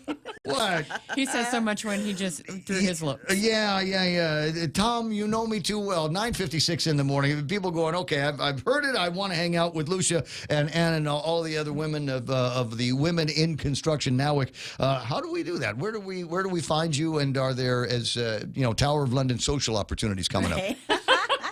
So you can add us as a friend on Facebook. Just look for NAWIC Guam. Or we're also on Instagram and Twitter, too. The usual. Search for NAWIC Guam. Also, you can even reach out to any one of us. Pretty much a lot of us know each other on Small town. And also, real quick, I just want to add in, too, in regards to NAWIC's WIC Week. So, like I said earlier, Lucia is the chairperson, and Peggy Denny is the co-chairperson for Women in Is there Construction. anything that Peggy can't do? She's just amazing. Yeah. Awesome. I mean, there was a time she should be the Woman of the Year like every year. Just all of the different things that she's got. Absolutely adore her. And just like I adore all the other ladies in NAWIC. But yeah, Peggy's one of those that she's just a little spitfire. And she's going to tell you how you can recycle and reuse and divert anything. And she actually made the most beautiful Christmas ornaments. Speaking of Wait a second. I've been around construction sites. I've had houses built under me. My recollection is we don't worry too much about that. We're going to build a fire towards the end of the day and take all of the construction debris from today's build, boxes of this and pieces of that. I know it. But to this day, it's how I get rid of my trash. Okay, so this week, WIC Week, Women in Construction, so an opportunity to share appreciation, to celebrate the diversity. So what we're doing, pretty much like I said earlier, we're donating to show appreciation to the community service. We're also basically having, like, tomorrow, donation drive. We have so much going on for this whole week in regards to WIC Week. And like I said, reach out to us on Facebook, on Twitter, or Instagram. And just like our chartering president, Dr. Jaylene Kent, how she always says, electricity in our veins and dust on our boots. But now, since the pandemic, we're pretty much starting to open up, we're starting to get back the electricity in our veins, and we're dusting off our boots, and we're going to go we're going to go have fun. That's all right. I like that. And it looks like our next fundraiser after this week is going to be in April, and it will be at the Tower of London. Okay. And it will be for our 10-year anniversary celebration, and we are going to be having the beers, boys. We're going to throw that in. It's going to be a smaller version because we were unable to do that. So it's also to raise funds for the scholarship, raise funds for our 10th year anniversary. I'm being reminded of a couple of things. I'm just now looking at my WhatsApp, Sam. So some of the things that you're directing me to talk about, I'm going to have to wait until either another conversation with the NAWIC or you. But since we're talking about fundraisers over at Tower of London, this is a big one that's coming up on the 29th from 3 until 10. You know about this, right? Yes, For this is the Gold Star. The Gold Star Family Fundraiser. And I intend to be there, and I know a bunch of listeners are going to be there. If you want tickets, I'm sure you can get them over at Tower of London. Find Sam Beanie. I think Army Lynn has probably got a bunch of tickets in her hands, and Dyron Cruz and a bunch of other people are going to have tickets for this, or just show up at the door. I hope this is a very, very well-attended event. I hope it's one of those things where the police come and say there's too many people, you know? I agree. It's like that. 9:59 and change the radio station, KUSG. I got you 93.3. The Point. Lucia, so good to see you. Good to see you. Missed you. I know. I miss you guys too, but that's because you eat inside and I don't. And Henry, it's great seeing you again. Say my name. Say my last name. Henry Peleblo. Pelobello. That's what I said. Say it. Say it, Ray. That's how we are in the construction industry. Save that tape. Say it, Ray. Say it, Singani boy. Jamming on the radio station. Stand by now. It's time for Fox News Live. Fled.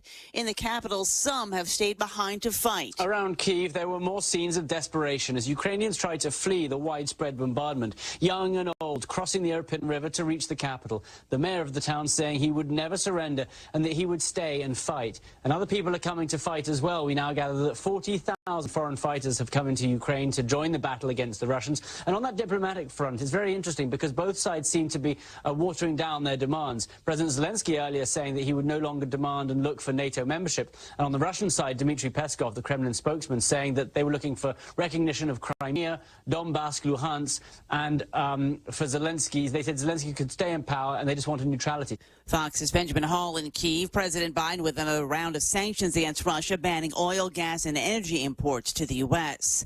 Congress is putting the finishing touches on a spending plan that includes billions in military and humanitarian aid to Ukraine. There's a Holocaust going on. When you see that people are lined up on buses to just leave a conflict zone and Putin's artillery shells those buses, that is just below humanity. Senate Majority Leader Chuck Schumer. I think it's an important step. It needs to be passed, and it needs to be passed quickly. Minority Leader Mitch McConnell, the emergency spending plan is also expected to include billions for COVID relief and testing. A jury has been selected for the trial of 4 men charged with plotting to kidnap Michigan Governor Gretchen Whitmer in 2020. Opening statement set to begin tomorrow in federal court in Grand Rapids. The judge has instructed the jury to stay off social media and do not discuss the case with family. America is listening to Fox News. Get all of your favorite Fox News podcasts ad-free on Apple Podcasts with Fox News Podcasts Plus. From Trey Gowdy, the Fox News Rundown, Will Kane, Brian Kilmeade, and so much more. Go to foxnewspodcasts.com for all the details. The Fox News Rundown, a contrast of perspectives you won't hear anywhere else. Your daily dose of news twice a day, featuring insight from top newsmakers, reporters, and Fox News contributors. Listen and subscribe now by going to foxnewspodcasts.com. New from the Fox News Podcasts Network, Dana Perino, co-host of the 5 and America's Newsroom on Fox News Channel, returns to the world of audio with a new limited-time podcast, Everything Will Be Okay with Dana Perino. Building off the success of her best-selling book of the same name, Dana provides an unequaled brand of advice built on real-life experience and interviews experts and individuals that make a difference in the lives of others. Subscribe and listen now by going to foxnewspodcasts.com or wherever you get your podcasts. Another large school district is stopping its mask mandate. Chicago Public Schools says it's dropping forced